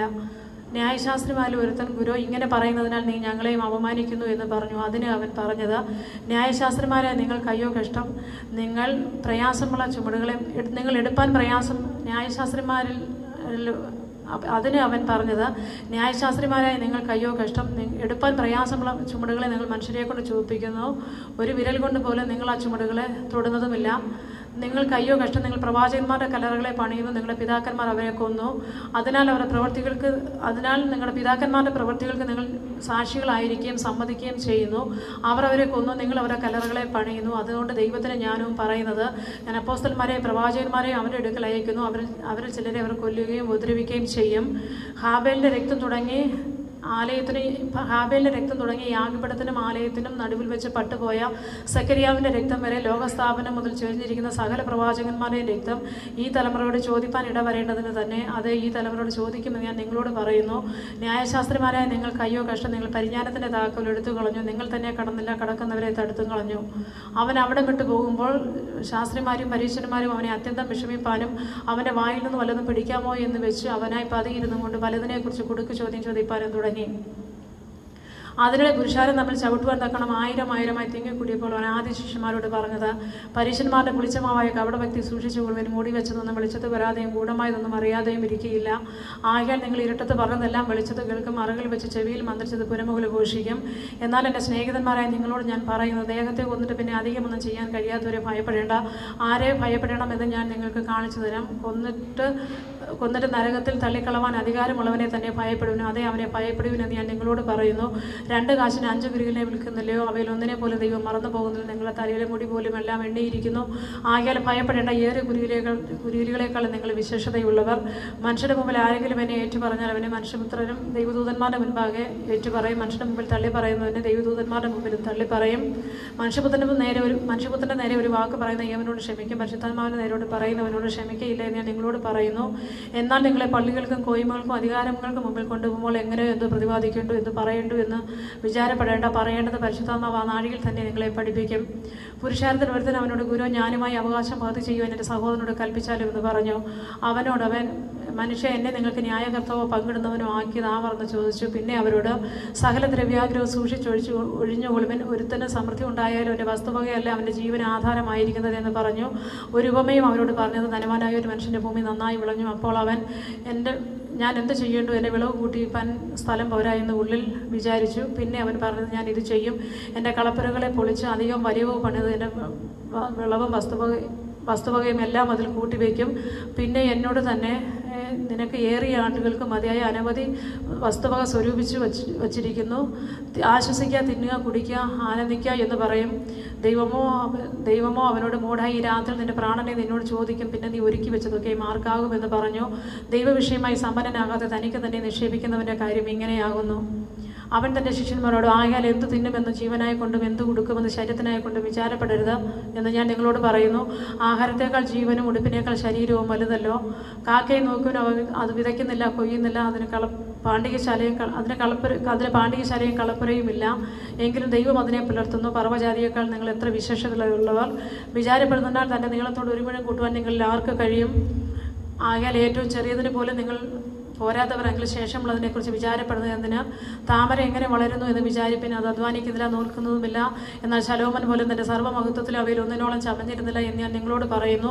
ഇന്നുള്ളതും നാളെ അടുപ്പിലിടുന്നതുമായ വയലിലെ പുല്ലിനെ ദൈവം ഇങ്ങനെ ഉടുപ്പിക്കുന്നുവെങ്കിൽ അല്പവിശ്വാസികളെ, നിങ്ങൾ എത്രയധികം എന്ത് തിന്നും എന്ത് കുടിക്കുമെന്ന് വിചാരിച്ച് ചഞ്ചലപ്പെടരുത്. ഈ വകയൊക്കെ ലോകജാതികൾ അന്വേഷിക്കുന്നു. നിങ്ങളുടെ പിതാവ് ഇത് നിങ്ങൾക്ക് ആവശ്യമെന്ന് അറിയുന്നു. അവൻ്റെ രാജ്യം അന്വേഷിപ്പിൻ, അതോടുകൂടെ ഇതും നിങ്ങൾക്ക് കിട്ടും. ചെറിയ ആട്ടിൻകൂട്ടമേ, ഭയപ്പെടരുത്. നിങ്ങളുടെ പിതാവ് രാജ്യം നിങ്ങൾക്ക് നൽകുവാൻ പ്രസാദിച്ചിരിക്കുന്നു. നിങ്ങൾക്കുള്ളത് വിറ്റ് ഭിക്ഷ കൊടുപ്പിൻ. കള്ളനടുക്കുകയോ പുഴുക്കെടുക്കുകയോ ചെയ്യാത്ത സ്വർഗ്ഗത്തിൽ പഴകി പോകാത്ത മടിശീലകളും തീർന്നു പോകാത്ത നിക്ഷേപങ്ങളും ഉണ്ടാക്കിക്കൊള്ളുവിൻ. നിങ്ങളുടെ നിക്ഷേപം ഉള്ളിടത്ത് നിങ്ങളുടെ ഹൃദയവും ഇരിക്കും. നിങ്ങളുടെ അരകെട്ടിയും വിളക്ക് കത്തിയും കൊണ്ടിരിക്കട്ടെ. യജമാനൻ കല്യാണത്തിന് പോയി വന്ന് മുട്ടിയാൽ ഉടനെ വാതിൽ തുറന്നു കൊടുക്കേണ്ടതിന് അവൻ എപ്പോൾ മടങ്ങി വരുമെന്ന് കാത്തു നിൽക്കുന്ന ആളുകളോട് തുല്യരായിരിപ്പിൻ. യജമാനൻ വരുന്നേരം ഉണർന്നിരിക്കുന്നവരായി കാണുന്ന ദാസന്മാർ ഭാഗ്യവാന്മാർ. ദാസൻ ഭാഗ്യവാൻ. അവൻ അരകെട്ടി അവരെ ഭക്ഷണത്തിനിരിക്കുകയും വന്ന് അവർക്ക് ശുശ്രൂഷ ചെയ്യുകയും ചെയ്യുമെന്ന് ഞാൻ സത്യമായിട്ട് നിങ്ങളോട് പറയുന്നു. അവൻ 2-ാം യാമത്തിൽ വന്നാലും 3-ാമത്തിൽ വന്നാലും അങ്ങനെ കണ്ടു എങ്കിൽ ഭാഗ്യവാൻ. കള്ളൻ ഇന്ന നാഴികയ്ക്ക് വരുമെന്ന് വീട്ടുടവൻ അറിഞ്ഞിരുന്നെങ്കിൽ ഉണർന്ന് തൻ്റെ വീട് തുരപ്പാൻ സമ്മതിക്കയില്ല എന്നറിവിൻ. നനയാത്ത നാഴികയിൽ മനുഷ്യപുത്രന് വരുന്നത് കൊണ്ട് നിങ്ങളും ഒരുങ്ങിയിരിപ്പിൻ. കർത്താവ് ഈ ഉപമ പറയുന്നത് ഞങ്ങളോടോ എല്ലാവരോടും കൂടെയോ എന്ന് പത്രോസ് ചോദിച്ചു. അതിന് കർത്താവ് പറഞ്ഞത്, തക്ക സമയത്ത് ആഹാരവീതം കൊടുക്കേണ്ടതിന് യജമാനൻ തൻ്റെ വീട്ടുകാരുടെ മേലാക്കി വയ്ക്കുന്ന വിശ്വസ്തനും ബുദ്ധിമാനുമായ ഗ്രഹവിചാരകനാർ യജമാനൻ വരുമ്പോൾ അങ്ങനെ കാണുന്ന ദാസൻ ഭാഗ്യവാൻ. അവൻ തനിക്കുള്ള സകലത്തിനും അവനെ അധികാരമുള്ളവനാക്കുമെന്ന് ഞാൻ സത്യമായിട്ട് നിങ്ങളോട് പറയുന്നു. എന്നാൽ എന്നാൽ ദാസൻ യജമാനൻ താമസിച്ചേ വരികയുള്ളൂ എന്ന് ഹൃദയത്തിൽ പറഞ്ഞ് ബാല്യക്കാരെയും ബാല്യക്കാരത്തികളെയും തല്ലുവാനും തിന്നുകുടിച്ച് മതിപ്പാനും തുടങ്ങിയാൽ അവൻ നോക്കിയിരിക്കാത്ത നാളിലും അറിയാത്ത നാഴികയിലും ആ ദാസന്റെ യജമാനൻ വന്നവനെ ദണ്ഡിപ്പിക്കുകയും അവിശ്വാസികളോട് പങ്കു കൽപ്പിക്കുകയും ചെയ്യും. യജമാനന്റെ ഇഷ്ടം അറിഞ്ഞ് ഒരുങ്ങാതെയും അവൻ്റെ ഇഷ്ടം ചെയ്യാതെയും ഇരിക്കുന്ന ദാസന് വളരെ അടികൊള്ളും. അറിയാതെ കണ്ടടിക്ക് യോഗ്യമായത് ചെയ്യുന്നവന് കുറേ അടികൊള്ളും. വളരെ ലഭിച്ചവനോട് വളരെ ആവശ്യപ്പെടും. അധികം ഏറ്റുവാങ്ങിയവനോട് അധികം ചോദിക്കും. ഭൂമിയിൽ തീയിടുവാൻ ഞാൻ വന്നിരിക്കുന്നു, അത് ഇപ്പോഴേ കത്തിയെങ്കിൽ കൊള്ളായിരുന്നു എന്നല്ലാതെ ഞാൻ മറ്റെന്ത് പറയണ്ടു? എങ്കിലും എനിക്കൊരു സ്നാനമേൽപ്പാനുണ്ട്, അത് കഴിയുവോളം ഞാൻ എത്ര ഞെരുങ്ങുന്നു. ഭൂമിയിൽ സമാധാനം നൽകുവാൻ ഞാൻ വന്നിരിക്കുന്നു എന്ന് തോന്നുന്നു, അല്ലല്ല ഛിദ്രം വരുത്തുവാൻ അത്രയും ഞാൻ നിങ്ങളോട് പറയുന്നു. ഇനിമേൽ ഒരു വീട്ടിൽ 20 മൂവരും 3 20 ഇങ്ങനെ 5 പേർ ഛിദ്രിച്ചിരിക്കും. അപ്പൻ മകനോടും മകൻ അപ്പനോടും അമ്മ മകളോടും മകൾ അമ്മയോടും അമ്മാവിയമ്മ മരുമകളോടും മരുമകൾ അമ്മാവിയമ്മയോടും ഛിദ്രിച്ചിരിക്കും. പിന്നെ അവൻ പുരുഷാരത്തോട് പറഞ്ഞത്, പടിഞ്ഞാറുനിന്ന് മേഘം പൊങ്ങുന്നത് കാണുമ്പോൾ പെരുമഴ വരുന്നു എന്ന് നിങ്ങൾ ഉടനെ പറയുന്നു, അങ്ങനെ സംഭവിക്കുകയും ചെയ്യുന്നു. തെക്കൻ കാറ്റ് ഊതുന്നത് കണ്ടാൽ അത്യുഷ്ണമുണ്ടാകുമെന്ന് നിങ്ങൾ പറയുന്നു, അത് സംഭവിക്കുകയും ചെയ്യുന്നു. കപടഭക്തിക്കാരെ ഭൂമിയുടെയും ആകാശത്തിനെയും ഭാവം വിവേചിപ്പാൻ നിങ്ങൾ അറിയുന്നു, എന്നാൽ ഈ കാലത്തെ വിവേചിപ്പാൻ അറിയാത്തത് എങ്ങനെ? ന്യായമായത് എന്ത് എന്ന് സ്വയമായി വിധിക്കാത്തതും എന്ത്? പ്രതിയോഗിയോടുകൂടെ അധികാരിയുടെ അടുക്കൽ പോകുമ്പോൾ വഴിയിൽ വെച്ച് തന്നെ നിരന്നു കൊള്ളുവാൻ ശ്രമിക്കുക. അല്ലാഞ്ഞാൽ അവൻ നിന്നെ ന്യായാധിപന്റെ മുമ്പിൽ ഇഴച്ചുകൊണ്ട് പോവുകയും ന്യായാധിപൻ നിന്നെ കോൽക്കാരൻ്റെ പക്കൽ ഏൽപ്പിക്കുകയും കോൽക്കാരൻ തടവിലാക്കുകയും ചെയ്യും. ഒടുവിലത്തെ കാശ് പോലും കൊടുത്തു തീരുവോളം നീ അവിടെ നിന്ന് പുറത്തു വരികയില്ല എന്ന് ഞാൻ നിങ്ങളോട് പറയുന്നു. ആ സമയത്ത് തന്നെ അവിടെ ഉണ്ടായിരുന്ന ചിലർ പീലാത്തോസിലെ ഗലീലക്കാരുടെ ചോര അവരുടെ യാഗങ്ങളോട് കടത്തി വർത്തമാനം അവനോട് അറിയിച്ചു. അതിന് അവൻ ഉത്തരം പറഞ്ഞത്, ആ ഗലീലക്കാർ ഇത് അനുഭവിക്കാൻ എല്ലാ ഗലീലക്കാരിലും ഭാവികളെന്ന് നിങ്ങൾക്ക് തോന്നുന്നുവോ? അല്ലല്ല, മാനസാന്തരപ്പെടാഞ്ഞാൽ നിങ്ങൾ എല്ലാവരും അങ്ങനെ തന്നെ നശിച്ചു പോകുമെന്ന് ഞാൻ നിങ്ങളോട് പറയുന്നു. അല്ല, ശീലോഹാമിലെ ഗോപുരം വീണ്ടും മരിച്ചുപോയ 18 പേർ യെരുശലേമിൽ പാർക്കുന്ന സകല മനുഷ്യരിലും കുറ്റക്കാരെന്ന് നിങ്ങൾക്ക് തോന്നുന്നുവോ? അല്ലല്ല, മാനസാന്തരപ്പെടാഞ്ഞാൽ നിങ്ങൾ എല്ലാവരും അങ്ങനെ തന്നെ നശിച്ചു പോകുമെന്ന് ഞാൻ നിങ്ങളോട് പറയുന്നു. അവൻ ഈ ഉപമയും പറഞ്ഞു. തന്റെ മുന്തിരിത്തോട്ടത്തിൽ നട്ടിരുന്ന ഒരു അത്തിവൃക്ഷമുണ്ടായിരുന്നു. അവൻ അതിൽ ഫലം തിരഞ്ഞു വന്നു കണ്ടില്ല താനും. അവൻ തോട്ടക്കാരനോട്, ഞാനിപ്പോൾ 3 സംവത്സരമായി അത്തിയിൽ ഫലം തിരഞ്ഞു വരുന്നു, കാണുന്നില്ല താനും. അതിനെ വെട്ടിക്കളകാതെ നിലത്തെ നിഷ്ഫലമാക്കുന്നത് എന്തിനെ എന്ന് പറഞ്ഞു. അതിന് അവൻ, കർത്താവേ, ഞാൻ അതിന് ചുറ്റും കിളച്ച് വളവിടുമ്പോളം ഈ ആണ്ട് കൂടെ നിൽക്കട്ടെ, മേലാൽ കായ്ച്ചെങ്കിലോ ഇല്ലെങ്കിൽ വെട്ടിക്കളയാമെന്ന് ഉത്തരം പറഞ്ഞു. ഒരിക്കൽ ഒരു ശബത്തിൽ അവൻ ഒരു പള്ളിയിൽ ഉപദേശിച്ചുകൊണ്ടിരുന്നു. അവിടെ 18 സംവത്സരമായ രോഗാത്മാവ് ബാധിച്ചിട്ട് ഒട്ടും നിവരുവാൻ കഴിയാതെ കൂനയായ ഒരു സ്ത്രീ ഉണ്ടായിരുന്നു. യേശു അവളെ കണ്ട് അടുക്കെ വിളിച്ചു, മകളെ, നിന്റെ രോഗബന്ധനം അഴിഞ്ഞിരിക്കുന്നു എന്ന് പറഞ്ഞ് അവളുടെ മേൽ കൈവച്ചു. ഉടനെ അവൾ ക്ഷണത്തിൽ നിവർന്ന് ദൈവത്തെ മഹത്വപ്പെടുത്തി. യേശു ശബത്തിൽ സൗഖ്യമാക്കിയതുകൊണ്ട് പള്ളിപ്രമാണി നീരസപ്പെട്ട് പുരുഷാരത്തോട്, വേല ചെയ്യുവാൻ 6 ദിവസം ഉണ്ടല്ലോ, അതിനകം വന്ന് സൗഖ്യം വരുത്തിക്കൊള്ളുക, ശബത്തിലരുതേ എന്ന് പറഞ്ഞു. കർത്താവ് അവനോട്, കപടഭക്തിക്കാരെ, നിങ്ങൾ ഓരോരുത്തൻ ശബത്തിൽ തന്നെ കാളയോ കഴുതിയോ തൊട്ടിയിൽ നിന്ന് അഴിച്ചു കൊണ്ടുപോയി വെള്ളം കുടിപ്പിക്കുന്നില്ലയോ? എന്നാൽ 18 സംവത്സരമായി സാത്താൻ ബന്ധിച്ചിരുന്ന അബ്രഹാമിന്റെ മകളായി ഇവളെ ശബത്തിൽ ഈ ബന്ധനം അഴിച്ചുവിടേണ്ടതല്ലയോ എന്ന് ഉത്തരം പറഞ്ഞു. അവൻ ഇത് പറഞ്ഞപ്പോൾ അവന്റെ വിരോധികൾ നാണിച്ചു. അവനാൽ നടക്കുന്ന സകല മഹിമകളാലും പുരുഷാരം സന്തോഷിച്ചു. പിന്നെ അവൻ പറഞ്ഞത് ദൈവരാജ്യം ഏതിനോട് സദൃശം, ഏതിനോട് അതിനെ ഉപമിക്കേണ്ടു? ഒരു മനുഷ്യനെടുത്ത് തന്റെ തോട്ടത്തിലിട്ട കടുകുമണിയോട് അത് സദൃശ്യം. അത് വളർന്ന വൃക്ഷമായ ആകാശത്തിലെ പക്ഷികളും അതിൻ്റെ കൊമ്പുകളിൽ വസിച്ചു. പിന്നെയും ദൈവരാജ്യത്തെ ഏതിനോട് ഉപമിക്കേണ്ടു? അത് കടുകുമണിയോട് സദൃശം, അത് പുളിച്ച മാവിനോട് തുല്യം. അതൊരു സ്ത്രീ എടുത്ത് 3 പറ മാവിൽ ചേർത്ത് എല്ലാം പുളിച്ചു വരുവോളം അടക്കി വെച്ചു എന്ന് പറഞ്ഞു. അവൻ പട്ടണം തോറും ഗ്രാമം തോറും സഞ്ചരിച്ച് യെരുശലേമിലേക്ക് യാത്ര ചെയ്തു. അപ്പോൾ ഒരുത്തൻ അവനോട്, കർത്താവെ, രക്ഷിക്കപ്പെടുവാൻ ചുരുക്കമോ എന്ന് ചോദിച്ചതിന് അവനോട് പറഞ്ഞത്, ഇടുക്കുവാതിലൂടെ കടപ്പാൻ പോരാടുവൻ, പലരും കടപ്പാൻ നോക്കും, കഴിയുകയില്ല താനുമെന്ന് ഞാൻ നിങ്ങളോട് പറയുന്നു. വീട്ടുടവൻ എഴുന്നേറ്റ് കഥ കടച്ച ശേഷം നിങ്ങൾ പുറത്തുനിന്ന്, കർത്താവെ, തുറന്നു തരണമേ എന്ന് കഥകിന് മുട്ടി തുടങ്ങുമ്പോൾ, നിങ്ങൾ എവിടെ നിന്ന് എന്ന് ഞാൻ അറിയുന്നില്ല എന്ന് അവൻ ഉത്തരം പറയും. അന്നേരം നിന്റെ മുമ്പിൽ ഞങ്ങൾ തിന്നുകയും കുടിക്കുകയും നീ ഞങ്ങളുടെ തിരുക്കിൽ പഠിപ്പിക്കുകയും ചെയ്തില്ലയോ എന്ന് പറഞ്ഞു തുടങ്ങും. അവനോ, നിങ്ങൾ എവിടെ നിന്ന് എന്ന് ഞാൻ അറിയുന്നില്ല, അനീതി പ്രവർത്തിക്കുന്ന ഏവരുമേ എന്നെ വിട്ടുപോകുവേനെന്ന് പറയും. അവിടെ അബ്രഹാമും ഇസഹാക്കും യാക്കോബും സകല പ്രവാചകന്മാരും ദൈവരാജ്യത്തിൽ ഇരിക്കുന്നതും നിങ്ങളെ പുറത്ത് തള്ളിക്കളഞ്ഞതും കാണുമ്പോൾ കരച്ചിലും പല്ലുകടിയും ഉണ്ടാകും. കിഴക്ക് നിന്നും പടിഞ്ഞാറ് നിന്നും തെക്ക് നിന്നും വടക്ക് നിന്നും അനേകർ ദൈവരാജ്യത്തിൽ പന്തിക്കിരിക്കും. കിഴക്ക് നിന്നും പടിഞ്ഞാറ് നിന്നും തെക്ക് നിന്നും വടക്ക് നിന്നും അനേകർ ദൈവരാജ്യത്തിൽ പന്തിക്കിരിക്കും.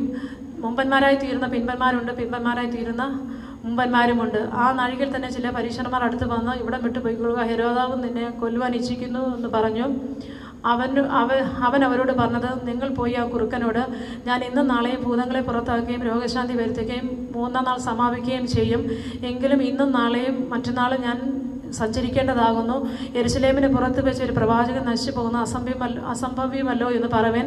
യെരുശലേമേ, യെരുശലേമേ, പ്രവാചകന്മാരെ കൊല്ലുകയും നിന്റെ അടുക്കൽ അയച്ചിരിക്കുന്നവരെ കല്ലെറുകയും ചെയ്യുന്നവളെ, കോഴി തന്നെ കുഞ്ഞുങ്ങളെ ചെറുകിന് കീഴിൽ ചേർക്കും പോലെ നിന്റെ മക്കളെ എത്ര വട്ടം ചേർത്തുകൊള്ളുവാൻ എനിക്ക് മനസ്സായിരുന്നു. നിങ്ങൾക്കോ മനസ്സായില്ല. നിങ്ങളുടെ ഭവനം ശൂന്യമായി തീരും. കർത്താവിൻ്റെ നാമത്തിൽ വരുന്നവൻ വാഴ്ത്തപ്പെട്ടവൻ അനുഗ്രഹിക്കപ്പെട്ടവൻ എന്ന് പറയുവോളം നിങ്ങൾ എന്നെ കാണുകയില്ല എന്ന് പറഞ്ഞു. പരീക്ഷ പ്രമാണികൾ ഒരുത്തൻ്റെ വീട്ടിൽ അവൻ ഭക്ഷണം കഴിപ്പാൻ ശബത്തിൽ ചെന്നപ്പോൾ അവർ അവനെ ഉറ്റുനോക്കിക്കൊണ്ടിരുന്ന മഹോദരമുള്ള ഒരു മനുഷ്യൻ അവൻ്റെ മുമ്പിൽ ഉണ്ടായിരുന്നു. യേശു ന്യായശാസ്ത്രിമാരോടും പരീക്ഷന്മാരോടും ശബത്തിൽ സൗഖ്യമാക്കുന്ന വിഹിതമോ എന്ന് ചോദിച്ചു. അവരോ മിണ്ടാതിരുന്നു. അവൻ അവനെ തൊട്ട് സൗഖ്യമാക്കി വിട്ടയച്ചു. പിന്നെ അവരോട്, നിങ്ങൾ ഒരുത്തൻ്റെ മകനോ കാളയോ ശബത്ത് നാളിൽ കിണറ്റിൽ വീണാൽ ക്ഷണത്തിൽ അതിനെ വലിച്ചു കയറ്റുകയില്ലയോ എന്ന് ചോദിച്ചതിന് പ്രത്യുത്തരം പറവാൻ അവർക്ക് കഴിഞ്ഞില്ല.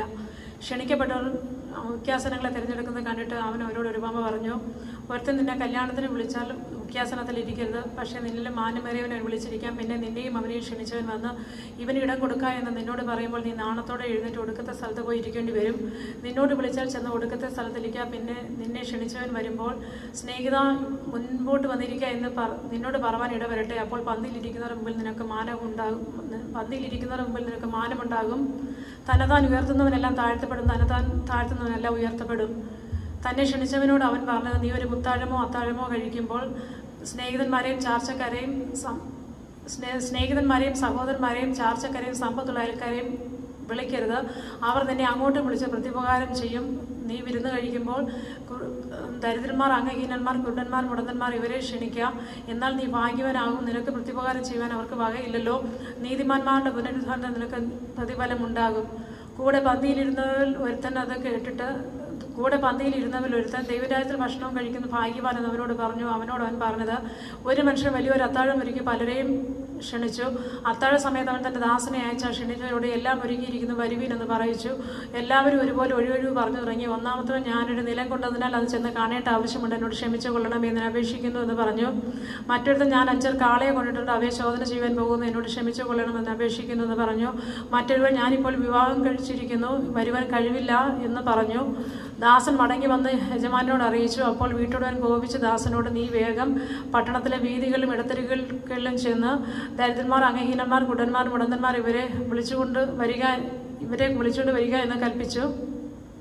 പിന്നെ ദാസൻ യജമാനനെ കൽപ്പിച്ചത് ചെയ്തിരിക്കുന്നു, ഇനിയും സ്ഥലമുണ്ട് എന്ന് പറഞ്ഞു. യജമാനൻ ദാസനോട്, നീ പെരുവഴികളിലും വേലിയിൽ കരികയും പോയി എൻ്റെ വീട് നിറയേണ്ടതിന് കണ്ടവരെ അകത്ത് വരുവാൻ നിർബന്ധിക്കുക. ആ ക്ഷണിച്ച പുരുഷന്മാർ ആരും ഞാനൊരുക്കി അത്താഴം ആസ്വദിക്കുകയില്ല എന്ന് പറഞ്ഞു. ഏറെ പുരുഷാരം അവനോടുകൂടെ പോകുമ്പോൾ അവൻ തിരിഞ്ഞ് അവരോട് പറഞ്ഞത്, എൻ്റെ അടുക്കൽ വരികയും അപ്പനെയും അമ്മയും ഭാര്യയും മക്കളെയും സഹോദരന്മാരെയും സഹോദരികളെയും സ്വന്തം ജീവനെയും കൂടെ പകയ്ക്കാതിരിക്കുന്നവരും കൂടെ എൻ്റെ ശിഷ്യനായിരിക്കാൻ കഴിയുകയില്ല. തൻ്റെ ക്രൂശെടുത്തിൻ്റെ പിന്നാലെ വരാത്തവനും എൻ്റെ ശിഷ്യനുമായിരിക്കാൻ കഴിയുകയില്ല. നിങ്ങൾ ആരെങ്കിലും ഒരു ഗോപുരം പണിയുവാൻ ഇച്ഛിച്ചാൽ ആദ്യം ഇരുന്ന് അത് തീർപ്പാൻ വകയുണ്ടോ എന്ന് കണക്ക് നോക്കുന്നില്ലയോ? അല്ലെങ്കിൽ അടിസ്ഥാനം ഇട്ട ശേഷം തീർപ്പാൻ വകയില്ല എന്ന് വന്നേക്കാം. കാണുന്നവർ ഈ മനുഷ്യൻ പണി തുടങ്ങി തീർപ്പാനും വകയില്ല എന്ന് പരിഹസിക്കുമല്ലോ. അല്ല, ഒരു രാജാവ് മറ്റൊരു രാജാവുമായി പടയേൽപ്പാൻ പുറപ്പെടും മുമ്പേ ഇരുന്ന് 20,000 വരുന്നവനോട് 10,000 ഞാൻ എതിർപ്പാൻ മതിയോ എന്ന് ആലോചിക്കുന്നില്ലയോ? പോരാ എന്ന് വരികയിൽ മറ്റവൻ ദൂരത്തിരിക്കുമ്പോൾ തന്നെ സ്ഥാനാപതികളെ അയച്ച് സമാധാനത്തിനായി അന്വേഷിക്കുന്നു. അങ്ങനെ തന്നെ നിങ്ങൾ ആരെങ്കിലും തനിക്കുള്ളതൊക്കെയും വിട്ട് പിരിയുന്നില്ല എങ്കിൽ എൻ്റെ ശിഷ്യനായിരിക്കാൻ കഴിയുകയില്ല. ഉപ്പ് നല്ലത് തന്നെ, ഉപ്പ് കാരമില്ലാതെ പോയാൽ എന്തൊന്നുകൊണ്ട് രസം വരുത്താം. പിന്നെ നിലത്തിനും വളത്തിനും കൊള്ളുന്നതല്ല, അതിനെ പുറത്തു കളയും. കേൾപ്പാൻ ചെവിയുള്ളവനും കേൾക്കട്ടെ. ചുങ്കക്കാരും പാവികളും എല്ലാം അവൻ്റെ വചനം കേൾപ്പാൻ അവൻ്റെ അടുക്കൽ വന്നു. അവൻ പാവികളെ കൈക്കൊണ്ട് അവരോടുകൂടെ ഭക്ഷിക്കുന്നുവെന്ന് പരീശന്മാരും ശാസ്ത്രിമാരും പറഞ്ഞ് പെറുപെറുത്തു. അവനോട് അവനൊരു ഉപമ പറഞ്ഞത്, നിങ്ങളിൽ ഒരാൾക്ക് 100 ആടുണ്ടെന്നിരിക്കട്ടെ. അതിലൊന്ന് കാണാതെ പോയാൽ 99 മരുഭൂമിയിൽ വിട്ടേച്ച് ആ കാണാതെ പോയതിനെ കണ്ടു കിട്ടും വരെ നോക്കി നടക്കാതിരിക്കുമോ? കണ്ടെത്തിയാൽ സന്തോഷിച്ച് ചുമലിലെടുത്ത് വീട്ടിൽ വന്ന് സ്നേഹിതന്മാരെയും അയൽക്കാരെയും എല്ലാം വിളിച്ചു കൂട്ടി, കാണാതെ പോയ എൻ്റെ ആടിനെ കണ്ടു കിട്ടിയതുകൊണ്ട് എന്നോട് കൂടെ സന്തോഷിപ്പിനെന്ന് അവരോട് പറയും. അങ്ങനെ തന്നെ മാനസാന്തരം കൊണ്ട് ആവശ്യമില്ലാത്ത 99 നീതിമാന്മാരെ കുറിച്ചുള്ളതിനേക്കാൾ മാനസാന്തരപ്പെടുന്ന ഭാവിയെ ചൊല്ലി സ്വർഗത്തിലധികം സന്തോഷമുണ്ടാകുമെന്ന് ഞാൻ നിങ്ങളോട് പറയുന്നു. അല്ല, ഒരു സ്ത്രീക്ക് 10 ദ്രഹ്മ ഉണ്ടെന്നിരിക്കട്ടെ, ഒരു ദ്രഹ്മ കാണാതെ പോയാൽ അവൾ വിളക്ക് കത്തിച്ച് വീടടിച്ച് വരിയത് കണ്ടുകിട്ടും വരെ സൂക്ഷ്മത്തോടെ അന്വേഷിക്കാതിരിക്കുമോ? കണ്ടുകിട്ടിയാൽ സ്നേഹിതന്മാരെയും അയൽക്കാരെയും എല്ലാം അയൽക്കാരത്തികളെ വിളിച്ച് കുട്ടി കാണാതെ പോയ എൻ്റെ ദ്രഹ്മ കണ്ടു കിട്ടിയതുകൊണ്ട് എന്നോട് സന്തോഷിപ്പിനെന്ന് പറയും. അങ്ങനെ തന്നെ മാനസാന്തരപ്പെടുന്നൊരു പാപിയെ ചൊല്ലി ദൈവദൂതന്മാരുടെ മധ്യ സന്തോഷമുണ്ടാകുമെന്ന് ഞാൻ നിങ്ങളോട് പറയുന്നു. പിന്നെയും അവൻ പറഞ്ഞത്, ഒരു മനുഷ്യന് 2 പുത്രന്മാരുണ്ടായിരുന്നു. അവരിൽ ഇളയവൻ അപ്പനോട്, അപ്പാ, വസ്തുവിൽ എനിക്ക് വരേണ്ടുന്ന പങ്ക് തരണമേ എന്ന് പറഞ്ഞു. അവൻ അവർക്ക് മുതൽ പകുത്തു കൊടുത്തു. ഏറെ നാൾ കഴിയും മുമ്പേ ഇളയ മകൻ സകലവും സ്വരൂപിച്ച് ദൂരദേശത്ത് യാത്രയായി അവിടെ ദുർനടപ്പുകാരനായി ജീവിച്ച് വസ്തു നാനാവിധമാക്കി കളഞ്ഞു. എല്ലാം ചെലവഴിച്ച ശേഷം ആ ദേശത്ത് കണ്ണിന് ക്ഷാമം ഉണ്ടായിട്ട് അവന് മുട്ട് വന്നു തുടങ്ങി. അപ്പോൾ അവൻ ആ ദേശത്തിലെ പൗരന്മാരിൽ ഒരുത്തനെ ചെന്ന് ആശ്രയിച്ചു. അവനെ തൻ്റെ വയലിൽ പന്നുകളെ മേയ്പ്പാൻ അയച്ചു. പന്ന് തിന്നുന്ന വാള കൊണ്ട് വയറ് നിറപ്പാൻ ആഗ്രഹിച്ചുവെങ്കിലും ആരും അവന് കൊടുത്തില്ല. അപ്പോൾ സുബോധം വന്നിട്ട് അവൻ, എൻ്റെ അപ്പൻ്റെ എത്ര കൂലിക്കാർ ഭക്ഷണം കഴിച്ച് ശേഷിപ്പിക്കുന്നു, ഞാനോ വിശപ്പ് കൊണ്ട് നശിച്ചു പോകുന്നു. ഞാൻ എഴുന്നേറ്റ് അപ്പൻ്റെ അടുക്കൽ ചെന്ന്, അപ്പ, ഞാൻ സ്വർഗത്തോടും നിന്നോട് പാപം ചെയ്തിരിക്കുന്നു. ഇനി നിന്റെ മകനെന്ന പേരിൽ ഞാൻ യോഗ്യനല്ല. നിന്റെ കൂലിക്കാരിൽ ഒരുത്തനെ പോലെ ആക്കണമേ എന്ന് പറയുമെന്ന് പറഞ്ഞു. അങ്ങനെ അവൻ എഴുന്നേറ്റ് അപ്പൻ്റെ അടുക്കൽ പോയി. ദൂരത്തു നിന്ന് തന്നെ അപ്പൻ അവനെ കണ്ടിട്ട് ഓടിച്ചെന്ന് കഴുത്ത് കെട്ടിപ്പിടിച്ച് ചുംബിച്ചു. മകൻ അവനോട്, അപ്പ, ഞാൻ സ്വർഗത്തോട് നിന്നോട് പാപം ചെയ്തിരിക്കുന്നു. നിന്റെ മകനെന്ന് വിളിക്കപ്പെടുവാൻ ഞാൻ യോഗ്യനല്ല എന്ന് പറഞ്ഞു. അപ്പൻ ദാസന്മാരോട്, വേഗം മേൽത്തരമായി ആങ്ങിക്കൊണ്ടുവന്ന് അവനെ ധരിപ്പിപ്പൻ, അവൻ്റെ കൈക്ക് മോതിരവും കാലിന് ചെരുപ്പ് ഇടിയിപ്പിൻ, തടിച്ച കാളക്കുട്ടിയെ അർപ്പിൻ, നാം തിന്ന് ആനന്ദിക്കുക. ഈ എൻ്റെ മകൻ മരിച്ചവനായിരുന്നു, വീണ്ടും ജീവിച്ചു, കാണാതെ പോയിരുന്നു, കണ്ടുകിട്ടിയിരിക്കുന്നു ഇങ്ങനെ എന്ന് പറഞ്ഞു. അങ്ങനെ അവർ ആനന്ദിച്ചു തുടങ്ങി. അവൻ്റെ മൂത്ത മകൻ വയലിലായിരുന്നു. അവൻ വന്ന് വീടിനോടടുത്തപ്പോൾ വാദ്യവും നൃത്തഘോഷവും കേട്ടു തുടങ്ങി. ബാലികാൽ ഒരുത്തനെ വിളിച്ചത് എന്തേ എന്ന് ചോദിച്ചു. അവനോട്, നിന്റെ സഹോദരൻ വന്നു, നിന്റെ അപ്പൻ അവനെ സൗഖ്യത്തോടെ കിട്ടിയതുകൊണ്ട് തടിച്ച കാളക്കുട്ടിയെ അറുത്തു എന്ന് പറഞ്ഞു. അപ്പോൾ അവൻ കോപിച്ചിട്ട് അകത്ത് കിടക്കാൻ മനസ്സില്ലാതെ നിന്നു. അപ്പൻ പുറത്തു വന്ന് അവനോട് അപേക്ഷിച്ചു. അവനവനോട് ഇത്ര കാലമായി ഞാൻ നിന്നെ സേവിക്കുന്നു, നിന്റെ കൽപ്പന ഒരിക്കലും ലംഘിച്ചിട്ടില്ല. എന്നാൽ എൻ്റെ ചങ്ങാതികളുമായി ആനന്ദിക്കേണ്ടത് നീ ഒരിക്കലും ഒരാട്ടിൻകുട്ടി എനിക്ക് തന്നിട്ടില്ല. എന്നാൽ വേശ്യമാരോടുകൂടെ നിന്റെ മുതലെല്ലാം തിന്നു കളഞ്ഞ നിന്റെ മകൻ വന്നപ്പോൾ നീ അവന് വേണ്ടി തടിച്ച കാളക്കുട്ടിയെ അറുത്തുവല്ലോ എന്ന് പറഞ്ഞു. അവനവനോട് മകനെ നീ എപ്പോഴും എന്നോടുകൂടെ ഇരിക്കുന്നുവല്ലോ, എനിക്കുള്ളതെല്ലാം നിൻ്റേതാകുന്നു. നിന്റെ ഈ സഹോദരൻ മരിച്ചവനായിരുന്നു, വീണ്ടും ജീവിച്ചു, കാണാതെ പോയിരുന്നു, കണ്ടുകിട്ടിയിരിക്കുന്നു. ആകയാൽ നാം ആനന്ദിച്ച് സന്തോഷിക്കേണ്ടത് ആവശ്യമായിരുന്നു എന്ന് പറഞ്ഞു. പിന്നെ അവൻ തൻ്റെ ശിഷ്യന്മാരോട്, ധനവാനായ ഒരു മനുഷ്യന് ഒരു കാര്യവിചാരങ്ങൾ ഉണ്ടായിരുന്നു. അവനവൻ്റെ വസ്തുവക നാനാവിധമാക്കുന്നെന്ന് ചിലർ അവനെ കുറ്റം പറഞ്ഞു. അവനെ വിളിച്ചു, നിന്നെക്കുറിച്ച് കേൾക്കുന്നതെന്ത്? നിന്റെ കാര്യവിചാരകത്തിന് കണക്ക് ഏൽപ്പിച്ചു തരിക. നീ ഇനി കാര്യവിചാരകനായിരിക്കാൻ പാടില്ല എന്ന് പറഞ്ഞു. എന്നാലേ കാര്യവിചാരകൻ, യജമാനൻ എന്നെ കാര്യവിചാരത്തിൽ നീക്കുവാൻ പോകുന്നു, കിളപ്പാൻ എനിക്ക് പ്രാപ്തിയില്ല, ഇരപ്പാൻ ഞാൻ നാണിക്കുന്നു. യജമാനൻ എന്നെ കാര്യവിചാരത്തിൽ നീക്കിയാൽ അവർ എന്നെ തന്നെ തങ്ങളുടെ വീടുകൾ ചേർത്ത് കൊള്ളുവാൻ തക്കണം. ഞാൻ എന്ത് ചെയ്യേണ്ടു എന്ന് എനിക്കറിയാമെന്ന് ഉള്ളുകൊണ്ട് പറഞ്ഞു. പിന്നെ അവൻ യജമാനൻ്റെ കടക്കാൽ ഓരോരുത്തരെ വരുത്തി. ഒന്നാമത്തവനോട്, നീ യജമാൻ എത്ര കടപ്പെട്ടിരിക്കുന്നു എന്ന് ചോദിച്ചു. 100 കുടം എണ്ണ എന്നവൻ പറഞ്ഞു. അവനോട്, നിന്റെ കൈച്ചീട്ട് വാങ്ങി വേഗം 50 എന്ന് എഴുതുക എന്ന് പറഞ്ഞു. അതിനുശേഷം മറ്റൊരുത്തനോട്, നീ എത്ര കടപ്പെട്ടിരിക്കുന്നു ചോദിച്ചതിന് 100 പറ കോതമ്പ് എന്നവൻ പറഞ്ഞു. നിന്റെ കൈച്ചീട്ട് വാങ്ങി 80 എന്ന് എഴുതുക എന്ന് അവനോട് പറഞ്ഞു. ഈ അനീതിയുള്ള കാര്യവിചാരകൻ ബുദ്ധിയോടെ പ്രവർത്തിച്ചത് കൊണ്ട് യജമാനൻ അവനെ പുകഴ്ത്തി. വെളിച്ചമക്കളേക്കാൾ ഈ ലോകത്തിൻ്റെ മക്കൾ തങ്ങളുടെ തലമുറയിൽ ബുദ്ധിയേറിയവരല്ലോ. അനീതിയുള്ള മമ്മനെ കൊണ്ട് നിങ്ങൾ സ്നേഹിതന്മാരെ ഉണ്ടാക്കിക്കൊള്ളുവാൻ, അതില്ലാതെയാകുമ്പോൾ അവർ നിത്യകൂടാരങ്ങൾ നിങ്ങളെ ചേർത്തുകൊള്ളുവാൻ ഇടയാകും. അത്യല്പത്തിൽ വിശ്വസ്തൻ അധികത്തിലും വിശ്വസ്തൻ, അത്യല്പത്തിൽ നീതികെട്ടവൻ അധികത്തിലും നീതികെട്ടവൻ. അനീതിയുള്ള മമ്മോനിൽ നിങ്ങൾ വിശ്വസ്തരായില്ല എങ്കിൽ സത്യമായത് നിങ്ങളെ ആര് ഫലമേൽപ്പിക്കും? അന്യമായതിൽ നിങ്ങൾ വിശ്വസ്തരായില്ലെങ്കിൽ സ്വന്തമായത് നിങ്ങൾക്ക് ആര് തരും? 2 യജമാനന്മാരെ സേവിപ്പാൻ ഒരു വൃത്തിനും കഴിയുകയില്ല. അവൻ ഒരുവനെ പകച്ച് മറ്റവനെ സ്നേഹിക്കും, അല്ലെങ്കിൽ ഒരുത്തനോട് പറ്റിച്ചേർന്ന് മറ്റവനെ നിരസിക്കും. നിങ്ങൾക്ക് ദൈവത്തെയും മമ്മോനെയും സേവിപ്പാൻ കഴിയുകയില്ല. ഇതൊക്കെയും ദ്രവ്യാഗ്രഹികളായ പരീശന്മാർ കേട്ട് അവനെ പരിഹസിച്ചു.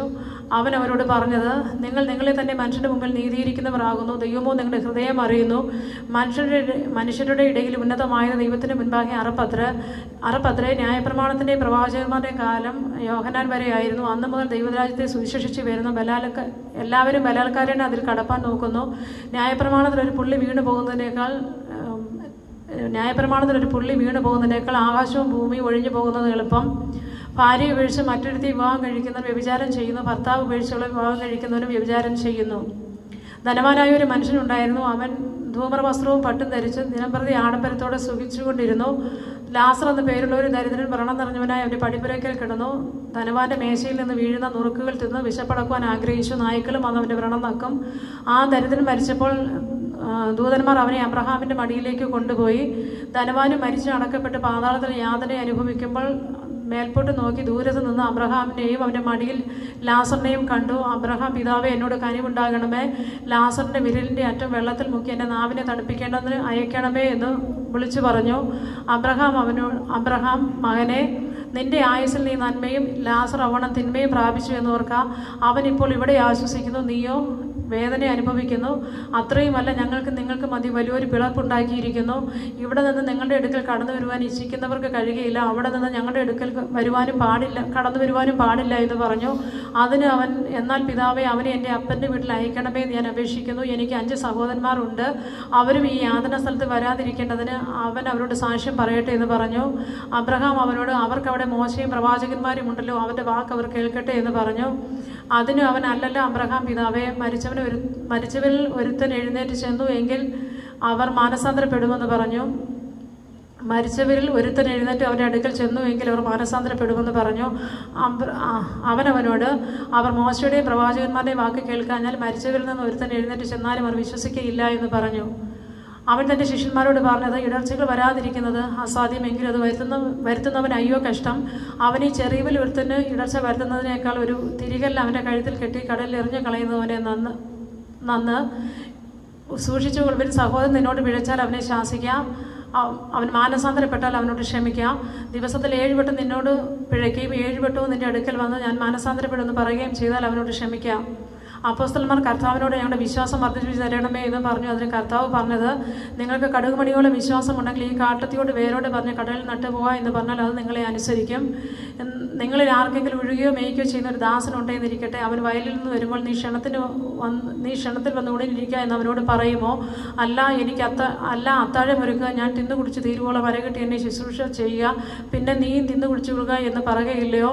തന്നോട് പറഞ്ഞതൊക്കെയും ദാസൻ ചെയ്തതുകൊണ്ട് അവന് നന്ദി പറയുമോ? അവണ്ണം നിങ്ങളോട് കൽപ്പിച്ചതൊക്കെയും ചെയ്ത ശേഷം ഞങ്ങൾ പ്രയോജനമില്ലാത്ത ദാസന്മാർ ചെയ്യേണ്ടതേ ചെയ്തിട്ടുള്ളൂ എന്ന് നിങ്ങളും പറവിൻ. അവൻ യെരുശലേമിലേക്ക് യാത്ര പോകയിൽ ശമരിക്കും ഗലീലയ്ക്ക് നടുവിൽ കൂടി കടക്കുമ്പോൾ ഒരു ഗ്രാമത്തിൽ ചെല്ലും നേരം കുഷ്ഠരോഗികളായ 10 പുരുഷന്മാർ അവനെ എതിർപ്പെട്ടു. അകലെ നിന്നുകൊണ്ട്, യേശുനായക, ഞങ്ങളോട് കരുണയുണ്ടാകണമെന്ന് ഉറക്കെ പറഞ്ഞു. അവൻ അവരെ കണ്ടിട്ട്, നിങ്ങൾ പോയി പുരോഹിതനെ നിങ്ങളെ തന്നെ കാണിപ്പീൻ എന്ന് പറഞ്ഞു. പോകയിൽ തന്നെ അവരെല്ലാവരും ശുദ്ധരായി തീർന്നു. അവരിൽ ഒരുത്തൻ തനിക്ക് സൗഖ്യം വന്നത് കണ്ട് ഉച്ചത്തിൽ ദൈവത്തെ മഹത്വപ്പെടുത്തിക്കൊണ്ട് മടങ്ങി വന്നവൻ്റെ കാൽക്കിൽ കവിണ് വീണു അവന് നന്ദി പറഞ്ഞു. അവനും ഒരു ശമര്യക്കാരനായിരുന്നു. 10 പേർ ശുദ്ധരായില്ലയോ? 9 പേർ എവിടെ? ഈ അന്യജാതിക്കാരനല്ലാതെ ദൈവത്തിന് കൊടുപ്പാൻ ആരെയും കാണുന്നില്ലല്ലോ എന്ന് പറഞ്ഞിട്ട് അവനോട്, എഴുന്നേറ്റ് പൊയ്ക്കൊള്ളുക, നിന്റെ വിശ്വാസം നിന്നെ രക്ഷിച്ചിരിക്കുന്നു എന്ന് പറഞ്ഞു. ദൈവരാജ്യം എപ്പോൾ വരുന്നു എന്ന് പരീശന്മാർ ചോദിച്ചതിന്, ദൈവരാജ്യം കാണത്തക്ക ഉണവല്ല വരുന്നത്, ഇതാ ഇവിടെയെന്നും അവിടെയെന്നും പറയുകയില്ല, ദൈവരാജ്യം നിങ്ങളുടെ ഇടയിൽ തന്നെ ഉണ്ടല്ലോ എന്ന് അവന് ഉത്തരം പറഞ്ഞു. പിന്നെ അവൻ തൻ്റെ ശിഷ്യന്മാരോട് പറഞ്ഞത്, നിങ്ങൾ മനുഷ്യപുത്രൻ്റെ ഒരു ദിവസം കാണുവാൻ ആഗ്രഹിക്കുന്ന കാലം വരും, കാണുകയില്ല താനും. അന്ന് നിങ്ങളോട് ഇതാ ഇവിടെയെന്നും അതാ അവിടെയെന്നും പറയും. നിങ്ങൾ പോകരുത്, പിൻചെല്ലുകയും അരുത്. മിന്നൽ ആകാശത്തിന് കീഴെ ദിക്കോട് ദിക്കെല്ലാം തിളങ്ങി മിന്നുന്നത് പോലെ മനുഷ്യപുത്രൻ തൻ്റെ ദിവസത്തിലാകും. എന്നാൽ ആദ്യം അവന് വളരെ കഷ്ടം അനുഭവിക്കുകയും ഈ തലമുറ അവനെ തള്ളിക്കളയുകയും വേണം. നോഹയുടെ കാലത്ത് സംഭവിച്ചതുപോലെ തന്നെ മനുഷ്യപുത്രൻ്റെ നാളിലും ഉണ്ടാകും. നോഹ പെട്ടകത്തിൽ കടന്ന നാൾ വരെ തിന്നും കുടിച്ച് വിവാഹം കഴിച്ച് വിവാഹത്തിന് കൊടുത്തും പോന്നു. ജലപ്രളയം വന്ന് എല്ലാവരെയും മുടിച്ചു കളഞ്ഞു. ലോകത്തിൻ്റെ കാലത്ത് സംഭവിച്ചതുപോലെ തന്നെ അവർ തിന്നും കുടിച്ചും കൊണ്ട് വിറ്റും നട്ടും പണിതും പോന്നു. ലോകത്ത് സോതോം വിട്ട നാളിൽ ആകാശത്തും തീയും ഗന്ധവും പെയ്ത് എല്ലാവരെയും മുടിച്ചു കളഞ്ഞു. മനുഷ്യപുത്രൻ വെളിപ്പെടുന്ന നാളിലും അവണ്ണം തന്നെയാകും. അന്ന് വീട്ടിന്മേലിരിക്കുന്നവൻ വീടിനകത്തുള്ള സാധനം എടുപ്പാൻ ഇറങ്ങരുത്. വയലിലിരിക്കുന്നവൻ പിന്നോക്കം തിരിയരുത്. ലോകത്തിൻ്റെ ഭാര്യയെ ഓർത്തുകൊള്ളുവിൻ. തൻ്റെ ജീവനെ നേടുവാൻ നോക്കുന്നവനെല്ലാം അതിനെ കളയും, അതിനെ കളയുന്നവനെല്ലാം അതിനെ രക്ഷിക്കും. ആ രാത്രിയിൽ 2 പേർ ഒരു കിടക്കമേലായിരിക്കും, ഒരുത്തനെ കൈക്കൊള്ളും, മറ്റവനെ ഉപേക്ഷിക്കും. 2 പേർ ഒന്നിൽ പൊടിച്ചുകൊണ്ടിരിക്കും, ഒരുത്തിയെ കൈക്കൊള്ളും, മറ്റവളെ ഉപേക്ഷിക്കും. 2 പേർ വയലിലിരിക്കും, ഒരുത്തനെ കൈക്കൊള്ളും, മറ്റവനെ ഉപേക്ഷിക്കും എന്ന് ഞാൻ നിങ്ങളോട് പറയുന്നു. അവർ അവരോട്, കർത്താവെ, എവിടെയെന്ന് ചോദിച്ചതിന് ശവമുള്ളിടത്ത് കഴുക്കൽ കൂടുമെന്ന് അവൻ പറഞ്ഞു. മടുത്തു പോകാതെ എപ്പോഴും പ്രാർത്ഥിക്കണം എന്നുള്ളതിന് അവൻ ഒരു ഉപമ പറഞ്ഞത്, ദൈവത്തെ ഭയവും മനുഷ്യനെ ശങ്കയും ഇല്ലാത്ത ഒരു ന്യായാധിപൻ ഒരു പട്ടണത്തിൽ ഉണ്ടായിരുന്നു. ആ പട്ടണത്തിൽ ഒരു വിധവയും ഉണ്ടായിരുന്നു. അവൾ അവൻ്റെ അടുക്കൽ ചെന്ന് എൻ്റെ പ്രതിയോഗിയോട് പ്രതിക്രിയ നടത്തി എന്നെ രക്ഷിക്കണമേ എന്ന് പറഞ്ഞു. അവന് കുറേ കാലത്തേക്ക് മനസ്സിലായിരുന്നു. പിന്നെ അവൻ, എനിക്ക് ദൈവത്തെ ഭയവും മനുഷ്യനെ ശങ്കയും ഇല്ല, എങ്കിലും വിധവ അസഹ്യമാക്കുന്നത് കൊണ്ട് ഞാൻ അവളെ പ്രതിക്രിയ നടത്തി രക്ഷിക്കുമെന്ന് ഉള്ളുകൊണ്ട് പറഞ്ഞു. അനീതിയുള്ള ന്യായാധിപൻ പറയുന്നത് കേൾപ്പിൻ. ദൈവമോ രാപ്പകൽ തന്നോട് നിലവിളിക്കുന്ന വൃദ്ധന്മാരുടെ കാര്യത്തിൽ ദീർഘക്ഷമയുള്ളവനായാലും അവരെ പ്രതിക്രിയ നടത്തി രക്ഷിക്കുകയില്ലയോ? വേഗത്തിൽ അവരെ പ്രതിക്രിയ നടത്തി രക്ഷിക്കുമെന്ന് ഞാൻ നിങ്ങളോട് പറയുന്നു. എന്നാൽ മനുഷ്യപുത്രൻ വരുമ്പോൾ ഭൂമിയിൽ വിശ്വാസം കണ്ടെത്തുമോ എന്നും കർത്താവ് പറഞ്ഞു. തങ്ങൾ നീതിമാന്മാരെന്ന് ഉറച്ച് മറ്റുള്ളവരെ ധിക്കരിക്കുന്ന ചിലരെക്കുറിച്ച് അവനൊരു ഉപമ പറഞ്ഞത് എന്തെന്നാൽ, 2 പുരുഷന്മാർ പ്രാർത്ഥിപ്പാൻ ദേവാലയത്തിൽ പോയി. ഒരുത്തൻ പരീശൻ, മറ്റവൻ ചുങ്കക്കാരൻ. പരീശൻ നിന്നുകൊണ്ട് തന്നോട് തന്നെ, ദൈവമേ, പിടിച്ചുപറിക്കാൻ നീതികെട്ടവർ, വ്യഭിചാരികൾ മുതലായ ശേഷം മനുഷ്യരെ പോലെയോ ഈ ചുങ്കക്കാരനെ പോലെയോ ഞാൻ അല്ലായക കൊണ്ട് നിന്നെ വാഴ്ത്തുന്നു. ആഴ്ചയിൽ 2 വട്ടം ഉപവസിക്കുന്നു, നേടുന്നതിലൊക്കെയും പതാരം കൊടുത്തു വരുന്നു എന്നിങ്ങനെ പ്രാർത്ഥിച്ചു. ചുങ്കക്കാരനോ ദൂരത്ത് നിന്നുകൊണ്ട് സ്വർഗത്തേക്ക് നോക്കുവാൻ പോലും തുനിയാതെ മാറത്തടിച്ച്, ദൈവമേ, പാപിയായ എന്നോട് കരുണയുണ്ടാകണമേ എന്ന് പറഞ്ഞു. അവൻ നീതീകരിക്കപ്പെട്ടവനായി വീട്ടിലേക്ക് പോയി. മറ്റവൻ അങ്ങനെയല്ല. തന്നെത്താൻ ഉയർത്തുന്നവനെല്ലാം താഴ്ത്തപ്പെടും, തന്നെത്താൻ താഴ്ത്തുന്നവനെല്ലാം ഉയർത്തപ്പെടും. അവൻ തൊടേണ്ടതിന് ചില ശിശുക്കളെ അവൻ്റെ അടുക്കൽ കൊണ്ടുവന്നു. ശിഷ്യന്മാർ അതുകൊണ്ട് അവരെ ശാസിച്ചു. യേശു അവരെ അരികത്ത് വിളിച്ചു, പൈതങ്ങളെ എൻ്റെ അടുക്കൽ വരുവാൻ വിടുവിൻ, അവരെ തടുക്കരുത്. ദൈവരാജ്യം ഇങ്ങനെയുള്ളവരേതാകുന്നു. ദൈവരാജ്യത്തെ ഒരു ശിശു എന്ന പോലെ കൈക്കൊള്ളാത്തവൻ ആരും ഒരു നാൾ അതിൽ കടക്കയില്ല എന്ന് ഉത്തരം പറഞ്ഞു. ഒരു പ്രമാണി അവനോട്, നല്ല ഗുരു, നിത്യജീവനെ അവകാശമാക്കേണ്ടത് ഞാൻ എന്ത് ചെയ്യണമെന്ന് ചോദിച്ചു. അതിന് യേശു, എന്നെ നല്ലവനെന്ന് പറയുന്നത് ദൈവം ഒരുവനല്ലാതെ നല്ലവൻ ആരുമില്ല. വ്യഭിചാരം ചെയ്യരുത്, കൊല ചെയ്യരുത്, മോഷ്ടിക്കരുത്, കള്ളസാക്ഷ്യം പറയരുത്, നിന്റെ അപ്പനെയും അമ്മയെ ബഹുമാനിക്കുക എന്നീ കൽപ്പനകളെ നീ അറിയുന്നുവല്ലോ എന്ന് പറഞ്ഞു. ഇവയൊക്കെ ഞാൻ ചെറുപ്പം മുതൽ കാത്തുകൊണ്ടിരിക്കുന്നു എന്ന് അവൻ പറഞ്ഞത് കേട്ടിട്ട് യേശു, ഇനി ഒരു കുറവ് നിനക്കുണ്ട്, നിനക്കുള്ളത് വിറ്റ് ദരിദ്രർക്ക് പകുത്തു കൊടുക്കുക, എന്നാൽ സ്വർഗത്തിൽ നിനക്ക് നിക്ഷേപം ഉണ്ടാകും, പിന്നെ വന്ന് എന്നെ അനുഗമിക്കുക എന്ന് പറഞ്ഞു. അവൻ എത്രയും ധനവാനാകൊണ്ട് ഇത് കേട്ടിട്ട് അതിദുഃഖിതനായി തീർന്നു. യേശു അവനെ കണ്ടിട്ട്, സമ്പത്തുള്ളവർ ദൈവരാജ്യത്തിൽ കടക്കുന്നത് എത്ര പ്രയാസം, ധനവാൻ ദൈവരാജ്യത്തിൽ കടക്കുന്നതിനേക്കാൾ ഒട്ടകം സൂചിക്കുഴിയുടെ കടക്കുന്നത് എളുപ്പമെന്ന് പറഞ്ഞു. അത് കേട്ടവൻ, എന്നാൽ രക്ഷിക്കപ്പെടുവാൻ ആർക്ക് കഴിയുമെന്ന് പറഞ്ഞു. അതിന് അവൻ, മനുഷ്യരാൽ അസാധ്യമായത് ദൈവത്താൽ സാധ്യമാകുന്നു എന്ന് പറഞ്ഞു. പത്രോസ്, ഇതാ ഞങ്ങൾ സകലവും ഇവിടെ തന്നെ അനുഗമിച്ചിരിക്കുന്നു എന്ന് പത്രോസ് പറഞ്ഞു. യേശു അവരോട്, ദൈവരാജ്യ നിമിത്തം വീടോ ഭാര്യയോ സഹോദരന്മാരെയോ അമ്മയപ്പന്മാരെയോ മക്കളെയോ വിട്ടിട്ട് ഈ കാലത്തിൽ തന്നെ പല മടങ്ങും വരുവാനുള്ള ലോകത്തിൽ നിത്യജീവനെയും പ്രാപിക്കാത്തവൻ ആരുമില്ല എന്ന് സത്യമായിട്ട് നിങ്ങളോട് പറയുന്നു എന്ന് പറഞ്ഞു.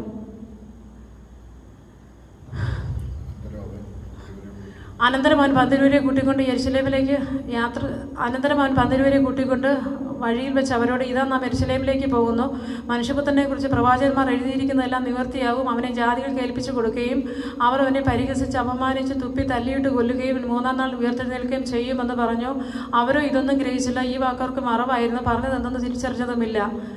അവൻ എരിഹോവിനടുത്തപ്പോൾ ഒരു കുരുടൻ ഇരുന്നു കൊണ്ട് വഴിയരികെ ഇരുന്നിരുന്നു. പുരുഷാരം കടന്നു പോകുന്നു കേട്ടിട്ട് ഇതെന്താ എന്ന് ചോദിച്ചു. നസറായനായ യേശു കടന്നു പോകുന്നു എന്ന് ചിലർ അവനോട് അറിയിച്ചു. അപ്പോൾ അവൻ, യേശുവേ, ദാവീദ് പുത്രനോട് കരുണ തോന്നണമേ എന്ന് നിലവിളിച്ചു. മിണ്ടാതിരിപ്പാൻ അവനെ മുൻനടക്കുന്നവർ ശാസിച്ചു. അവനോ, ദാവീദ് പുത്രനോട് കരുണ തോന്നണമേ എന്ന് ഏറ്റവും അധികം നിലവിളിച്ചു. യേശു നിന്നു അവനെ തൻ്റെ അടുക്കൽ കൊണ്ടുവരാൻ കൽപ്പിച്ചു. അവൻ അടുക്കൽ വന്നപ്പോൾ, ഞാൻ നിനക്ക് എന്ത് ചെയ്യണമെന്ന് ചോദിച്ചു. കർത്താവെ, കാഴ്ച കിട്ടണമെന്ന് അവൻ പറഞ്ഞു. യേശു അവനോട്, കാഴ്ച പ്രാപിക്കാൻ നിന്റെ വിശ്വാസം നിന്നെ രക്ഷിച്ചിരിക്കുന്നു എന്ന് പറഞ്ഞു. ക്ഷണത്തിൽ അവൻ കാഴ്ച പ്രാപിച്ച് ദൈവത്തെ മഹത്വീകരിച്ചും കൊണ്ട് അവനെ അനുഗമിച്ചു. ജനമെല്ലാം കണ്ടിട്ട് ദൈവത്തിന് പുകഴ്ച കൊടുത്തു. അവൻ എരിഹോവിലെത്തി കടന്നു പോകുമ്പോൾ ചുങ്കക്കാരിൽ പ്രമാണിയും ധനവാനുമായ സക്കായി എന്ന പേരിലൊരു പുരുഷൻ യേശു എങ്ങനെയുള്ളവനെന്ന് കാണുവാൻ ശ്രമിച്ചു. വളർച്ചയിൽ കുറിയവനാകൊണ്ട് പുരുഷാര നിമിത്തം കഴിഞ്ഞില്ല. എന്നാൽ അവൻ മുൻപോട്ടോടി അവനെ കാണേണ്ടതിന് ഒരു കാട്ടത്തിന്മേൽ കയറി. യേശു ആ വഴിയായി വരികയായിരുന്നു. ആ സ്ഥലത്തെത്തിയപ്പോൾ അവൻ മേൽപോട്ട് നോക്കി, സക്കായിയെ, വേഗം ഇറങ്ങി വാ, ഞാനിന്ന് നിന്റെ വീട്ടിൽ പാർക്കേണ്ടതാകുന്നു എന്ന് പറഞ്ഞു. അവൻ ബന്ധപ്പെട്ട് ഇറങ്ങി സന്തോഷത്തോടെ അവനെ കൈക്കൊണ്ടു. കണ്ടവരെല്ലാം പാവിയായ ഒരു മനുഷ്യനോട് പാർപ്പാൻ പോയി എന്ന് പറഞ്ഞ് പിറുപിറുത്തു. സക്കായിയോ നിന്ന് കർത്താവിനോട്, കർത്താവേ, ഞാൻ എൻ്റെ വസ്തുവകയിൽ പാതി എൻ്റെ ദരിദ്രർക്ക് കൊടുക്കുന്നു. വസ്തുവകയിൽ പാതി ഞാൻ ദരിദ്രർക്ക് കൊടുക്കുന്നു. വല്ലതും ചതിവായി വാങ്ങിയിട്ടുണ്ടെങ്കിൽ 4 മടങ്ങ് മടക്കി കൊടുക്കുന്നു എന്ന് പറഞ്ഞു. യേശു അവനോട്, ഇവനും അബ്രഹാമിൻ്റെ മകനാകിയാൽ ഇന്ന് ഈ വീട്ടിൽ രക്ഷ വന്നു. കാണാതെ പോയതിനെ തിരഞ്ഞെടുത്ത് രക്ഷിപ്പാനല്ലോ മനുഷ്യപുത്രൻ വന്നത്. അവർ ഇത് കേട്ടുകൊണ്ടിരിക്കുമ്പോൾ അവൻ യെരൂശലേമിനോട് സമീപിച്ചിരിക്കാനും ദൈവരാജ്യം ക്ഷണത്തിൽ വരുമെന്നവർക്ക് തോന്നുകയാലും അവൻ ഒരു ഉപമയും കൂടെ പറഞ്ഞത്, കുലീനനായ ഒരു മനുഷ്യൻ രാജ്യത്ത് പ്രാപിച്ച് മടങ്ങി വരണമെന്ന് വെച്ച് ദൂരദേശത്തേക്ക് യാത്ര പോയി. അവൻ 10 ദാസന്മാരെ വിളിച്ച് 10 റാത്തൽ വെള്ളി അവർക്ക് കൊടുത്തു. ഞാൻ വരുവോളം വ്യാപാരം ചെയ്തു കൊള്ളുവിൻ എന്ന് പറഞ്ഞു. അവൻ്റെ പൗരന്മാരും അവനെ പകച്ച് അവൻ്റെ പിന്നാലെ പ്രതിനിധികളെ അയച്ചു. അവൻ ഞങ്ങൾക്ക് രാജാവായിരിക്കുന്നത് സമ്മതമല്ല എന്ന് ബോധിപ്പിച്ചു. അവൻ രാജ്യത്വം പ്രാപിച്ച് മടങ്ങി വന്നപ്പോൾ താൻ ദ്രവ്യം കൊടുത്ത ദാസന്മാർ വ്യാപാരം ചെയ്ത് എന്ത് നേടി എന്ന് അറിയേണ്ടതിന് അവരെ വിളിപ്പാൻ കൽപ്പിച്ചു. ഒന്നാമത്തിന് അടുക്കൽ വന്ന്, കർത്താവേ, നീ തന്ന റാത്തൽ കൊണ്ട് ഞാൻ 10 റാത്തൽ സമ്പാദിച്ചിരിക്കുന്നു എന്ന് പറഞ്ഞു. അവൻ അവനോട്, നല്ല ദാസനെ, നീ അത്യല്പത്തിൽ വിശ്വസ്തനായതുകൊണ്ട് 10 പട്ടണത്തിന് അധികാരമുള്ളവനായിരിക്കുക എന്ന് പറഞ്ഞു. രണ്ടാമത്തവൻ അടുത്ത് വന്ന്, കർത്താവേ, നീ തന്ന റാത്തൽ കൊണ്ട് ഞാൻ 5 റാത്തൽ സമ്പാദിച്ചിരിക്കുന്നു എന്ന് പറഞ്ഞു. നീയും 5 പട്ടണത്തിന് മേൽവിചാരകനായിരിക്കുക എന്ന് അവനോട് പറഞ്ഞു. മറ്റൊരുവൻ അടുത്ത് വന്നു, കർത്താവേ, ഇതാ നിന്റെ റാത്തൽ, ഞാനതൊരു ഉറുമാലിൽ കെട്ടിവെച്ചിരുന്നു. നീ വയ്ക്കാത്തത് എടുക്കുകയും വിതയ്ക്കാത്തത് കൊയ്യുകയും ചെയ്യുന്ന കണ്ട് മനുഷ്യനെന്ന് ഞാൻ അറിഞ്ഞു ഭയപ്പെട്ടു എന്ന് പറഞ്ഞു. അവൻ അവനോട്, ദുഷ്ടദാസനെ, നിന്റെ വായിൽ നിന്ന് തന്നെ ഞാൻ നിന്നെ ന്യായം വിധിക്കും. ഞാൻ വയ്ക്കാത്തത് എടുക്കുകയും വിതയ്ക്കാത്തത് കൊയ്യുകയും ചെയ്യുന്ന കണ്ട് മനുഷ്യൻ നീ അറിഞ്ഞുവല്ലോ. ഞാൻ എൻ്റെ ദ്രവ്യം വന്ന് പലിശയോടുകൂടെ വാങ്ങിക്കൊള്ളേണ്ടതിന് നീ അത് നാണ്യപീഠത്തിൽ ഏൽപ്പിക്കാഞ്ഞതെന്ത്? പിന്നെ അവൻ അരികെ നിൽക്കുന്നവരോട് ആ റാത്തലെടുത്ത് 10 റാത്തലുണ്ടെന്ന് കൊടുക്കുക എന്ന് പറഞ്ഞു. കർത്താവേ, അവന് 10 റാത്തലുണ്ടല്ലോ എന്ന് അവർ പറഞ്ഞു. ഉള്ളവന് ഏവനും കൊടുക്കും, ഇല്ലാത്തവനോടോ ഉള്ളതും കൂടെ എടുത്ത് കളയുമെന്ന് ഞാൻ നിങ്ങളോട് പറയുന്നു. എന്നാൽ ഞാൻ രാജാവായിരിക്കുന്ന സമ്മതമല്ലാത്ത ശത്രുക്കളായവരെ ഇവിടെ കൊണ്ടുവന്ന് എൻ്റെ മുമ്പിൽ വെച്ച് കൊന്നുകളവീനെന്ന് കൽപ്പിച്ചു.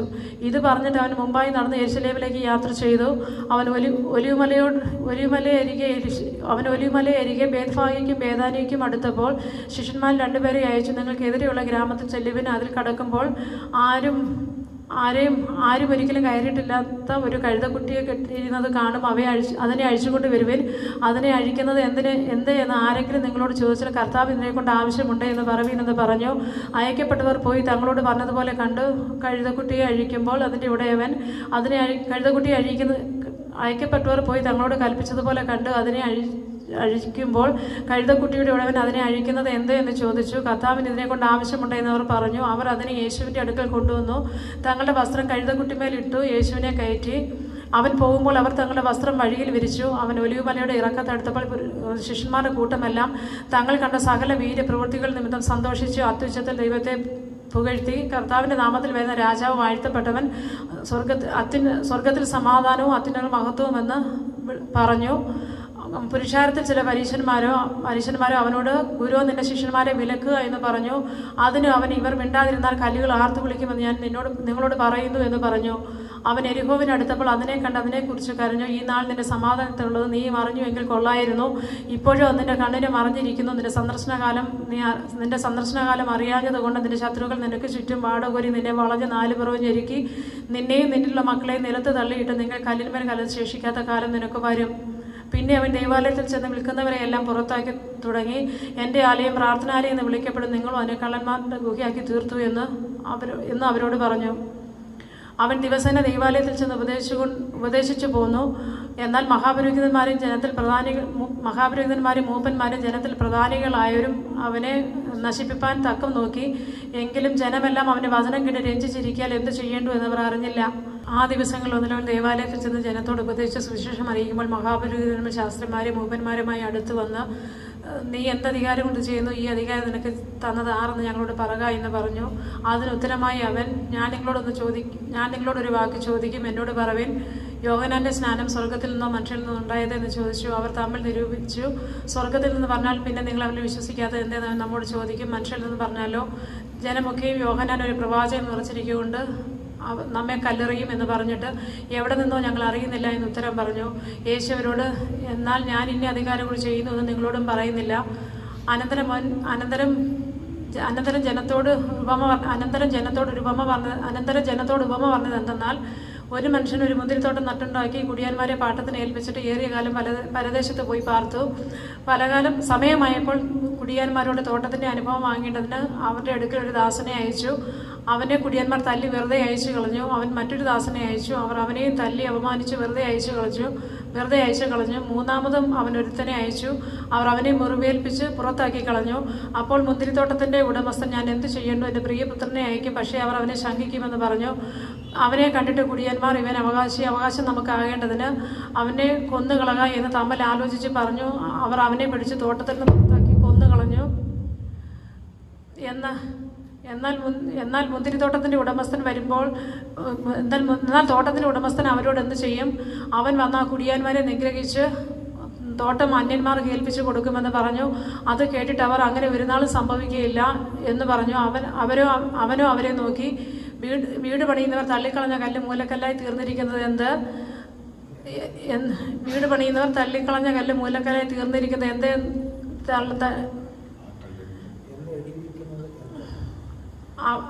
അത് കേട്ടിട്ട് അവർ, വീട് പണിയുന്നവർ തള്ളിക്കളഞ്ഞ കല്ല് മൂലക്കല്ലായി തീർന്നിരിക്കുന്നു എന്ന് എഴുതിയിരിക്കുന്നത് എന്ത്? ആ കല്ലിന്മേൽ വീഴുന്ന ഏവന് തകർന്നു പോകും, അത് ആരുടെ മേലെങ്കിലും വീണാൽ ധൂളിപ്പിക്കുമെന്ന് പറഞ്ഞു. ഈ ഉപമ തങ്ങളെക്കുറിച്ച് പറഞ്ഞു എന്ന് ശാസ്ത്രിമാരും മഹാപുരോഹിതന്മാരും കേട്ടിട്ട് ഗ്രഹിച്ച് ആ നാഴികയിൽ തന്നെ അവൻ്റെ മേൽ കൈവെപ്പാൻ നോക്കി. എങ്കിലും ജനത്തെ ഭയപ്പെട്ടു. പിന്നെ അവർ അവനെ നാടുവഴിയുടെ അധീനതയിലും അധികാരത്തിലും ഏൽപ്പിപ്പാൻ തക്കവണ്ണം വാക്കിൽ പിടിക്കേണ്ടതിന് തക്കം നോക്കി നീതിമാന്മാർ എന്ന് നടിക്കുന്ന ഒറ്റുകാരെ അവൻ്റെ അടുക്കൽ അയച്ചു.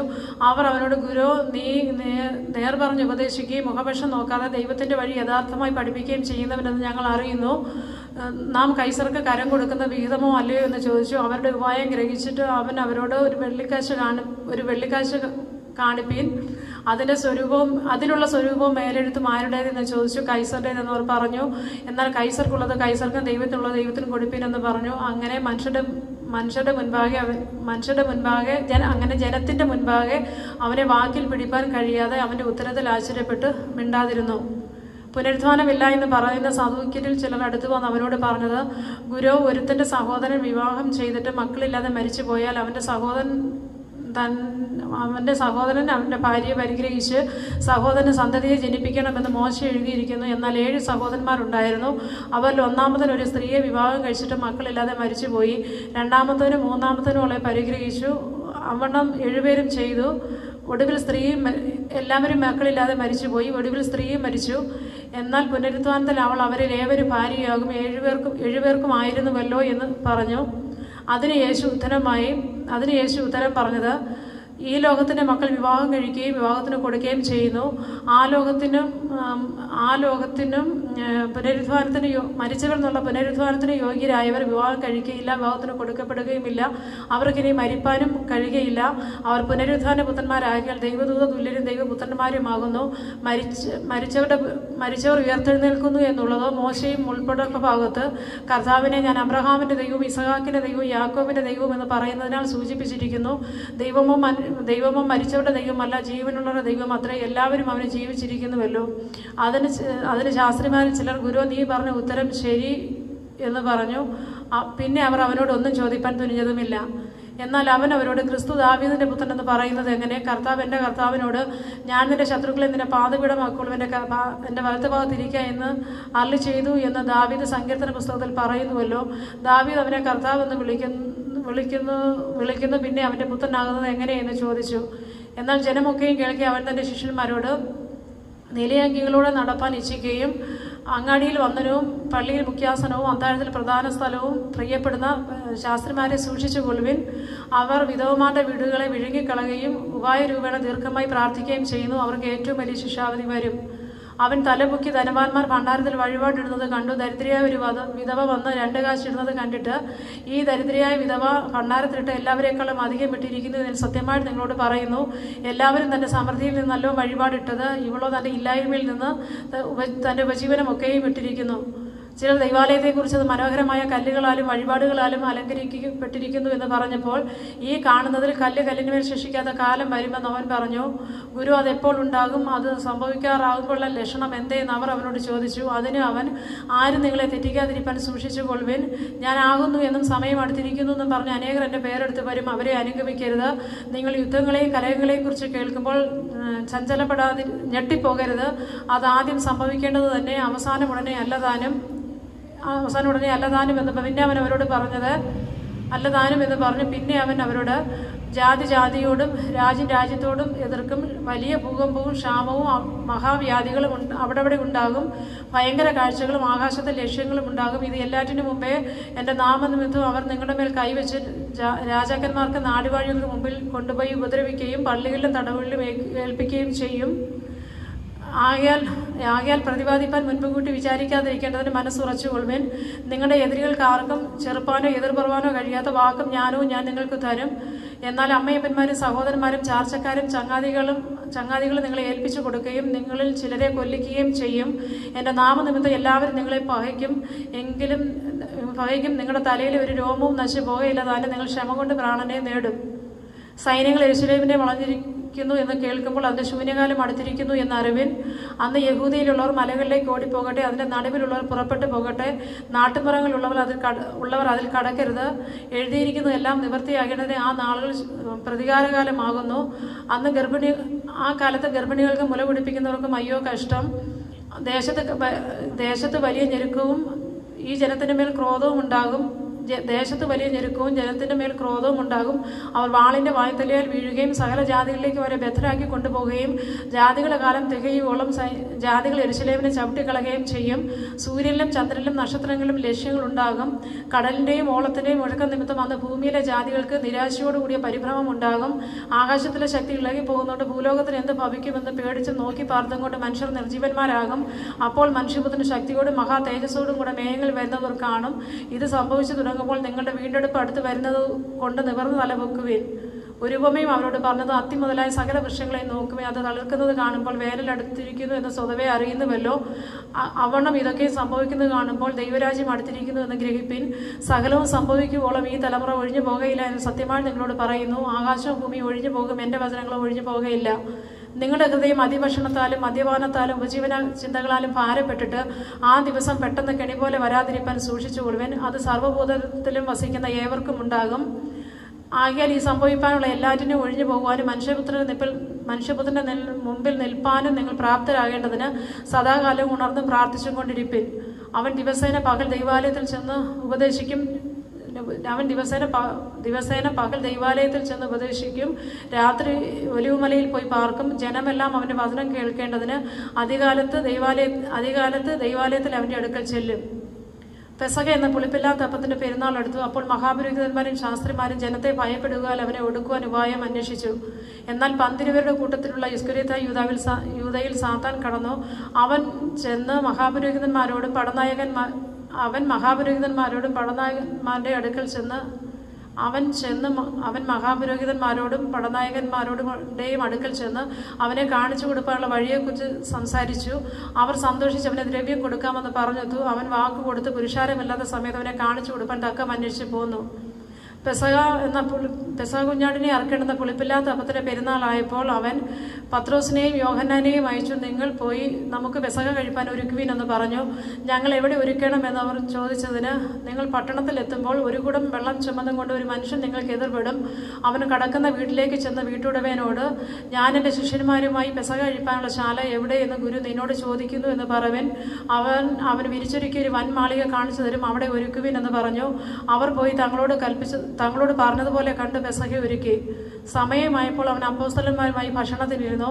അവൻ അവരോട്, ഞാൻ കഷ്ടം അനുഭവിക്കുമ്പോൾ ഈ പെസഹ നിങ്ങളോടുകൂടെ കഴിപ്പാൻ വാഞ്ചയോടെ ആഗ്രഹിച്ചു. അത് ദൈവരാജ്യത്തിൽ നിവൃത്തിയാകോളം ഞാനിനി അത് കഴിക്കയില്ല എന്ന് ഞാൻ നിങ്ങളോട് പറയുന്നു എന്ന് പറഞ്ഞു. പിന്നെ അവൻ പാനപാത്രം എടുത്ത് വാഴ്ത്തി, ഇത് വാങ്ങി പങ്കിട്ടുകൊള്ളുവിൻ. ദൈവരാജ്യം വരുവോളം മുന്തിരിവള്ളിയുടെ അനുഭവം ഇന്ന് മുതൽ കുടിക്കയില്ല എന്ന് ഞാൻ നിങ്ങളോട് പറയുന്നു. പിന്നെ അപ്പം എടുത്ത് വാഴ്ത്തി നുറുക്കി അവർക്ക്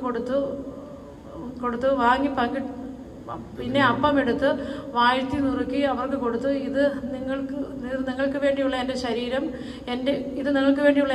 എൻ്റെ ഓർമ്മയ്ക്കായി ചെയ്യുവീൻ എന്ന് പറഞ്ഞു. അവണ്ണം തന്നെ അത്താഴം കഴിഞ്ഞ ശേഷം പാനപാത്രവും കൊടുത്തു. ഈ പാനപാത്രം നിങ്ങൾക്ക് വേണ്ടി ചൊരിയുന്ന എൻ്റെ രക്തത്തിൽ പുതിയ നിയമമാകുന്നു. രക്തത്തിൽ പുതിയ നിയമമാകുന്നു. എന്നാൽ എന്നെ കാണിച്ചു കൊടുക്കുന്നതിൻ്റെ കൈ എൻ്റെ അരികെ മേശപ്പുറത്തുണ്ട്. എങ്കിൽ എഴുതി നിർണയിച്ചിരിക്കുന്നത് പോലെ മനുഷ്യപുത്രൻ പോകുന്ന സത്യം. എങ്കിലും അവനെ കാണിച്ചു കൊടുക്കുന്നവർക്ക് എന്ന മനുഷ്യന് അയ്യോ കഷ്ടമെന്ന് പറഞ്ഞു.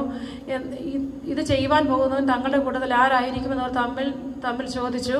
തങ്ങളുടെ കൂട്ടത്തിൽ ആരെയാകുന്നു വലിയവനായി എണ്ണേണ്ടത് എന്നതിനെ ചൊല്ലി തർക്കവും അവരുടെ ഇടയിൽ ഉണ്ടായി. അവനോ അവരോട് പറഞ്ഞത്, ജാതികളുടെ രാജാക്കന്മാർ അവർ കർത്തൃത്വം ചെയ്യുന്നുവെന്നും അവരിൽ അധികാരം നടത്തുന്നവരെ ഉപകാരികളെന്നും പറയുന്നു. നിങ്ങളോ അങ്ങനെയല്ല. നിങ്ങൾ വലിയവൻ ഇളയവനെ പോലെയും നായകൻ ശുശ്രൂഷിക്കുന്നവനെ പോലെയും ആകട്ടെ. ആരാകുന്നു വലിയവൻ? ഭക്ഷണത്തിനിരിക്കുന്നവനോ ശുശ്രൂഷിക്കുന്നവനോ? ഭക്ഷണത്തിനിരിക്കുന്നവനല്ലയോ? ഞാൻ നിങ്ങളുടെ ഇടയിൽ ശുശ്രൂഷിക്കുന്നവരെ പോലെയാകുന്നു. നിങ്ങളാകുന്നു എൻ്റെ പരീക്ഷയിൽ എന്നോടുകൂടെ നിലനിന്നവർ. എൻ്റെ പിതാവ് രാജ്യം എനിക്ക് നിയമിച്ചു തന്നതുപോലെ ഞാൻ നിങ്ങൾക്ക് നിയമിച്ചു തരുന്നു. നിങ്ങൾ എൻ്റെ രാജ്യത്തിൽ എൻ്റെ മേശയെങ്കിൽ തിന്നുകുടിക്കുകയും സിംഹാസനങ്ങളിലിരുന്ന് ഇസ്രായേൽ ഗോത്രം 12-നെയും ന്യായം വിധിക്കുകയും ചെയ്യും. ശീമോനെ ശീമോനെ, സാത്താൻ നിങ്ങളെ കോതമ്പ് പോലെ പാറ്റേണ്ടതിന് കൽപ്പന ചോദിച്ചു. ഞാനോ നിന്റെ വിശ്വാസം പൊയ്പോകാതിരിപ്പാൻ നിനക്ക് വേണ്ടി അപേക്ഷിച്ചു. നീയോ ഒരു സമയം തിരിഞ്ഞു വന്ന ശേഷം നിന്റെ സഹോദരന്മാരെ ഉറപ്പിച്ചു കൊള്ളുക. അവൻ അവനോട് കർത്താവെ, നിന്നോടുകൂടെ തടവിലാകുവാനും മരിപ്പാനും ഞാൻ ഒരുങ്ങിയിരിക്കുന്നു എന്ന് പറഞ്ഞു. അതിന് അവൻ, പത്രോസേ, നീ എന്നെ അറിയുന്നില്ല എന്ന് 3 വട്ടം തള്ളിപ്പറയും മുമ്പ് ഇന്ന് കോഴി കൂകുകയില്ല എന്ന് ഞാൻ നിന്നോട് പറയുന്നു എന്ന് പറഞ്ഞു. പിന്നെ അവൻ അവരോട്, ഞാൻ നിങ്ങളെ മടിശീലയും പൊക്കണവും ചെരുപ്പും കൂടാതെ അയച്ചപ്പോൾ വല്ല കുറവും ഉണ്ടായോ എന്ന് ചോദിച്ചതിന് ഒരു കുറവും ഉണ്ടായില്ല എന്ന് അവർ പറഞ്ഞു. അവൻ അവരോട്, എന്നാൽ ഇപ്പോൾ മടിശീലയുള്ളവൻ അത് എടുത്തുകൊള്ളട്ടെ. അവണ്ണം തന്നെ പൊക്കണമുള്ളവനും ഇല്ലാത്തവനോ വസ്ത്രം വിറ്റ് വാൾ കൊള്ളട്ടെ. അവനെ അധർമ്മികളുടെ കൂട്ടത്തിൽ എണ്ണി എന്ന് എഴുതിയിരിക്കുന്നതിന് ഇനി എന്നിൽ നിവർത്തി വരണമെന്ന് പറഞ്ഞു. എന്നെക്കുറിച്ച് എഴുതിയിരിക്കുന്ന നിവർത്തി വരുന്നു എന്ന് പറഞ്ഞു. കർത്താവെ, ഇവിടെ 2 വാളുണ്ട് എന്ന് അവർ പറഞ്ഞതിന് മതി എന്ന് അവൻ അവരോട് പറഞ്ഞു. പിന്നെ അവൻ പതിവ് പോലെ ഒലിവുമലയ്ക്ക് പോയി ശിഷ്യന്മാരും അവനെ അനുഗമിച്ചു. ആ സ്ഥലത്തെത്തിയപ്പോൾ അവൻ ശിഷ്യന്മാരോട്, നിങ്ങൾ പരീക്ഷയിൽ അകപ്പെടാതിരിക്കാൻ പ്രാർത്ഥിപ്പീനെന്ന് പറഞ്ഞു. പിന്നെ താൻ അവരെ വിട്ട് ഒരു കല്ലറ ദൂരത്തോളം ചെന്ന് മുട്ടുകുത്തി, പിതാവേ, നിനക്ക് മനസ്സുണ്ടെങ്കിൽ ഈ പാനപാത്രം എങ്കിലും നീക്കണമേ. എങ്കിലും എൻ്റെ ഇഷ്ടമല്ല, നിന്റെ ഇഷ്ടം തന്നെ ആകട്ടെ എന്ന് പ്രാർത്ഥിച്ചു. അവനെ ശക്തിപ്പെടുത്തുവാൻ സ്വർഗത്തിൽ നിന്നൊരു ദൂതൻ അവന് പ്രത്യക്ഷനായി. പിന്നെ അവൻ പ്രാണവേദനയിലായി അതിശ്രദ്ധയോടെ പ്രാർത്ഥിച്ചു. അവൻ്റെ വിയർപ്പ് നിലത്ത് വീഴുന്ന ചോരത്തുള്ളികൾ പോലെയായി. അവൻ പ്രാർത്ഥന കഴിഞ്ഞ് എഴുന്നേറ്റ് ശിഷ്യന്മാരുടെ അടുക്കൽ ചെന്ന് അവർ വിഷാദത്താൽ ഉറങ്ങുന്നത് കണ്ടിട്ട്, നിങ്ങൾ ഉറങ്ങുന്നതെന്ത്? പരീക്ഷയിൽ അകപ്പെടാതിരിക്കാൻ എഴുന്നേറ്റ് പ്രാർത്ഥിപ്പീനെന്ന് പറഞ്ഞു. അവൻ സംസാരിക്കുമ്പോൾ തന്നെ ഇതാ ഒരു പുരുഷാരം പന്തിരുവിൽ ഒരുവനായ യൂദ അവർക്ക് മുൻനടന്ന് യേശുവിനെ ചുംബിപ്പാൻ അടുത്ത് വന്നു. യേശു അവനോട്, യൂദയെ, മനുഷ്യപുത്രനെ ചുംബനം കൊണ്ടോ കാണിച്ചു കൊടുക്കുന്നത് എന്ന് പറഞ്ഞു. സംഭവിപ്പാൻ പോകുന്നത് അവൻ്റെ കൂട്ടത്തിലുള്ളവർ കണ്ട്, കർത്താവെ, വാൾ കൊണ്ട് വെട്ടണമോ എന്ന് ചോദിച്ചു. അവരിലൊരുത്തൻ മഹാപുരോഹിതന്റെ ദാസനെ വെട്ടി അവന്റെ വലത് അറുത്തു. അപ്പോൾ യേശു, ഇത്രയ്ക്ക് വിടുവീൻ എന്ന് പറഞ്ഞ് അവന്റെ കാത് തൊട്ട് സൗഖ്യമാക്കി. യേശു തന്റെ നേരെ വന്ന മഹാപുരോഹിതന്മാരോടും ദേവാലയത്തിലെ പടനായകന്മാരോടും മൂപ്പന്മാരോടും, ഒരു കള്ളന്റെ നേരെ എന്ന പോലെ നിങ്ങൾ വാളും വടികളുമായി പുറപ്പെട്ടു വന്നുവോ? ഞാൻ ദിവസേന ദേവാലയത്തിൽ നിങ്ങളോടുകൂടെ ഇരുന്നിട്ടും എൻ്റെ നേരെ കൈ ഓങ്ങിയില്ല. എന്നാൽ ഇത് നിങ്ങളുടെ നാഴികയും ഇരുളിന്റെ അധികാരവുമാകുന്നു എന്ന് പറഞ്ഞു. അവർ അവനെ പിടിച്ച് മഹാപുരോഹിതന്റെ വീട്ടിൽ കൊണ്ടുപോയി. പത്രോസും അകലം വിട്ട് പിൻചെന്നു. അവർ നടുമുറ്റത്തിന്റെ മധ്യ തീ കത്തിച്ച് ഒന്നിച്ചിരിക്കുമ്പോൾ പത്രോസും അവരുടെ ഇടയിൽ ഇരുന്നു. അവൻ തീവട്ടത്തിനടുക്കെ ഇരിക്കുന്ന ഒരു ബാല്യക്കാരത്തെ കണ്ട് അവനെ ഉറ്റുനോക്കി. ഇവനും അവനോട് കൂടെ ആയിരുന്നു എന്ന് പറഞ്ഞു. പത്രോസോ, സ്ത്രീയെ, ഞാൻ അവനെ അറിയുന്നില്ല എന്ന് പറഞ്ഞു. കുറഞ്ഞത് കഴിഞ്ഞിട്ട് മറ്റൊരുവൻ അവനെ കണ്ട്, നീയും അവന്റെ കൂട്ടത്തിലുള്ളവനെന്ന് പറഞ്ഞു. അവനോ, മനുഷ്യ, ഞാനല്ല എന്ന് പറഞ്ഞു. ഏകദേശം 1 മണി നേരം കഴിഞ്ഞ ശേഷം മറ്റൊരുവൻ, ഇവനും അവനോട് കൂടെയായിരുന്നു, സത്യം, ഇവൻ ഗലീലക്കാരനല്ലോ എന്ന് നിഷ്കർഷിച്ചു പറഞ്ഞു. മനുഷ്യ, നീ പറയുന്നത് എനിക്ക് തിരിയുന്നില്ല എന്ന് പത്രോസ് പറഞ്ഞു. അവൻ സംസാരിക്കുമ്പോൾ തന്നെ പെട്ടെന്ന് കോഴി കൂകി. കർത്താവ് തിരിഞ്ഞ് പത്രോസിനെ ഒന്ന് നോക്കി, ഇന്ന് കോഴി കൂകും മുമ്പേ നീ 3 വട്ടം എന്നെ തള്ളി പറയുമെന്ന് കർത്താവ് തന്നോട് പറഞ്ഞ വാക്ക് പത്രോസ് ഓർത്ത് പുറത്തിറങ്ങി അതിദുഃഖത്തോടെ കരഞ്ഞു. യേശുവിനെ പിടിച്ചവർ അവനെ പരിഹസിച്ച് കണ്ണുകെട്ടി തല്ലി, പ്രവചിക്കാൻ നിന്നെ അടിച്ചവൻ ആരെന്ന് ചോദിച്ച് മറ്റു പലതും അവനെ ദുഷിച്ചു പറഞ്ഞു. നേരം വെളുത്തപ്പോൾ ജനത്തിന്റെ മൂപ്പന്മാരായ മഹാപുരോഹിതന്മാരും ശാസ്ത്രിമാരും വന്നുകൂടി അവനെ ന്യായാധിപ സംഘത്തിൽ വരുത്തി, നീ ക്രിസ്തുവെങ്കിൽ ഞങ്ങളോട് പറക എന്ന് പറഞ്ഞു. അവൻ അവരോട്, ഞാൻ നിങ്ങളോട് പറഞ്ഞാൽ നിങ്ങൾ വിശ്വസിക്കുകയില്ല, ചോദിച്ചാൽ ഉത്തരം പറയുകയുമില്ല. എന്നാൽ ഇന്നു മുതൽ മനുഷ്യപുത്രൻ ദൈവശക്തിയുടെ വലത്തുഭാഗത്ത് ഇരിക്കുമെന്ന് പറഞ്ഞു. എന്നാൽ നീ ദൈവപുത്രൻ തന്നെയോ എന്ന് എല്ലാവരും ചോദിച്ചതിന് നിങ്ങൾ പറയുന്നത് ശരി, ഞാനാകുന്നു എന്ന് അവൻ പറഞ്ഞു. അപ്പോൾ അവർ, ഇനി സാക്ഷ്യം കൊണ്ട് നമുക്ക് എന്താവശ്യം, നാം തന്നെ അവൻ്റെ വാമൊഴി കേട്ടുവല്ലോ എന്ന് പറഞ്ഞു. അനന്തരം അവർ എല്ലാവരും കൂട്ടമേ എഴുന്നേറ്റ് യേശുവിനെ പീലാത്തോസിന്റെ അടുക്കൽ കൊണ്ടുപോയി, ഇവൻ ഞങ്ങളെ ജാതികളെ മറിച്ചു കളയുകയും താൻ ക്രിസ്തു എന്ന രാജാവാകുന്നു എന്ന് പറഞ്ഞുകൊണ്ട് കൈസർക്ക് കരം കൊടുക്കുന്നത് വിരോധിക്കുകയും ചെയ്യുന്നതായി ഞങ്ങൾ കണ്ടു എന്ന് കുറ്റം ചുമത്തി തുടങ്ങി. പീലാത്തോസ് അവനോട്, നീ യഹൂദന്മാരുടെ രാജാവോ എന്ന് ചോദിച്ചത്, ഞാൻ ആകുന്നു എന്ന് അവനോട് ഉത്തരം പറഞ്ഞു. പീലാത്തോസ് മഹാപുരോഹിതന്മാരോടും പുരുഷാരത്തോടും, ഞാൻ അവനൊരു കുറ്റവും കാണുന്നില്ല എന്ന് പറഞ്ഞു.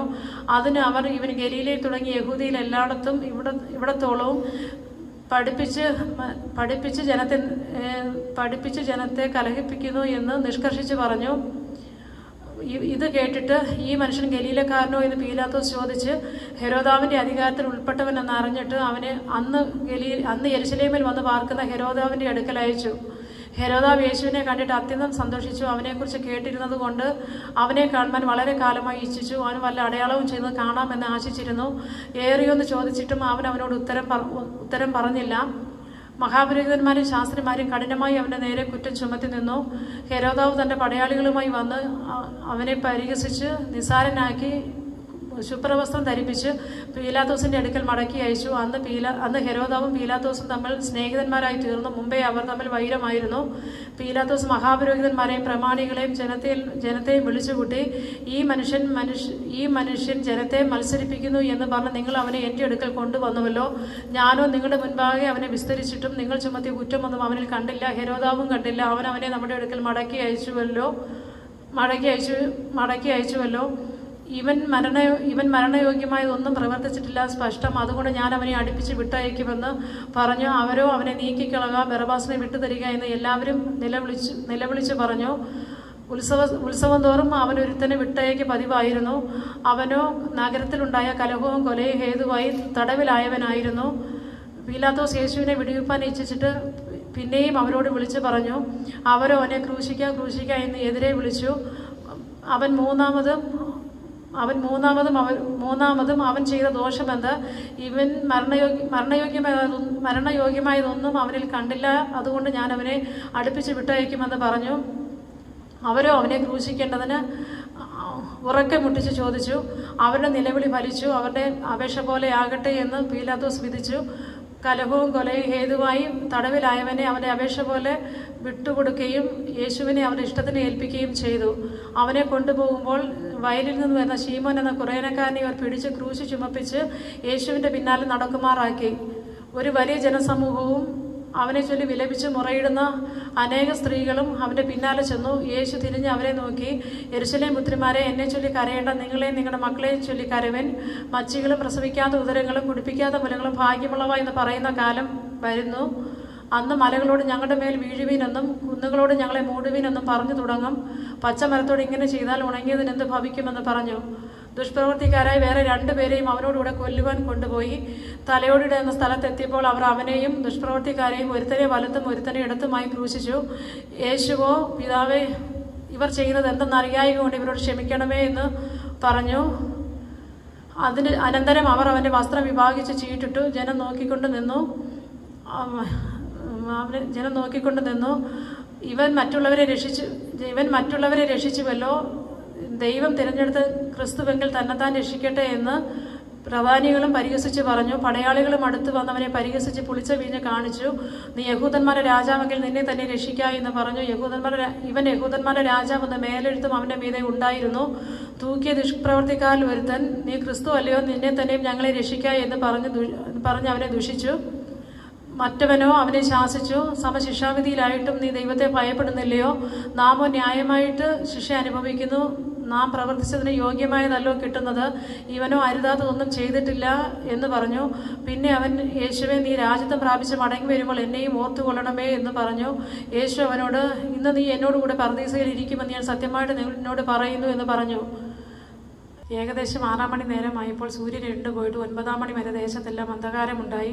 ദൈവമന്ദിരത്തിലെ തിരശ്ശീല നടുവെ ചീന്തിപ്പോയി. യേശു അത്യുച്ചത്തിൽ പിതാവേ, എൻ്റെ ആത്മാവിനെ തൃക്കൈയിൽ ഏൽപ്പിക്കുന്നു എന്ന് നിലവിളിച്ച് പറഞ്ഞു. ഇത് പറഞ്ഞിട്ട് പ്രാണനെ വിട്ടു.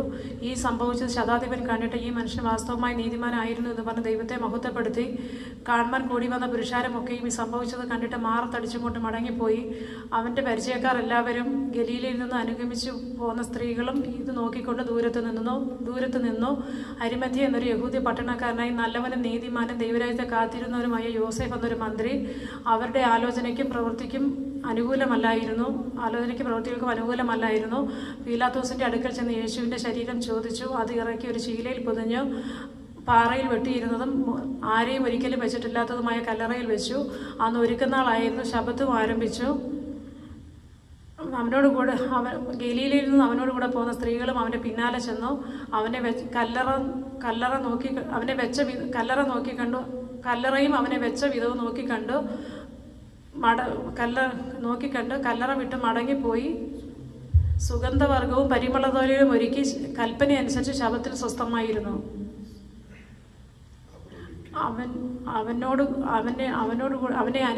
അവനോടുകൂടെ ഗലീലയിൽ നിന്ന് പോകുന്ന സ്ത്രീകളും അവൻ്റെ പിന്നാലെ ചെന്ന് കല്ലറയും അവനെ വെച്ച വിധവും കണ്ടിട്ട് മടങ്ങിപ്പോയി. സുഗന്ധവർഗവും പരിമളതൈലവും ഒരുക്കി കൽപ്പനയനുസരിച്ച് ശബത്തിൽ സ്വസ്ഥമായിരുന്നു. അവർ ഒരുക്കിയ സുഗന്ധവർഗം എടുത്ത് ആഴ്ചവട്ടത്തിൻ്റെ 1-ാം ദിവസം അധികാലത്ത് കല്ലറയ്ക്കലെത്തി. കല്ലറയിൽ നിന്ന് കല്ലുരുട്ടി കളഞ്ഞതായി കണ്ടു. അകത്ത് കടന്നാറെ യേശുവിൻ്റെ ശരീരം കണ്ടില്ല. അതിനെ ചൊല്ലി അവർ ചഞ്ചലിച്ചിരിക്കുമ്പോൾ മിന്നുന്ന വസ്ത്രം ധരിച്ച 2 പുരുഷന്മാർ അരികെ നിൽക്കുന്നത് കണ്ട് ഭയപ്പെട്ട് മുഖം കുനിച്ച് നിൽക്കുമ്പോൾ അവരോട്, ജീവനുള്ളവനെ നിങ്ങൾ മരിച്ചവരുടെ ഇടയിൽ അന്വേഷിക്കുന്നതെന്ന്? അവൻ ഇവിടെ ഇല ഉയർത്തെഴുന്നേറ്റിരിക്കുന്നു. മുമ്പേ ഗലീലയിൽ ഇരിക്കുമ്പോൾ അവൻ നിങ്ങളോട്, മനുഷ്യപുത്രൻ പാപികളായ മനുഷ്യരുടെ കയ്യിൽ ഏൽപ്പിച്ച് ക്രൂശിക്കുകയും 3-ാം നാൾ ഉയർത്തെഴുന്നേൽക്കുകയും വേണമെന്ന് പറഞ്ഞത് ഓർത്തുകൊള്ളുവീൻ എന്ന് പറഞ്ഞു. അവർ അവൻ്റെ വാക്കോർത്ത് കല്ലറ വിട്ട് മടങ്ങിപ്പോയി 11 മുതലായ എല്ലാവരോടും ഇതൊക്കെയും അറിയിച്ചു. അവർ ആരെന്നാൽ മഗ്ദലക്കാരത്തി മറിയ, യോഹന, യാക്കോബിന്റെ അമ്മ മറിയ എന്നിവരായിരുന്നു. അവരോടുകൂടെയുള്ള മറ്റ് സ്ത്രീകളും അത് അപ്പോസ്തലന്മാരോട് പറഞ്ഞു. ഈ വാക്ക് അവർക്ക് വെറും കഥ പോലെ തോന്നി. അവരെ വിശ്വസിച്ചില്ല. എന്നാൽ പത്രോസ് എഴുന്നേറ്റ് കല്ലറയ്ക്കൽ ഓടിച്ചെന്ന് കുനിഞ്ഞു നോക്കി തുണി മാത്രം കണ്ടു. സംഭവിച്ചതെന്തെന്ന് ആശ്ചര്യപ്പെട്ട് മടങ്ങിപ്പോന്നു. അന്ന് തന്നെ അവരിൽ 2 പേർ യെരുശലേമിൽ നിന്ന് 7 നാഴിക ദൂരമുള്ള എമ്മൗസ് എന്ന ഗ്രാമത്തിലേക്ക് പോവുകയിൽ ഈ സംഭവിച്ചതിനെ കുറിച്ചൊക്കെയും സംസാരിച്ചും തർക്കിച്ചും കൊണ്ടിരിക്കുമ്പോൾ യേശു താനും അടുത്ത് ചെന്ന് അവരോട് ചേർന്ന് നടന്നു. അവനെ അറിയാതെ വണ്ണം അവരുടെ കണ്ണ് നിരോധിച്ചിരുന്നു. അവൻ അവരോട്, നിങ്ങൾ വഴി നടന്ന് തമ്മിൽ വാദിക്കുന്ന ഈ കാര്യം എന്തേ എന്ന് ചോദിച്ചു. അവർ വാടി മുഖത്തോടെ നിന്നു. ക്ലെയോപ്പാവ് എന്നു പേരുള്ളവൻ, യെരുശലേമിലെ പരദേശികളിൽ നീ മാത്രം ഈ നാളിൽ അവിടെ സംഭവിച്ച കാര്യം അറിയാതിരിക്കുന്നുവോ എന്ന് ഉത്തരം പറഞ്ഞു. ഏതേ എന്ന് അവൻ അവരോട് ചോദിച്ചതിന് അവർ അവനോട് പറഞ്ഞത്, ദൈവത്തിനും സകല ജനത്തിനും മുൻപാകെ വാക്കിലും പ്രവൃത്തിയിലും ശക്തിയുള്ള പ്രവാചകനായി നസറായനായ യേശുവിനെ കുറിച്ചുള്ളത് തന്നെ. നമ്മുടെ പുരോഹിതന്മാരും പ്രമാണികളും അവനെ മരണവിധി കേൾപ്പിച്ച് ക്രൂശിച്ചു. ഞങ്ങളോ അവൻ ഇസ്രായേലിനെ വീണ്ടെടുപ്പാനുള്ളവനെന്ന് ആശിച്ചിരുന്നു. അത്രയുമല്ല, ഞങ്ങളുടെ കൂട്ടത്തിലെ ചില സ്ത്രീകൾ രാവിലെ കല്ലറയ്ക്കൽ ചെന്നു. അവൻ്റെ ശരീരം കാണാതെ മടങ്ങിപ്പോന്നു. അവൻ ജീവിച്ചിരിക്കുന്നു എന്ന് പറഞ്ഞ ദൂതന്മാരുടെ ദർശനം കണ്ടു എന്ന് പറഞ്ഞ് ഞങ്ങളെ ഭ്രമിപ്പിച്ചു. ഞങ്ങളുടെ കൂട്ടത്തിൽ ചിലർ കല്ലറയ്ക്കൽ പോയി സ്ത്രീകൾ പറഞ്ഞതുപോലെ കണ്ടു. അവനെ കണ്ടില്ല താനും. അവൻ അവരോട്, അയ്യോ ബുദ്ധിഹീനരെ, പ്രവാചകന്മാർ പറഞ്ഞിരിക്കുന്നതൊക്കെയും വിശ്വസിക്കാത്ത മന്ദബുദ്ധികളെ, ക്രിസ്തു ഇങ്ങനെ കഷ്ടം അനുഭവിച്ചിട്ട് തൻ്റെ മഹത്വത്തിൽ കടക്കേണ്ടതല്ലയോ എന്ന് പറഞ്ഞു. മോശ തുടങ്ങിയ സകല പ്രവാചകന്മാരിൽ നിന്നും എല്ലാ തിരുവെഴുത്തുകളും തന്നെക്കുറിച്ചുള്ളത് അവർക്ക് വ്യാഖ്യാനിച്ചു കൊടുത്തു. അവർ പോകുന്ന ഗ്രാമത്തോടടുത്തപ്പോൾ അവൻ മുൻപോട്ട് പോകുന്ന ഭാവം കാണിച്ചു. അവരോ, ഞങ്ങളോടുകൂടെ പാർക്കുക, നേരം വൈകി അസ്തമിപ്പാറായല്ലോ എന്ന് പറഞ്ഞ് അവനെ നിർബന്ധിച്ചു. അവൻ അവരോടുകൂടെ പാർപ്പാൻ ചെന്നു. അവരുമായി ഭക്ഷണത്തിനിരിക്കുമ്പോൾ അവൻ അപ്പമെടുത്ത് അനുഗ്രഹിച്ച് അവർക്ക് കൊടുത്തു. ഉടനെ അവരുടെ കണ്ണ് തുറന്നു. അവർ അവനെ അറിഞ്ഞു. അവൻ അവർക്ക് അപ്രത്യക്ഷനായി. വഴിയിൽ വെച്ച് അവൻ നമ്മോട് സംസാരിച്ച് തിരുവെഴുത്തുകളെ തെളിയിക്കുമ്പോൾ നമ്മുടെ ഹൃദയം നമ്മുടെ ഉള്ളിൽ കത്തിക്കൊണ്ടിരുന്നില്ലയോ എന്നവർ തമ്മിൽ പറഞ്ഞു. കർത്താവ് വാസ്തവമായി ഉയർത്തെഴുന്നേറ്റ് ശീമോനും ആ നാഴികയിൽ തന്നെ അവർ യെരുശലേമിലേക്ക് മടങ്ങിപ്പോന്നു. കർത്താവ് വാസ്തവമായി ഉയർത്തെഴുന്നേറ്റ് ശീമോന് പ്രത്യക്ഷനായി ഒന്ന് കൂടിയിരുന്ന് പറയുന്ന 11 പേരെയും കൂടെയുള്ളവരെയും കണ്ടു. വഴിയിൽ സംഭവിച്ചതും അപ്പം നോക്കുകയിൽ തങ്ങൾക്ക് അറിയായി വന്നതും അവർ വിവരിച്ചു പറഞ്ഞു. ഇങ്ങനെ അവർ സംസാരിച്ചു കൊണ്ടിരിക്കുമ്പോൾ അവൻ അവരുടെ നടുവിൽ നിന്ന് നിങ്ങൾക്ക് സമാധാനം എന്ന് പറഞ്ഞു. അവരോ ഞെട്ടി ഭയപ്പെട്ടു. ഒരു ഭൂതത്തെ കാണുന്നു എന്ന് അവർക്ക് തോന്നി. അവൻ അവരോട്, നിങ്ങളുടെ ഹൃദയം കലങ്ങുന്നതെന്ത്? നിങ്ങൾ കലങ്ങുന്നത് എന്ത്, നിങ്ങളുടെ ഹൃദയത്തിൽ സംശയം പൊങ്ങുന്നതും എന്ത്? ഞാൻ തന്നെയാകുന്നു നിന്റെ കൈയും കാലും നോക്കി അറിവിൻ. എന്നിൽ കാണുന്നത് പോലെ മാംസവും അസ്ഥിയും ഭൂതത്തിനില്ലല്ലോ എന്ന് പറഞ്ഞു. ഇങ്ങനെ പറഞ്ഞിട്ട് അവൻ കൈയും കാലും അവരെ കാണിച്ചു. അവർ സന്തോഷത്താൽ വിശ്വസിക്കാതെ അതിശയിച്ച് നിൽക്കുമ്പോൾ അവരോട്, തിന്നുവാൻ വല്ലതും ഇവിടെ നിങ്ങളുടെ പക്കലുണ്ടോ എന്ന് ചോദിച്ചു. അവർ ഒരു കണ്ണം വറുത്ത മീനും തേൻകട്ടയും അവന് കൊടുത്തു. അവൻ അത് വാങ്ങി അവർ കാണുക തിന്നു. പിന്നെ അവൻ അവരോട്, ഇതാകുന്നു നിങ്ങളോട് കൂടെ ഇരിക്കുമ്പോൾ ഞാൻ പറഞ്ഞ വാക്ക്. മോശയുടെ ന്യായപ്രമാണത്തിലും പ്രവാചക പുസ്തകങ്ങളും സങ്കീർത്തനങ്ങളിലും എന്നെക്കുറിച്ച് എഴുതിയിരിക്കുന്നതൊക്കെയും നിവർത്തി വരണമെന്നുള്ളത് തന്നെ എന്ന് പറഞ്ഞ് തിരുവെഴുത്തുകളെ തിരിച്ചറിയേണ്ടതിന് അവൻ്റെ ബുദ്ധിയെ തുറന്നു. ക്രിസ്തു കഷ്ടമനുഭവിക്കുകയും 3-ാം നാൾ മരിച്ചവരിൽ നിന്ന് ഉയർത്തെഴുന്നേൽക്കുകയും അവൻ്റെ നാമത്തിൽ മാനസാന്തരവും പാപമോചനവും യെരുശലേമിൽ തുടങ്ങി സകല ജാതികളിലും പ്രസംഗിക്കുകയും വേണം എന്നിങ്ങനെ എഴുതിയിരിക്കുന്നു. ഇതിന് നിങ്ങൾ സാക്ഷികളാകുന്നു. എൻ്റെ പിതാവ് വാഗ്ദത്തം ചെയ്തതിനെ ഞാൻ നിങ്ങളുടെ മേൽ അയക്കും. നിങ്ങളോ ഉയരത്തിൽ നിന്ന് ശക്തി ധരിക്കുവോളം നഗരത്തിൽ പാർപ്പിനെന്നും അവരോട് പറഞ്ഞു. അനന്തരം അവൻ അവരെ വേദാനിയോളം കൂട്ടിക്കൊണ്ടുപോയി കൈ ഉയർത്തിയവരെ അനുഗ്രഹിക്കൽ അവൻ സ്വർഗാരോഹണം ചെയ്തു. അവർ അവനെ നമസ്കരിച്ചു. മഹാസന്തോഷത്തോടെ യെരുശലേമിലേക്ക് മടങ്ങിച്ചെന്നു. എല്ലായ്പ്പോഴും ദൈവാലയത്തിലിരുന്ന് ദൈവത്തെ വാഴ്ത്തിപ്പോന്നു.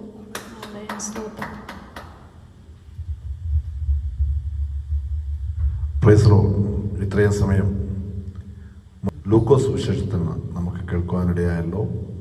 കർത്താവിൻ്റെ കൃപയാൽ ലൂക്കോസ് സുവിശേഷം 1-ാം അധ്യായം മുതൽ പറയാൻ ശ്രമിച്ചു. വളരെ അനുഗ്രഹീതമായ നിലയിൽ ഈ പുസ്തകം മുഴുവൻ, സുവിശേഷം മുഴുവൻ പറയുവാൻ പ്രിയ സഹോദരി ജെസ്സി റോയിയെ കർത്താവ് സഹായിച്ചോർത്ത് ഞാൻ ദൈവത്തെ സ്തുതിക്കുന്നു, സ്തോത്രം ചെയ്യുന്നു.